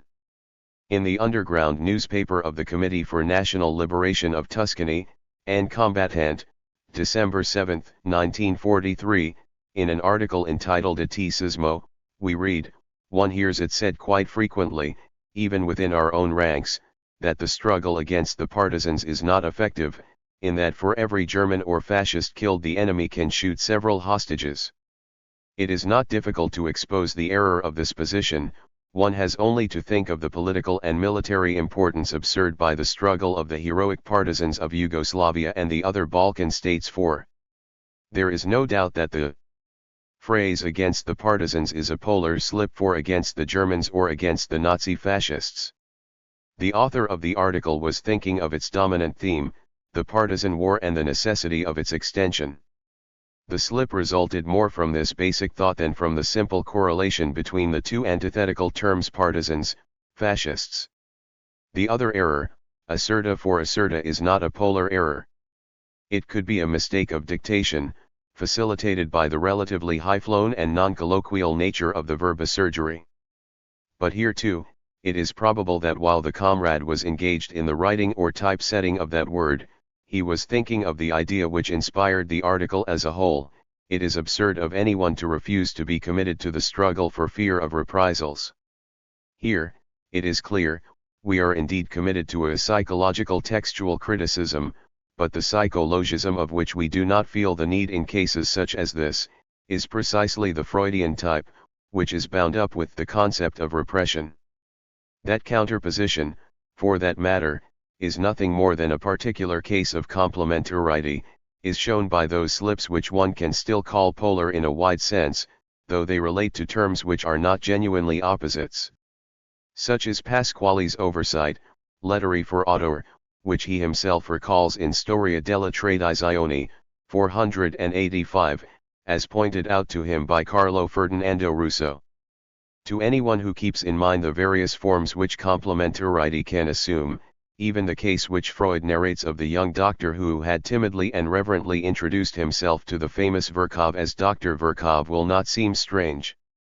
It is clear that here, much more than in the preceding cases cited, the young man's emotion on encountering the illustrious scientist played a decisive part. The thought that he had to present himself to Virchow was so uppermost that the mention of his own name was, as it were, submerged. All the same, this too, in its own way, is a polar error. The speaker and his interlocutor, that is, the sender and the receiver of the message, constitute a complementary pair not only from the standpoint of a third person, but also from that of one of the two interested parties. 25 Again, Freud's comment is significant. I do not know how the ambitious young man justified the slip of the tongue he had made, whether he relied upon the flattering excuse that he felt himself so small beside the great name that his own could not fail to slip away from him, or whether he had the courage to admit that he hoped one day to become as great a man as Virchow, and to beg the professor not to treat him so contemptuously on that account. One of these two thoughts, or perhaps both of them simultaneously, may have confused the young man while he was introducing himself. What tortuous wisdom in so few lines! The more benevolent hypothesis is presented as a possibility in the last phrase one of these thoughts, only to be immediately reduced to the same level, in terms of causal significance, as that occupied by the more malevolent hypothesis, which represents yet another of the innumerable variations on the theme of the pupil's would-be identification with the master-father-tyrant. Yet even this compromise solution is, in effect, ruled out by what is said before, for the student is unhesitatingly presented as the ambitious young man, while the more benevolent hypothesis is presented as a piece of hypocrisy. A flattering excuse is the euphemism, even if it invites a smile of indulgence rather than anger. Although he does not spell it out, Freud makes it very clear that for him the other explanation is the correct one. His only doubt is whether the student had the courage to admit to his own desire to emulate Virchow. Again, we should note that the picture Freud presents of the university world, and of the medical faculty in particular, with its omnipotent professor and sullenly servile pupil who dreams of the professorial chair, was, and still is, substantially true. But the bitter psychologism which is its product is unduly elevated to a general, absolute, and eternal theory. The result is often excessive accusations of intention even with regard to a bourgeoisie which for its class responsibilities of a quite different order indeed merited accusation and dispossession. There are many other slips listed by Freud which we have not examined, not only for reasons of space, but because the reader will by now be able to imagine the kind of alternative explanations of them that we would provide. We shall comment on certain other examples in the following chapter, and on a few more in the last. Here I shall mention, rather, an example found at the beginning of the third chapter of the psychopathology which is not, as Freud claims, typical of the mechanism of forgetting. In fact, there is nothing to compare with it either in the other cases cited by Freud or in the discoveries made by students of textual criticism or linguistics. A younger colleague of Freud attempts to recite Die Braut von Corinth by Goethe, but right from the start he introduces such extensive alterations to the text that in effect it becomes another poem, or, to put it in less drastic terms, a completely revised edition of Goethe's version. For example, a line such as "Wenn er nicht die Gunst erkauft" becomes "Jetzt, wo jeder Tag was Neues bringt." His anguished thoughts about his engagement to a woman older than himself were so intense that 154. They caused him to invent entire lines. Here, indeed, we find ourselves confronted with an outright pathological symptom. The recitation of Goethe's poem was only the starting point for a species of delirious monologue. But, I repeat, in Freud's treatment of slips this constitutes a wholly isolated case, and not a model to which we can make the other interpretations of slips conform. At the opposite extreme of such a reduction to the pathological, we find in the psychopathology and in the lectures an example of one of the most banal slips which is likewise considered by Freud to be typical, indeed as comprising virtually the whole theory of misreading. However, one could say, on the contrary, that it agrees in every possible way with our explanation of the majority of slips, and not with Freud's. Freud quotes from the Witzige und diese Theorie-Scheinfall of G.C.H. Lichtenberg, he perused Homer so much that he always read Agamemnon instead of Amen. Is this a Freudian slip? Does Lichtenberg's own explanation, to which Freud so readily consents, refer us to, let us not speak even of depth psychology, but some unpleasant or suppressed or semi-suppressed thought which interfered with his discourse? No, it refers us only to a psychologico-cultural phenomenon that has its exact analogy in that erroneous correction of translation to tradition which Pasquale made because for him the second word was a lectio facilior. By way of comment on the passage, Freud remarks, in a very large number of cases it is the reader's preparedness that alters the text and reads into it something which he is expecting or with which he is occupied. Quite correct, but everything which specifically distinguishes the Freudian theory is absent from this characterization of a slip. 10. Slip and error, amnesia, and forgetting. What distinguishes the slip from the error due to ignorance? What distinguishes amnesia from mere forgetting? It seems at first sight that the distinction is obvious, and that Freud and the Freudians were well aware of it. Ernest Jones says in his assessment of the psychopathology of everyday life, the class of forgotten thoughts in everyday life to which this mechanism mainly applies is, of course, that where the other causes of forgetting do not provide adequate explanations, in other words, it principally concerns matters that we should normally expect to remember. For instance, one would expect some hidden reason in the case of the name of a near relative or friend being forgotten much more readily than in the case of that of a casual acquaintance. Freud himself, at the beginning of the second lecture, underlines the temporary nature of amnesias and slips. Musatti remarks that amnesia raises the problem of a psychoanalytic explanation when one fails to recall something that it would, on the contrary, be normal to remember. We could multiply quotations to this effect. It would also be possible, and it would constitute no more than a reformulation of what Freud and the Freudians have themselves. 155. Observed, to say that error and forgetting involve a limited judgment that refers us, if not to the general level of education of the persons concerned, at least to their specific knowledge in a given field, or to the interest they show in the topic under discussion, or to their general mnemonic ability. The slip and the amnesia, by contrast, involve a psychopathological condition which has nothing to do with the cultural level of the subject in question. Every so often even Homer nods, or represses. The patients whose slips are recorded by Freud are all more or less cultivated persons. Up to this point, everything is straightforward. However, the distinction between the two orders of phenomena, though very clear in many cases, is not so in others. Freud too readily ignored it, even in situations which called for further exploration and greater methodological vigilance and caution. In the first instance, from our survey so far, it transpires that one and the same disturbance of discourse must, on different occasions, be regarded as an instance of a slip or of an error or of amnesia or of forgetting, depending on the subject's degree of culture. No doubt we were right to consider Mussolini's Anaxagoras an error, a mark of his ignorance. If, however, it happened to a student of the pre-Socratics, or to someone of a high general level of education, to say that according to Anaxagoras man is the measure of all things, we would not for this reason raise an outcry. From a formal point of view, in fact, Anaxagoras for Protagoras has, as we have seen, all the characteristics of a slip of the Signorelli Botticelli type.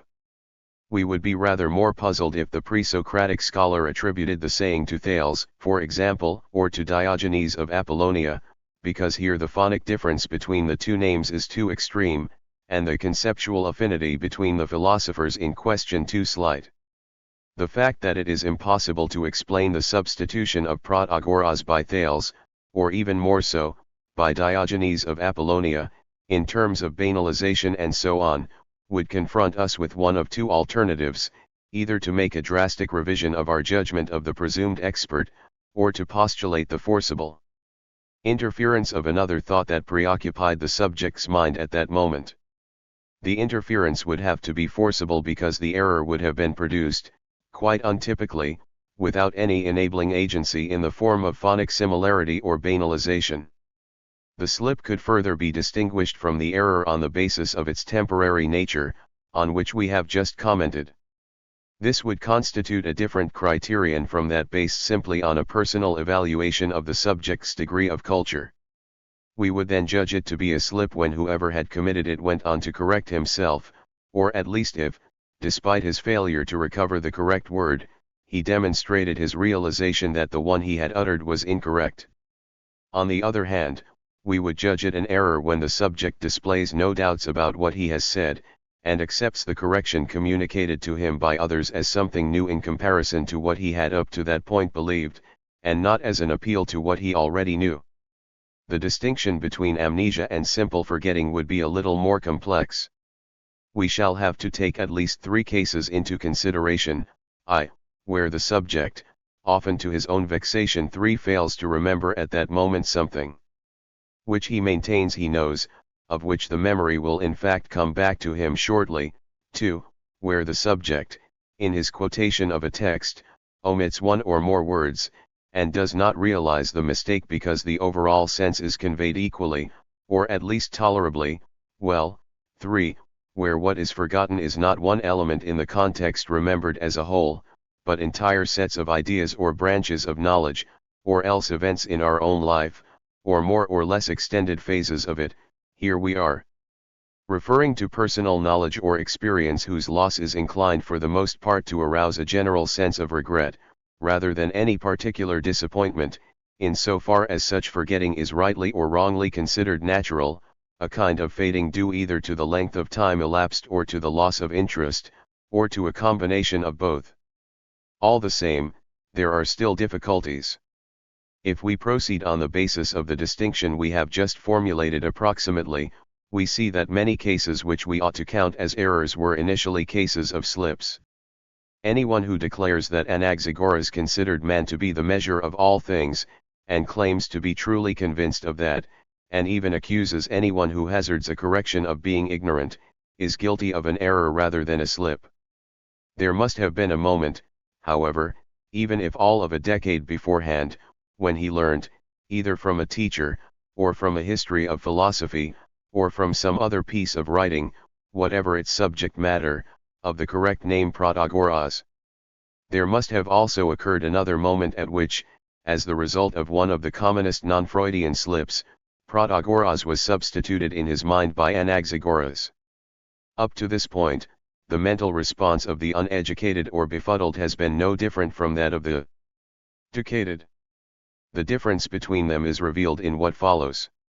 Whoever is interested, if not directly in the history of ancient philosophy, at least in cultural problems whose scope might include the famous Protagorean principle, and who thus may have occasion to come in contact with Protagoras again either through subsequent reading or conversation, will very soon reacquire the correct information, and his slip, even if here and there it may have passed unnoticed, will nonetheless have been of brief duration, and the longer such a man remains during the rest of his life in a state of cultural training, the more he will be on his guard against not just the recurrence of that, or an analogous slip, but also against the risk that the incorrect name becomes, so to speak, stuck in his memory. By contrast, the slip will become consolidated once it has been registered and not immediately corrected, in the mind of anyone who no longer has reason to concern himself with Protagoras and man's measure, so that a momentary accident issues in an erroneous conviction. It is only if we suppose that the subject had received false information right from the start, if he had seen the maxim wrongly ascribed in a book, or heard a teacher attribute it to Anaxagoras, and had not subsequently had the desire or occasion to consult other authorities which would have disabused him, that we can allow that the erroneous conviction had its origin other than in a slip. In the case of Mussolini, such a hypothesis is unlikely, since, as we have already mentioned, it is probable that his first source of information was the best history of Greek philosophy available at the time, a work that in many respects has not been superseded even today. This was Theodor Gompert's Griechisch Denker, in which, we can be sure, there is no confusion between Anaxagoras and Protagoras, whose doctrines are set forth with superb mastery. The slip, then, is to be attributed to Mussolini, and in all likelihood it did not make its debut in that grotesque speech of 1943, but was a veteran of some years, maybe even decades, and had already become consolidated as an error. But even on the hypothesis of an initial item of misinformation, we only transfer the problem to an earlier date. At the origin of the error there will always be a slip, committed in this case, not by the subject, but by his written or 160. Oral informant. We must, however, still make a further distinction, whose effect is to attenuate, though not completely obliterate, the demarcation between slip and erroneous conviction.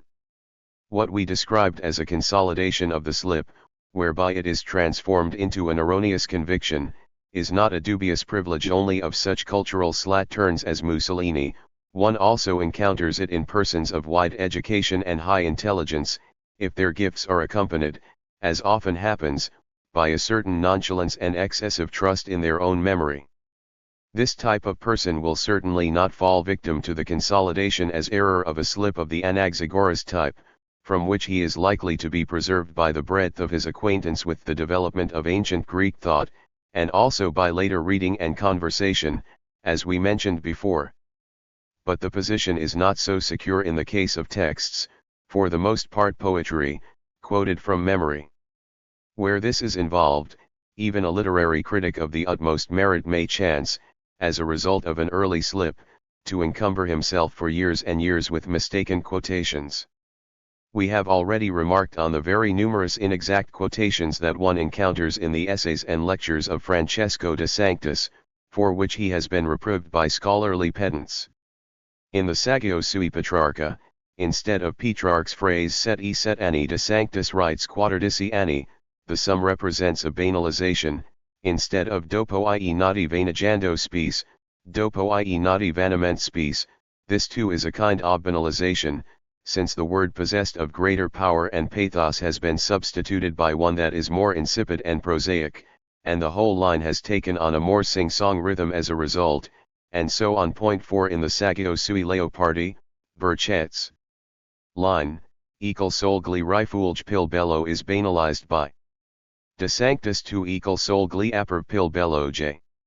Not to waste time on numerous other examples, let us ask whether it is not more probable that all, or nearly all, these cases were slips that had for some time been fixed in De Sanctis' memory rather than momentary slips. We cannot give any certain answer, but it seems to me that the first supposition is far more likely.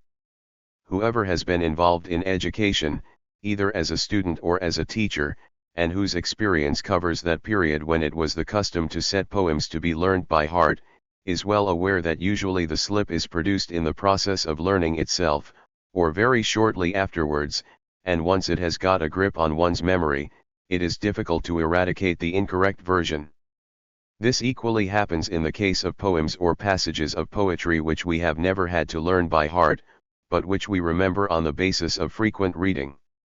Obviously my own experience is scarcely to be compared with that of a De Sanctis, not even in respect of a mental function such as memory, which may be said is subordinate. All the same, I find it difficult to imagine that, given the number of inexact quotations to be found in De Sanctis, a large proportion of them do not consist of slips that became consolidated over time. Certainly De Sanctis did not feel the need to consult the original texts, and hence was not aware that something was amiss. Much the same could be said, not of every kind of forgetting, has accidentally missed out a word or parenthesis. We have already said that the subject is normally not aware of these omissions, because the overall sense of the phrase is preserved. But if it is a question of poetical texts, and if the reciter has some sense of meter, or, more simply, is gifted with a certain ear, he will notice the lacuna. Such is the case with the omission of aliquis and the amnesia in the recitation of Heine's poem. On neither occasion does Freud even ask whether it is a case of a momentary amnesia, or whether it is a long-standing one that has by then become consolidated as forgetting. He straightaway opts for the first solution, and in fact provides explanations in each instance which, were they correct, would presuppose a temporary amnesia. However, Freud's young Jewish interlocutor was not a Latinist, nor was the corpulent gentleman who was fearful of a heart attack a student of German literature. Virgil's lines for the one, as Heine's poetry for the other, were reminiscences dating from their school days. The hypothesis that the forgetting of aliquis and of mit Weisserdek went back years or decades at least deserved to be taken into consideration, 6 all the more so, given that in other cases, the most insistent of which is infantile amnesia based on repression, to which we will shortly allude, Freud certainly allows that events, emotions, and fears had been forgotten many, many years prior to the analysis. At the start of chapter 3, Freud appears to make a further concession. We are not usually surprised, it is true, if a formula learned by heart, or a poem, can be reproduced only inaccurately some time later, with alterations and omissions. But this is his reply, since, however, this forgetting does not have a uniform effect on what has been learned as a whole but seems on the contrary to break off isolated portions of it, it may be worth the trouble to submit to analytic investigation a few instances of such faulty reproduction. Here again, while it is correct to insist on locating the cause of gaps in memory and of slips, it is misleading to present these phenomena as breaking off isolated portions in detachment from what has been learned as a whole. If in the example of Aliquis and in that of Heine's poem anything remains exempt from the dysfunction of memory, it is precisely the overall quality, and that is how it is in the majority of cases. At other times, it is the phonic and rhythmical values, above all rhyme, or the beginning of the line, which are best retained in memory, but in each line there are also certain elements most likely to be forgotten or altered. The case of the breaking off produced by repressed psychic material which intervenes to disturb the discourse in the most unforeseeable manner, is by far the rarest. Not even the chapter which ought to have treated the problem of the relationship between slip and error more specifically, that is, the 10th, whose title is precisely L'Rechimer, Errors, reaches satisfactory conclusions. On the contrary, in certain respects, it represents the most disconcerting chapter of the psychopathology of everyday life, both because of its position, and because of the confused, if not actually unintelligible formulations it contains. This is something exceptional for a writer of such exemplary clarity as Freud. For example, at the outset of the chapter we find, errors of memory are distinguished from forgetting accompanied by paramnesia by the single feature that in the former the error is not recognized as such but finds credence. The use of the term error, however, seems to depend on yet another condition. We speak of being in error rather than of remembering wrongly where we wish to emphasize the characteristic of objective reality in the psychical material which we are trying to reproduce, that is to say, where what we are trying to remember is something different from a fact of our own psychical life, something rather, that is open to confirmation or refutation by the memory of other people. The antithesis to an error of memory in this sense is ignorance. I must confess in all honesty that I cannot understand what the precise distinction is that Freud intends to establish between error of memory and paramnesia on the one hand, and between error of memory and ignorance, on the other. I have the impression that, to the extent to which Freud distinguishes error from paramnesia, he precisely identifies it with ignorance, and to the extent to which he opposes it to ignorance, he identifies it with paramnesia. But even if the incomprehensibility of the passage is to be wholly attributed, as perhaps it should, to my own incapacity and not to Freud's confused presentation, the examples which immediately follow reveal that in Freud's opinion there is only one type of error that is not pertinent to psychoanalysis. This is the error caused, as we have said above, by false information, or, as Freud calls it, ignorance, that due, in other words, not to an impression having been forgotten, or confused with another, but to the fact that it had never been learnt. Let us see what he says on p. 246 = 220, these errors that derive from repression are to be sharply distinguished from others which are based on genuine ignorance. Thus, for example, it was ignorance which made me think during an excursion to the Wachau that I had come to the home of Fischhof, the revolutionary leader. The two places merely have the same name. Fischhof's Emmersdorf is in Carinthia. I, however, knew no better. Any other error, that consists of an alteration to an already learned impression, is for Freud not only a slip, but must be a slip due to repression. The three errors cited before that of the two towns of Emmersdorf are, a claim that Marburg was the town where Schiller was born, a reference to Hannibal's father as Hasdrubal, Hasdrubal being the name of a cousin of Hannibal who was the Carthaginian commander before him during the interval between Hamilcar's death and his own, and also the name of one of Hannibal's brothers, famous for his death in the Battle of Metaurus. Finally, an assertion that Zeus had not only dispossessed Cronus, but also castrated him, whereas the most prevalent mythological tradition makes Cronus responsible for this mutilation of his own father, Uranus. Philology has a ready explanation for all three errors. Marburg is phonically similar to Marbach, and furthermore, it is a lectio facilior because it is a larger city than Marbach and, as Freud himself remarks en passant, possesses a university. Besides, Freud had been awakened from a dream by the guard calling out the name of Marburg station, and thus a feature analogous to that of the influence of context in transcription had further contributed to the dominance of Marburg over Marbach. Hasdrubal is phonically very similar to Hannibal, with which it is associated, and the confusion was facilitated by the fact that the Hasdrubal who was Hannibal's cousin had been his immediate predecessor in the command of the Carthaginian army in Spain. While Hamilcar can be considered to have been his predecessor in the more general and proper sense, thus a confusion arose between Hannibal's father, who in effect was also his predecessor and created the preconditions of the war later fought by his son, and the truly immediate predecessor, who was also one of his more elderly relatives. The fact that Freud VII had from his boyhood cherished a particular admiration for Hannibal and for the House of Barca in general, and that he knew their history very well, presents no problem, since the slip, as we have already established, can affect material in which we are extremely well versed. It could even be that the emotion aroused in Freud by the memory of Hannibal and his family assisted in the confusion. Nor is there any difficulty, as any author of books or articles is aware, in the fact that Freud, once he had committed the slip, overlooked it in 3 sets of proofs. We all know that an author is the worst corrector of his own proofs precisely because he is the most interested in his own writing, of which he already has an intimate knowledge, and is thus the least inclined to read the proofs word by word. I have already cited examples of errors that have escaped notice despite repeated proofreading, and it would be easy for me to give others. As often as I try to distort something, I succumb to an error or some other parapraxis, not only the interpretation OJ dreams, but all Freud's other writings which refer to individual episodes of neurosis would be laden with slips.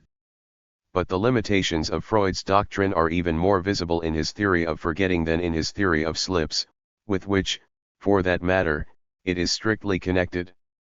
Here, as we know, he had an illustrious precursor in Nietzsche, even if a relationship of direct descent between the two would seem to be excluded.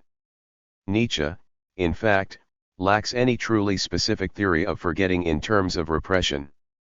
On the one hand, he warns against the illusion that we have any real knowledge, simply by virtue of the fact that we have given it a name, of a process of which we are nearly entirely ignorant, even of whether it at times amounts to a genuine cancellation of what we once knew or experienced, or whether it always consists simply in a suspension of this. On the other hand, he interprets oblivion not as a merely passive fact but as an active force, comparable to the process of digestion and assimilation of food, whose effect is to nourish the organism and enable subsequent replenishment. Freud's theory concurs with Nietzsche's in its refusal to consider forgetting as something obvious and in its interpretation of it as an active process.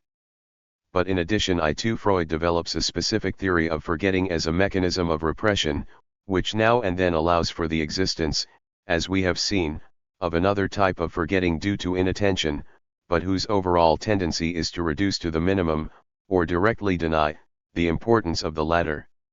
It is always a progress, of course, to see a problem in what common sense regards as natural and in need of no explanation. But emphasis on the problematic nature of the phenomenon, and the need for investigation of it, must hold good as much for remembering as it does for forgetting. Oddly enough, however, Freud tends, even more than Nietzsche, to regard remembering as obvious and only sees forgetting as problematic, whereas in fact each process demands equal explanation. Moreover, however displeasing it may be not only to Freudians but also to left-wing psychologists, any such account must necessarily have recourse to neurophysiology, even if it cannot be exclusively neurophysiological. If we maintain, as Freud does, and within certain limits legitimately, since psychology or any other human science can only achieve the maximum of scientificity and materialism possible at any given stage of cultural development, and cannot passively await an ultimate and perfect fusion with the natural sciences, that psychology has a provisional and relative level of autonomy from its neurophysiological base, we can see how many of Freud's ideas on the problem of forgetting are even at this level arbitrary postulates, uncontrolled by either observation or experiment. To say that forgetting is an active force and not a vis inertia is absolutely right, given we want to polemicize against the idea that forgetting is a cancellation of memory due simply to the effect of time. In other words, if we want to stress that any account of forgetting cannot abstract from the subject's interest in any particular recollection. But this applies equally to his interest and to his disinterest. By far the greater proportion of what we forget takes the form of mental waste which, in accordance with the principle of economy, is eliminated by our mind in order to make space for fresh remembrances. That is not to say, of course, that among the dismissed memories there are not some which it would have been very useful to retain. It means only that during a certain phase of my psychic life, I had little interest in certain thoughts and experiences as I lived them.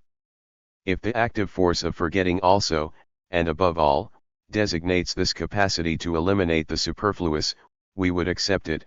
If it is taken only to designate repression, our concept of forgetting will be quite incomplete. 13 And we will be condemned to invent illusory explanations of the type we have cited many times, for nearly all instances of forgetting. The Freudian theory of infantile amnesia is the prime example of this at the macroscopic level. We take the fact of infantile amnesia, the loss, that is, of the memories of the first years off life, much too easily, and we fail to look upon it as a strange riddle. We forget how high are the intellectual achievements and how complicated the emotional impulses of which a child of some 4 years is capable, and we ought to be positively astonished that the memory of later years has as a rule preserved so little of these mental processes. I am well aware that any really serious discussion of this marvel as Freud sees it, and of which he has a ready rationale, would involve a consideration of the entire Freudian theory of infantile sexuality.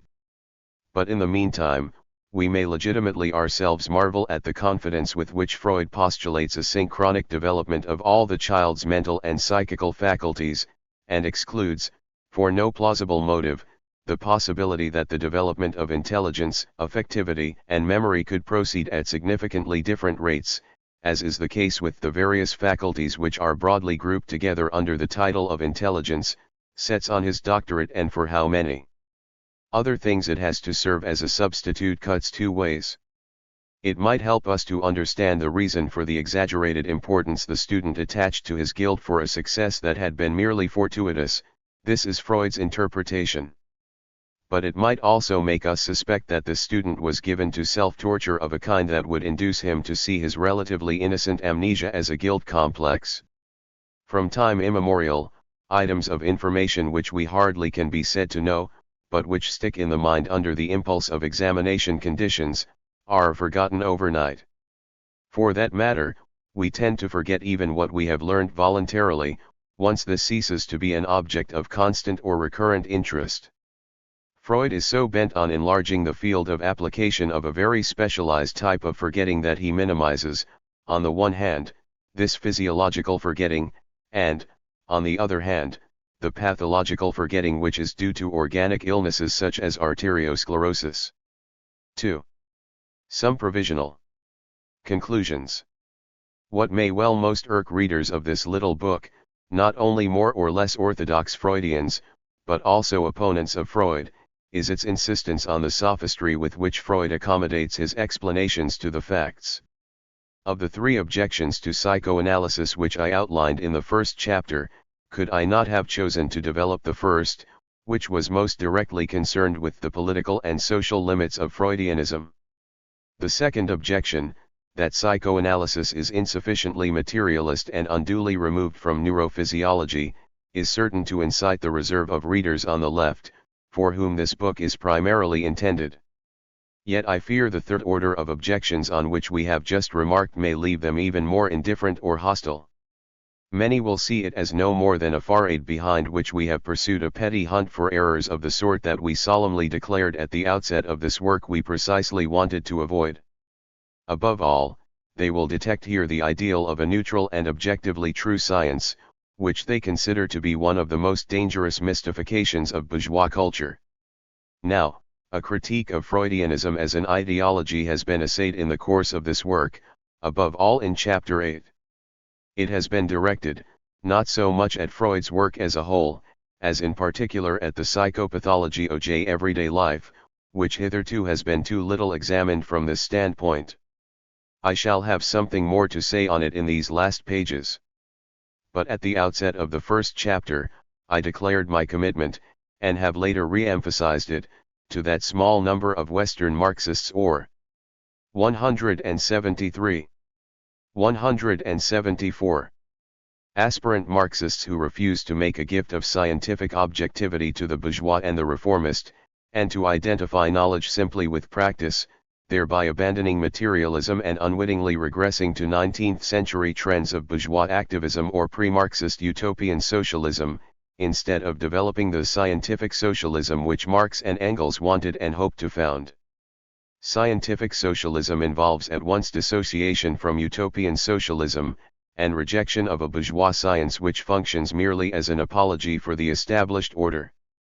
There were good reasons for the reappearance of utopianism in the 60s, when Marxism re-emerged in the West as a revolutionary force. The fundamental cause of this phenomenon has been the tragic delay of a proletarian revolution in the industrialized West, and the capacity for self-immunization and survival displayed by late capitalism.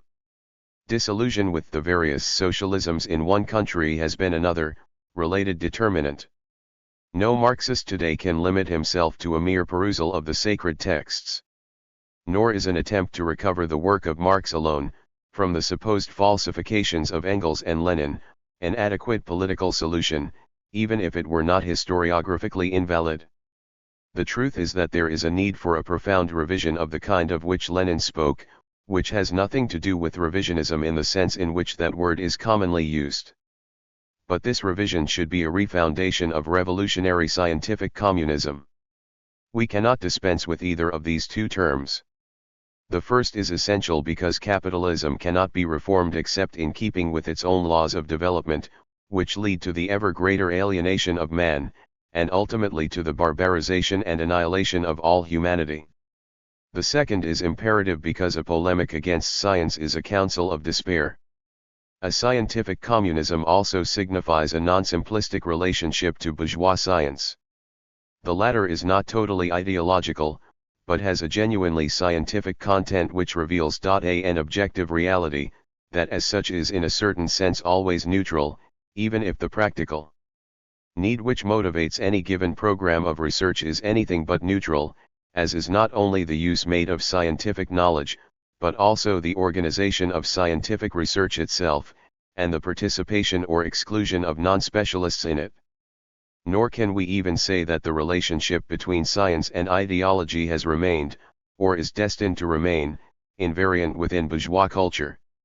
The less the bourgeoisie has to combat the enemies on its right against which it had to struggle during its historical ascent, the more conservative it becomes as a class, and the more its science loses the democratic and humanitarian spirit of its better days, even then inherently contradictory, but not a mere fraud. Scientific progress continues to be made today, but it is increasingly the work of highly specialized elites, in the best of cases dedicated to an illusory ideal of pure research, and in the worst conscious servants of capitalist industry. Once its enemies on the right ceased to exist, or were reduced to vestiges of the past, the bourgeoisie had exhausted its historical function. Today it deserves to perish.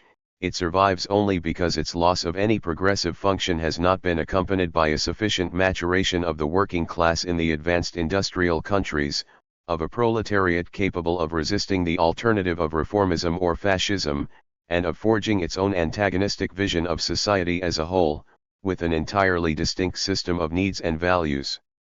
Since the turn of this century, the bourgeoisie has known and felt that it deserved to die. At times it reacts to this knowledge with intoxicated violence and brutal activism, with a parade of jingoistic and anti-decadent mythologies, with rabid invective not only against the proletariat but also any fraction of its own class which yields to defeatism, even resorting to demagogic propaganda that what is bourgeois is not capitalism and its repressive apparatus, but particular forms of intellectual refinement. At other times, on the contrary, it has made dolorous or ironic confession of its own infirmity and iniquity. Thus on the one hand there have been fascist trends in bourgeois society, vaunting a crude health and bestial myths of blood and race, and on the other hand, there have been bourgeois trends of a refined decadence. We are not concerned here with the former.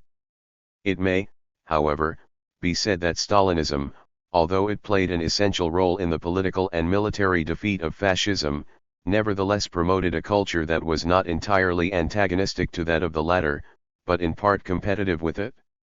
It exalted an abstract and false image of a docilely content proletariat, heir to the whole tradition of bourgeois moralism and its work and family ethic. The result was eventually, with the crisis of Stalinism, to shift many intellectuals on the left, even in Eastern Europe, towards a no less uncritical allegiance to the ideologies of that other bourgeois culture, ranging from neopositivism to psychoanalysis or structuralism, and towards a confusion of avant-garde art, even in its most exhibitionist and insufferable forms, with avant-garde politics. By comparison with this healthy fascist and clerical type of bourgeoisie, it scarcely needs to be said how much more worthy of respect is the type of intelligentsia we have characterized as refined decadent, indeed worthy of admiration in the person of its best representatives, even from militant opponents of the bourgeoisie. Psychoanalysis is an essential component of the ideology of this intelligentsia. It is more interesting and difficult to establish a comparison between its capacity for knowledge of objective reality, or its relationship to science and ideology, and those of e.g. the mid-19th century or 18th century phases of bourgeois culture itself. Consciousness of belonging to a class in crisis can confer on its most gifted members the benefits of cognitive insight that loss of self-idealization affords. It may permit a disenchanted and demythicized view of one's own class. The great bourgeois writers of the 20th century have been examples, and Freud was another. In their works, in different yet related ways, the misery and perfidy of the bourgeoisie found its most impious critics within its own ranks. On the other hand, however, a self-criticism which does not conclude in an alignment with the oppressed class, in the end inevitably becomes in some sort a self-justification. However disenchanted, such a self-criticism contaminates itself anew with ideology. The refined decadent type of bourgeoisie is right in its rejection of a certain expedient optimism characteristic of its progressive 19th century forefathers. It is also right in its acknowledgement of a human unhappiness in general from which not even communism will be wholly able to liberate us. But it then ideologically conflates this general unhappiness with the specific unhappiness which is historically and socially determined. Indeed, for the most part it does not see even unhappiness in general with the lucid materialist consciousness of a Leopardi, as the effect of man's biological frailty and the oppression exercised over him by nature, but interprets it in a romantic existentialist register of a more Schopenhauerian than Leopardian type. The result is often a complete reversal of perspective in which individual sufferers become elect souls, who nearly always belong to the upper classes. For Freud himself, neurosis is an illness more or less confined to the bourgeoisie, and psychoanalysis a method designed for the therapeutic needs of that class. From what can we conclude this? From the fact that by giving the name of his firstborn he indicated a preference for her, and thus annoyance at the birth of the second child? But would it not be just as legitimate and no less arbitrary to argue that the repetition of the name suggested that he held the two children in equal affection? The one explanation is worth the other, and neither of them is worth much. The least arbitrary explanation is in terms of the persistence of habit. The father had already uttered the name of his first child 1,000 times, and had already said, in reply to innumerable queries, that she was called Hannah. A moment of distraction or emotion served to activate a conditioned reflex. He was not yet accustomed to give a different answer to the question, "What is the little girl called?" That is probably all there is to it. But an explanation of this kind does not expose any, even relatively innocent, hidden quirk of the human mind, and thus it does not recommend itself to depth psychologists. It is this hyperpsychological bias which is, I think, the principal cause of the arbitrary interpretations to which Freud subjects the slip, the dream, and everything we do. It is the effort to penetrate at all times to an underlying, unpleasant reality arrived at only by dint of a victory over the subject's resistances, which makes him opt in the majority of cases for the interpretation which is most intriguing, and most improbable. We have seen that this hypertrophy of psychologism corresponds on the one hand to a refusal to acknowledge the class division of society and the unhappiness it produces, and on the other to a dissociation of psychology from neurophysiology.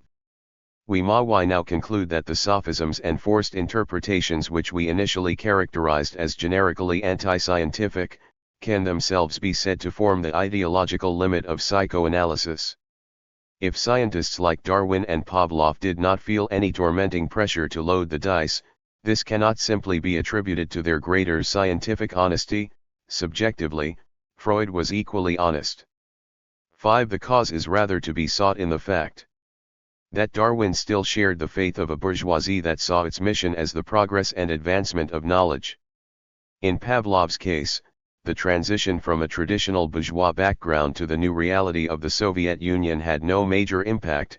6. It was not that he was indifferent to the change in his environment, but thanks in part to the freedom of research allowed him under Stalinism, he was spared the experience of its worst devastations.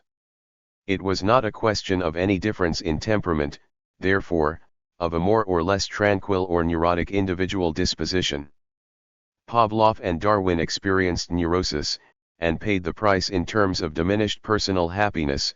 7. But they were not surrounded by an environment that was collectively neurotic and inducive of neurosis.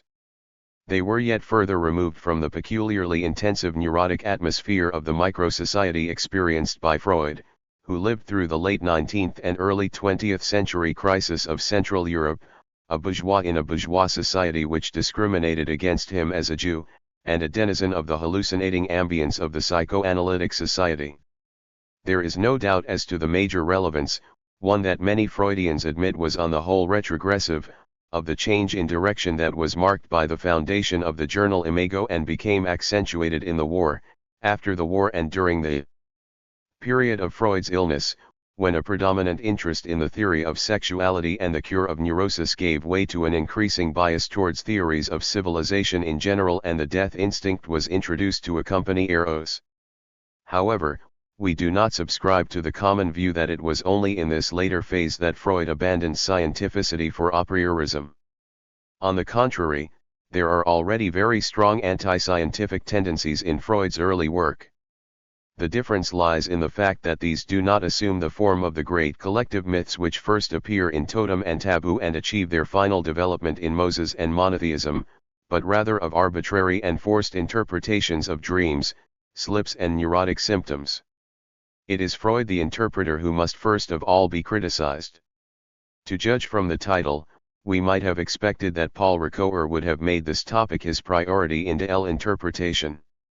But on reading the book, one realizes that, apart from some isolated insights, Ricoeur has an altogether different aim in mind, to compound a strange brew of Freudianism and religion, in which the more imbued with mystery and interpretation, the better it pleases.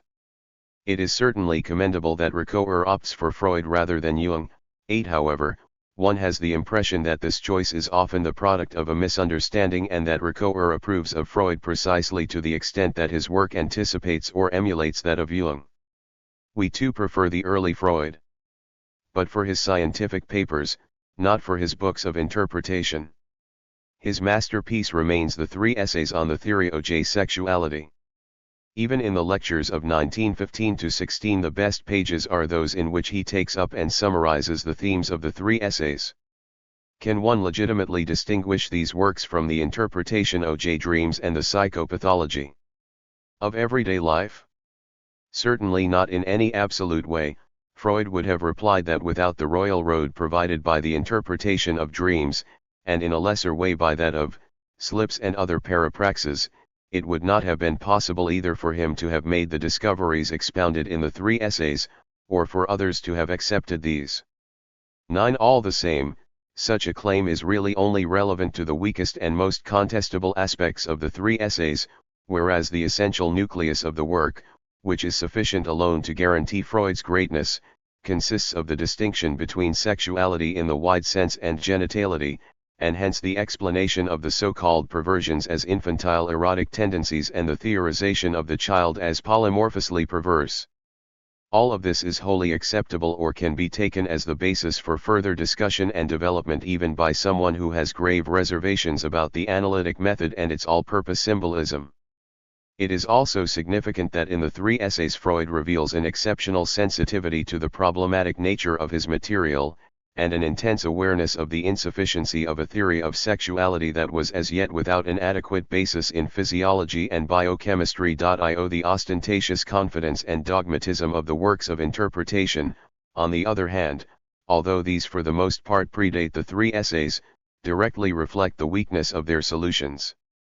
Furthermore, the 3 essays, together with some of his writings on the sexual education of children, published shortly afterwards, mark the moment at which Freud appears most convinced of the necessity of a prophylaxis of infantile neurosis by means of a more liberal sexual formation. Live accent is here put on sexual repression as the outcome of a false civilization, rather than the inevitable price of any civilization, and despite the inevitable absence of any emphasis on the class divisions of society, or more generally on the relations of power that obtain in every hierarchical society and the part they play in the creation of neurosis, there is at least the idea that a reform of infantile sexual upbringing would involve a reform of society as a whole, even if only in the sense of its radicalization.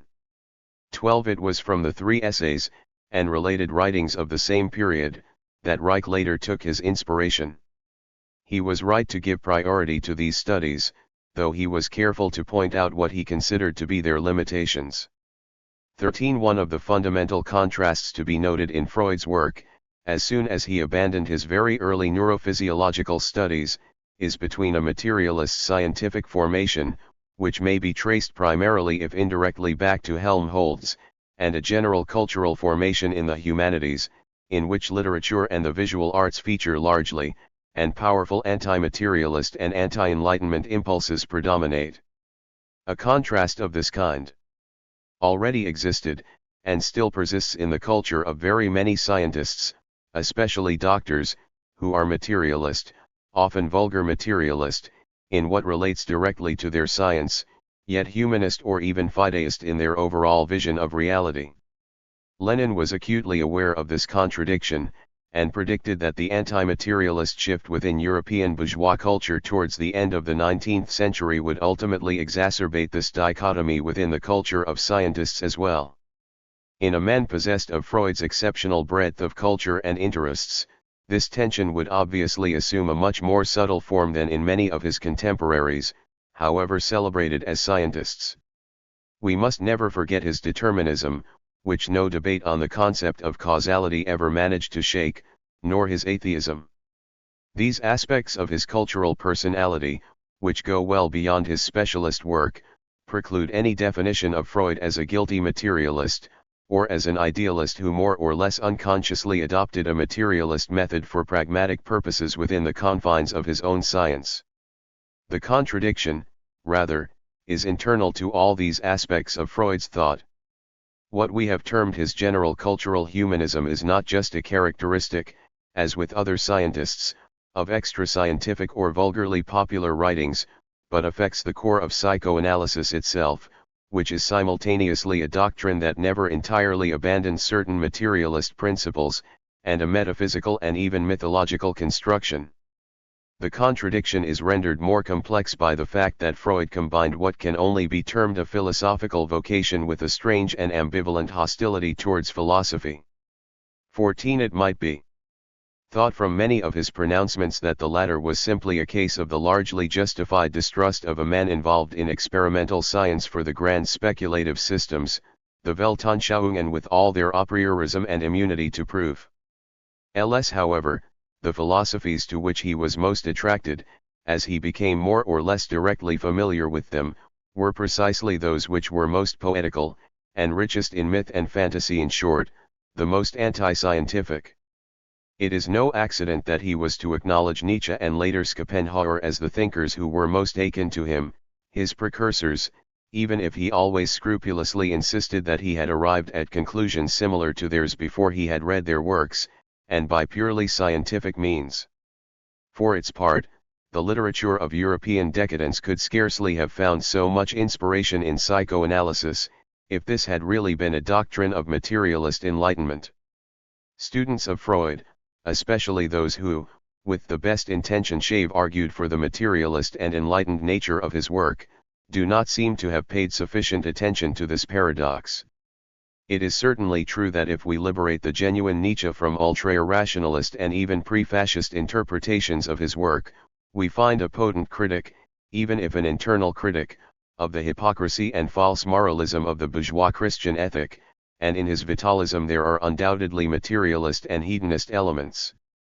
But the aphoristic and contradictory character of Nietzsche's thought is such that it can instill materialism only in someone who has already become a materialist by another route. Certain of Nietzsche's professions are also genuinely enlightened, one need only recall, among others, the Aurora aphorism. But this is an enlightenment that is nearly entirely consumed in a polemic against a certain type of romanticism, and therewith remains within the limits of an exasperated aristocratism. I6 In the case of Schopenhauer, whose influence is in any case essentially restricted to Freud's late work, there is no need even for the niceties of distinction that Nietzsche allows us to make. Compared with Germany, a more direct contact with the culture of the 18th century Enlightenment was relatively easy in Austria in the late 19th century, where a historian of classical thought who was also possessed of theoretical interests, such as Theodor Gompertz, could be formed by English philosophy. In particular, Gompertz had admired John Stuart Mill, and promoted a translation of his works. Freud was responsible, under a commission from Gompertz, for the translation in 1880 of volume 12 of this German edition of Mill. Later, when the wife of Gompertz became a patient of Freud, she embarked on what proved an unsuccessful attempt to overcome the hostility of the Viennese university world towards Freud.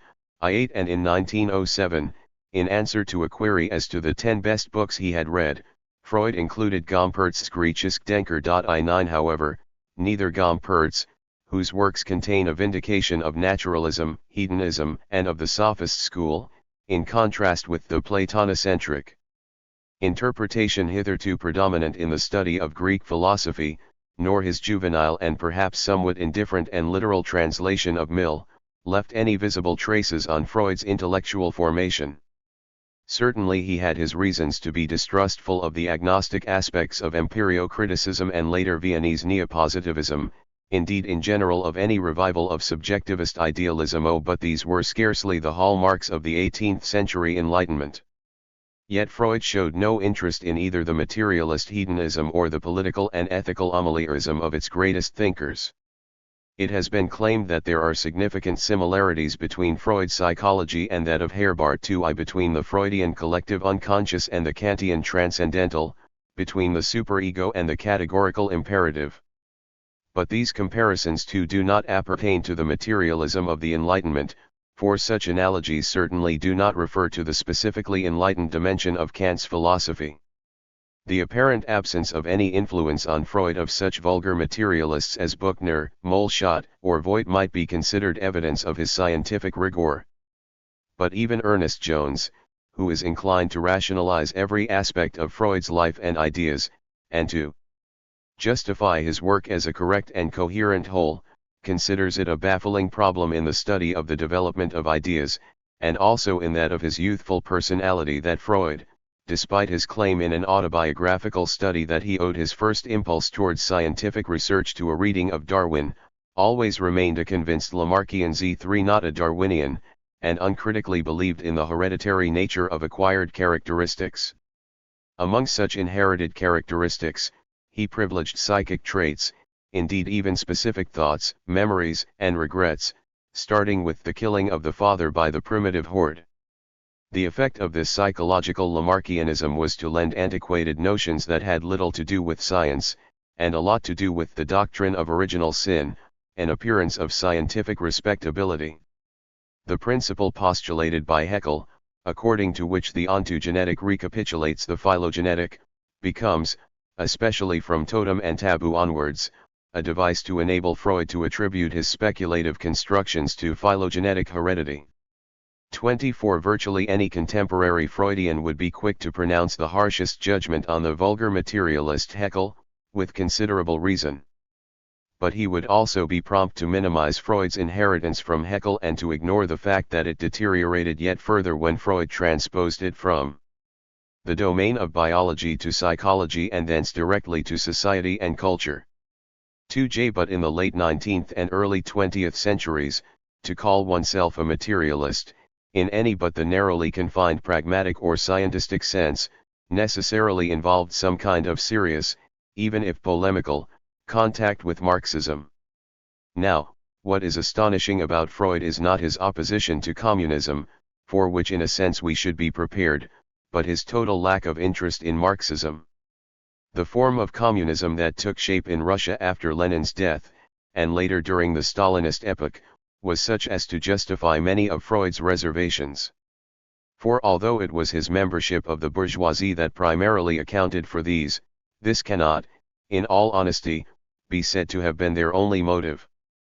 But what is really scandalous is that Freud, whose main interest lay in the problems of the genesis of civilization and the family, never felt any need to make a serious reckoning with Engels's Origin of the Family, and in all probability was not even curious to read it, that he thought it possible to dismiss the whole of Marx's thought as not even materialist but merely Hegelian, while at the same time on his own admission, he knew scarcely anything of Marxism, that he complacently asserted, in his attack on this Marxism, of which he was ignorant, that the origin of class society lay in racial differences, 16 and that he managed to spend his entire life in Austria yet remained unaware of the proletarianization of artisans and peasants, and of the growth of large-scale industry, when hundreds of members of the bourgeoisie less intelligent than he, and more interested in the preservation of their own class, knew only too well that these were not matters of race nor even purely of technology. Yet it is perhaps most significant of all that, contrary to what we might have expected, Freud in his later period was rather more hostile to Marxism than to the USSR. Despite the aversion to communist fanaticism inspired in him by the new reality of Stalinist Russia, and his fears that the Psychoanalytical Society might itself be suspected of communism 28 along with a host of other crimes, his attitude towards those very qualities of iron will that Stalinism displayed, towards that renaissance, so to speak, of the barbaric spirit that always awakens a certain envy on the part of a bourgeoisie ailing from too much civilization, was tinged with a benevolent expectancy and admiration. Granted that Marxism had perhaps become a religion in the USSR, he nevertheless always regarded such a secular faith as preferable to the restoration of Christianity predicted by so many intellectual and political or parapolitical movements in the West. 29 It was towards Marxism as science that he was not prepared to make concessions, or, at least, the reform that he demanded of Marxism before he could grant it the seal of scientificity was a positivist melange not unlike a theory of social development and conflict in terms of their diverse factors, that Antonio Labriola in his day had attacked so effectively. 3D Freud, then, was a materialist and a man of enlightenment, of whose general non-specialist culture it can be said that it was wholly exempt from materialism and enlightenment, but on the contrary was strongly imbued with irrationalism and decadence. The importance of Schopenhauer and of Nietzsche for Freud has already been emphasized. Thomas Mann, when he sought out Freud's precursors besides Nietzsche, cited Novalis and the whole of the German Romantic tradition, with its irrationalism that was so often paraded in scientific metaphors. Why he then commented on Freud's work, measured by its methods and its aims, it may be said to tend to enlightenment, but of a kind too disciplined to be open to any charges of blithe superficiality. 3.2 But it also was of a kind too disciplined for us to be able to consider it enlightened. 33 Even the briefest examination of certain fundamental elements of psychoanalytic theory makes it clear, I think, that in every instance an initially materialist and hedonist inspiration was, so to speak, smothered by a social and cultural conditioning which then produced an idealist regression. The concept of the unconscious is a prime example. This is not the appropriate occasion to study its tortuous formation and involution in Freud's thought. But it may be noted that Freud from the outset vacillated between a biological instinctual interpretation, in which the unconscious represented the voice of nature that has been rejected and silenced by a repressive civilization, but continues, as Lucretius would have said. 214. Case, such a declaration, which is often a pure formality, must be given a special weight. I have a duty, in fact, to make it clear that to a greater or lesser extent the majority of the colleagues I have named dissent, at times from the overall judgment on psychoanalysis expressed in the book, at times from the particular criticisms of the Freudian explanations of slips and instances of forgetting, at times from the often pamphleteering tone of their formulation. There is also a minority who are in agreement, or whose disagreement relates only to isolated points. I have not listed these latter separately lest it appear that I was clumsily seeking to recompense their assent with a sort of honorable mention. I am indebted as much to the former as to these latter, and I shall be even more so if they, and other eventual readers, are moved to express their opinions publicly, with the candor and even vigor that cannot damage genuine friendships, and which in any case is likely to be provoked by the polemical tone of my work. One theme to which I feel I should return is the unfalsifiability and thus the non-scientificity of the Freudian method of interpretation of slips, dreams and neurotic symptoms. I must emphasize that, for my own part, a commitment to this line of criticism does not imply any profession of a specifically Popperian faith, nor more generally any adherence to logical empiricism, of which I know too little, but to which I am in any case a stranger by intellectual background and by politico-cultural orientation. I also believe that it would be entirely wrong to measure psychoanalysis against any ideal of absolute scientific rigor, and to use that as the criterion for pronouncing it non-scientific. Up to this point, I find myself in complete agreement with an important article by Michel Legrand, which Carlo Alberto Madrignani brought to my notice. Legrand studies two antagonistic conceptions of science currently championed today, the one empiricist or empirio-criticist, the other theoreticist. Legrand's dissatisfaction with each is wholly justified, even if a certain equivocation results from his assumption that Louis Althusser is the principal representative of the theoreticists. This is not because Althusser cannot rightly be criticized as a theoreticist, but because Legrand seems to concede that theoreticism is a legitimate form of Marxism. In reality, this theoreticism owes nothing to Marx or Engels or Lenin, but derives in Althusser from Platonizing conceptions of science which emerged much later, in the epistemological climate associated particularly with mathematical logic, which then passed into structural linguistics and thereafter to non-linguistic structuralism.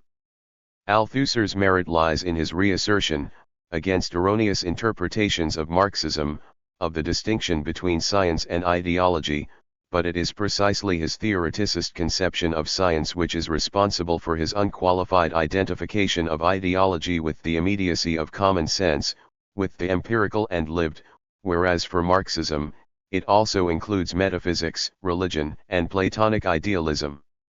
Legrand's criticism of empiricism is still too Althusserian, while he believes it to be Marxist, or rather, it is a juxtaposition of an Althusserian critique and a polemic against the false neutrality of bourgeois science, exemplified by so-called psychometric tests. Certainly the measuring of intelligence is an outright fraud, since it presents inequalities which are the outcome of the class division of society as natural. But bourgeois ideology is culpable jointly and severally for this pseudo-scientific fabrication. It would be difficult to blame it merely on empiricists rather than theoreticists, or vice versa.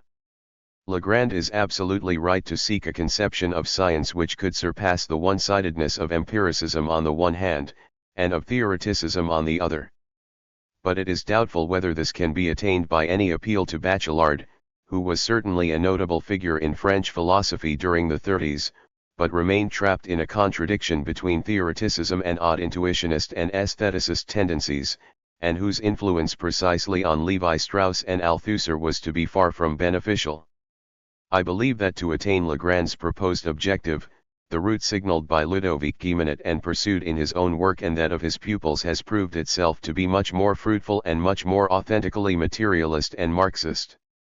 However, Legrand arrives independently at one of the important conditions upon which Guilleminot insists, that due emphasis should be given to the history of science, not in order to dissolve science into history but in order to rehabilitate the objectivity of scientific knowledge while at the same time rejecting any dogmatic absolutization of it.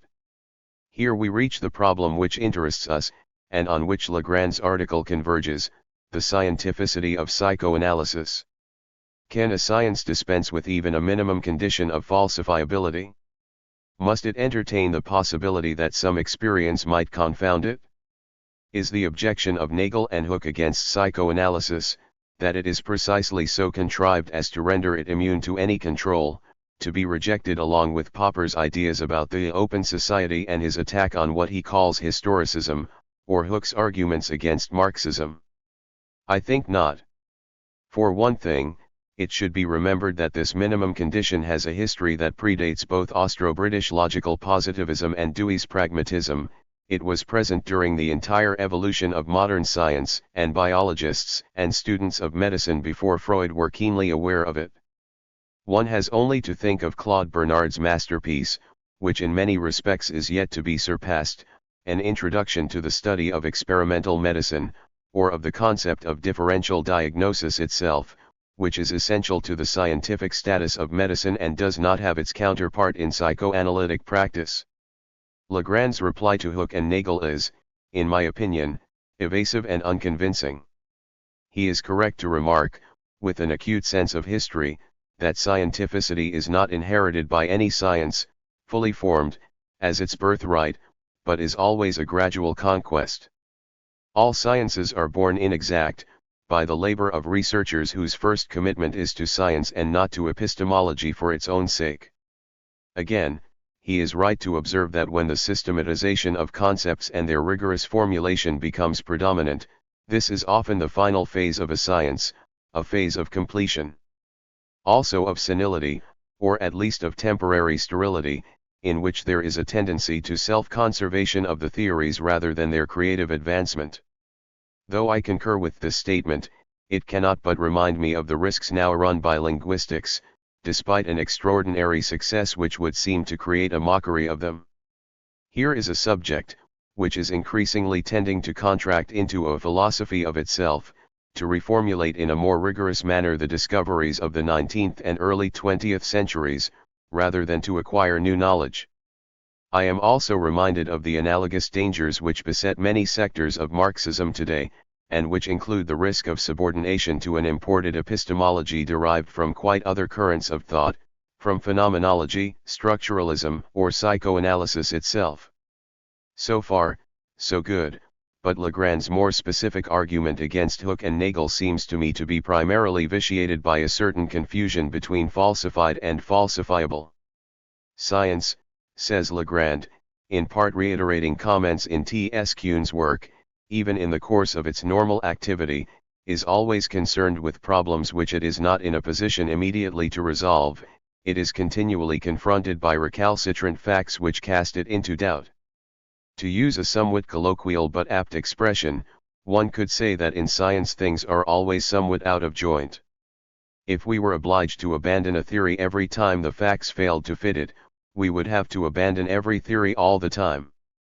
This formulation is too drastic, for between the alternatives of a model of science as a set of truths established once and for all, of which there can only be confirmation per omnia secula seculorum, and the opposite model of a science constantly belied by a succession of new experiences, there is fortunately a third possibility, that of a theory which emerges in part corrected from its confrontation with new facts, and in part relocated, that is to say, confined to a more restricted field of application and contained within a more general theory.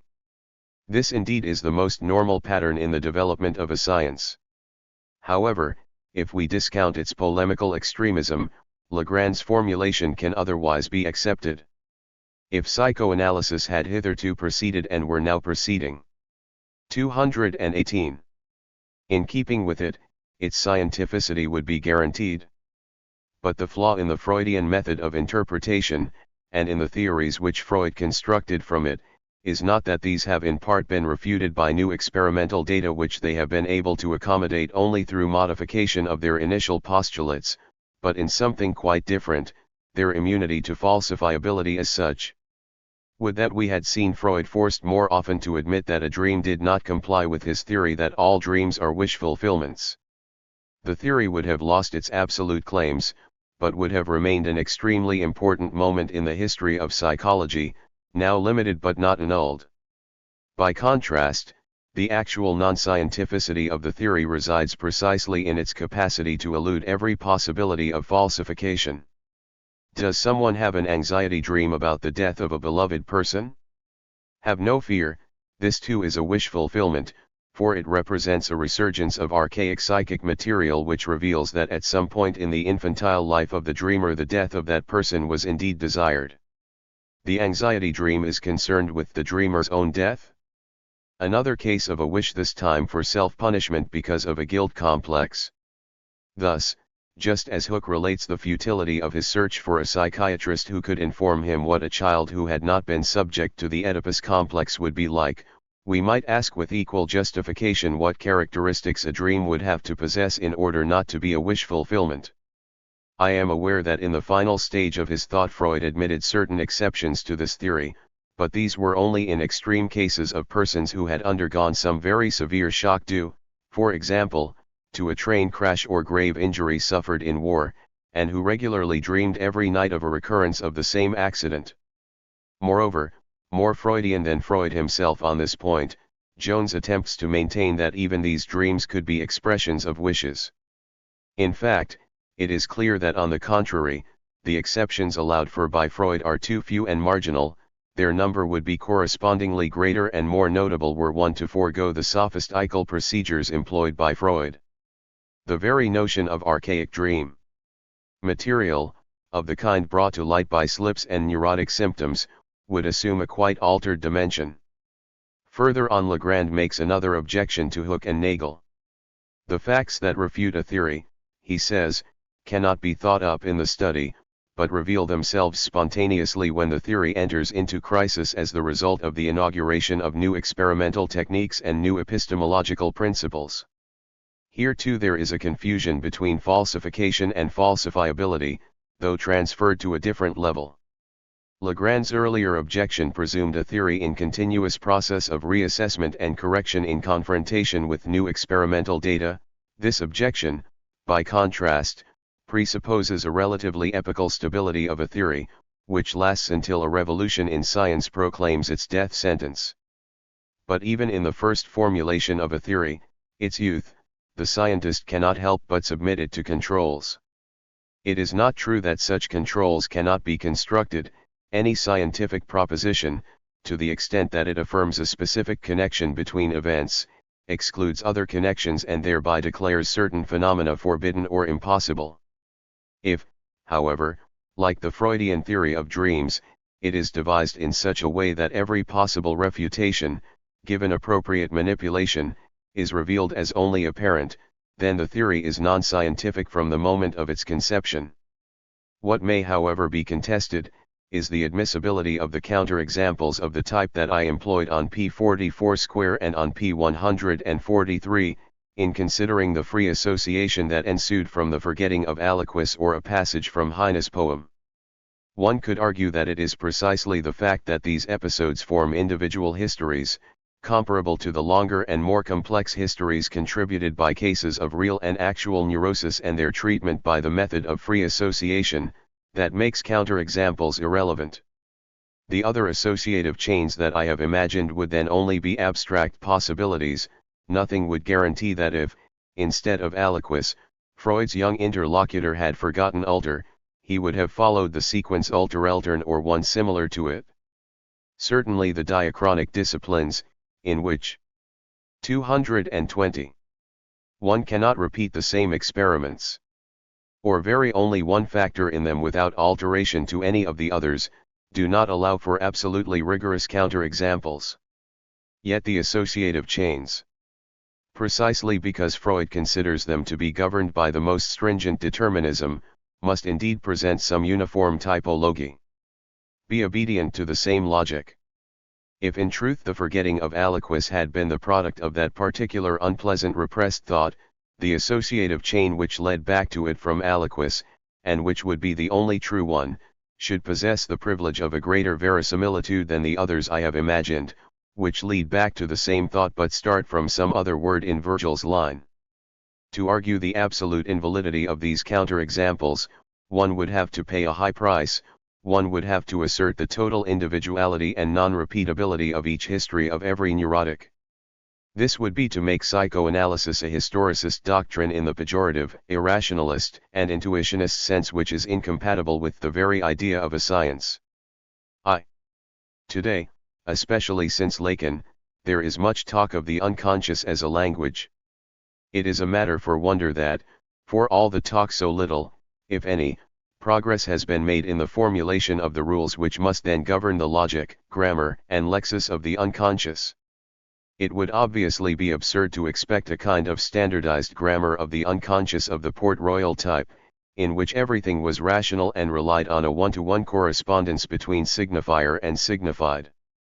Given that the historico-natural languages which we speak while awake and conscious have innumerable homonyms, synonyms, redundancies, and lacunae, while poetical language, for its part, to increase its powers of expression even at the cost of its function as communication, takes liberties that are unknown or much less known to ordinary language, we should expect the language of the unconscious to enjoy even greater figurative, associative, and symbolic license. But however unencumbered and free-ranging, this language must still have its code. Otherwise, not even the analyst would be able to interpret the messages transmitted by it. So that whatever the extent of its freedom, it must also possess restrictions. What constitutes a signifier is not only that it denotes one or more signifieds, but that it does not denote an infinite number of others. The same can be said of the relationship between symptom and disease, only in this case, as we have seen, the situation is further exacerbated by the fact that Freud nearly always expounds and interprets single slips, and not an entire symptomology. P.I. 36. This is a procedure which any doctor would regard as ridiculous, since one can practically never construct a diagnosis from an isolated symptom. The paradox, and it is aggravated by those Freudians who have insisted even more than Freud on the nature of the unconscious as a language, is that Freud deciphered the language of the unconscious on innumerable occasions, but never specified its code. The great merit of a recent book by Gemma, which Sabina Duval was kind enough to bring to my notice, is that it keeps well away from Lacan's obfuscations, but it still does not directly perform the task that its title invites one to expect. The idea of the predominance of the signifier, which Lacan has singled out as characteristic of the language and the logic of the unconscious, is one that is not without interest. Francesco Orlando III has encouraged me to reflect upon it. But, here, I know, he is not in agreement with me, and I await his reply to my comments. There are included among the Freudian associations not only many based on the phonic similarities of the signifiers, but also many that are founded on similarities of the signifieds.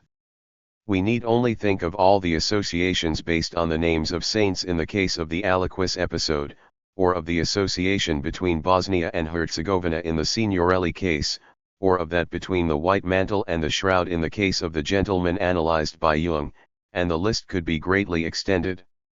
Moreover, all the cases of translation, where we spoke somewhat facetiously of a polyglot unconscious, rely not on a simple glissade from one signifier to another, but on a two-way process, from signifier to signified, and from the latter to the signifier with which another language expresses the same concept. One might further point to the use of symbology. Can one ever be certain of an interpretation in a language in which a concept, especially one of a sexual nature, can disguise itself in a practically unlimited number of symbols, and in which the interpreter is therefore permitted to translate symbols into concepts, once again, without restrictions. The failure hitherto to develop a logic and grammar of the unconscious is a particular, if conspicuous, case of a more general phenomenon. Though it is 35 years since the death of Freud, and 30 since the end of the persecution and ostracism of Freudian doctrine, psychoanalysis has made very little secure progress as a science, if any at all. The image, shared by many, including Legrand, of a youthful science, whose impetuous advance excuses a certain deficiency of rigor and methodological refinement, is in contradiction to this fact, which is not easily gainsaid. I have said that psychoanalysis as a science is virtually at a standstill. By contrast, it has, as we all know, achieved, and will continue to achieve, an immense success among writers, literary critics, philosophers, sociologists, and cultural anthropologists. This triumph is not the result of a mechanical transposition of a doctrine created to cure neurosis into heterogeneous fields of study. For the extension of its application has corresponded to a real transformation of the theory itself. This transformation started with Freud himself, when an increase in the number of therapeutic failures and a decrease in his original interest in neurophysiology caused him to present psychoanalysis ever more as a general theory of humanity and civilization, and it has continued since Freud's death. Doctrines which started as more or less imaginative metaphysics and later became sciences are common enough. Psychoanalysis has pursued the opposite path, though its aspirations were seriously scientific at its birth, from the outset. 224. It contained an admixture of speculative tendencies and then increasingly regressed from a science to a myth within a declining European culture. Today we observe the paradox that while psychoanalysis as a therapy records ever more failures, psychoanalysis as a theory FMDs its most ardent advocates among literary critics and philosophers. To note this is not to detract from the central importance of Freud for bourgeois culture during this century, but it does incline one to locate it on a different level. There can be no doubt that Freud greatly enriched contemporary man's knowledge of himself, but more in the sense that Proust, Kafka, Joyce, Musil have done so, than in the sense in which Darwin, Marx, Engels, Lenin, or Einstein have done so. This is not a distinction between natural and human sciences, which merely assigns psychoanalysis to the latter. It is an assertion that with the exception of some inspired but fairly restricted scientific conquests, psychoanalysis is neither a natural nor a human science, but a self-confession by the bourgeoisie of its own misery and perfidy, which blends the bitter insight and ideological blindness of a class in decline. All the same, if I may allow myself to express a wish for the debates to which I hope this book will give rise, I would not want these to focus just on the problem of a general option for or against psychoanalysis, or for or against its compatibility with Marxism. I would want them also to confront specific problems.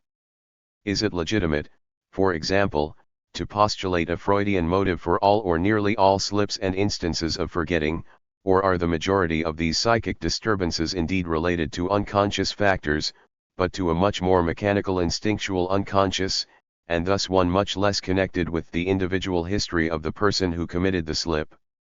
Does there, in addition to the forgetting derived from repression, exist a physiological forgetting due to loss of interest or the intervention of other preoccupations which demand for themselves are not unlimited mnemonic capacities?